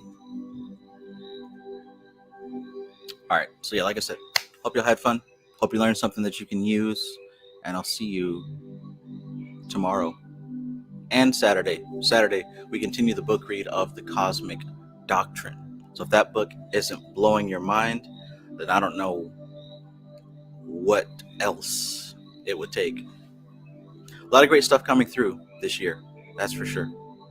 So stay excited, stay busy working on yourself, continue to cut these useless cords, the weight that no longer serves you, get rid of it. It's time for that. And start building this story, this concept of the best version of you that you can step into. All right. See you next time. This is TK Trav, aka Travis Magus, here with LVX777. I love you all. Peace.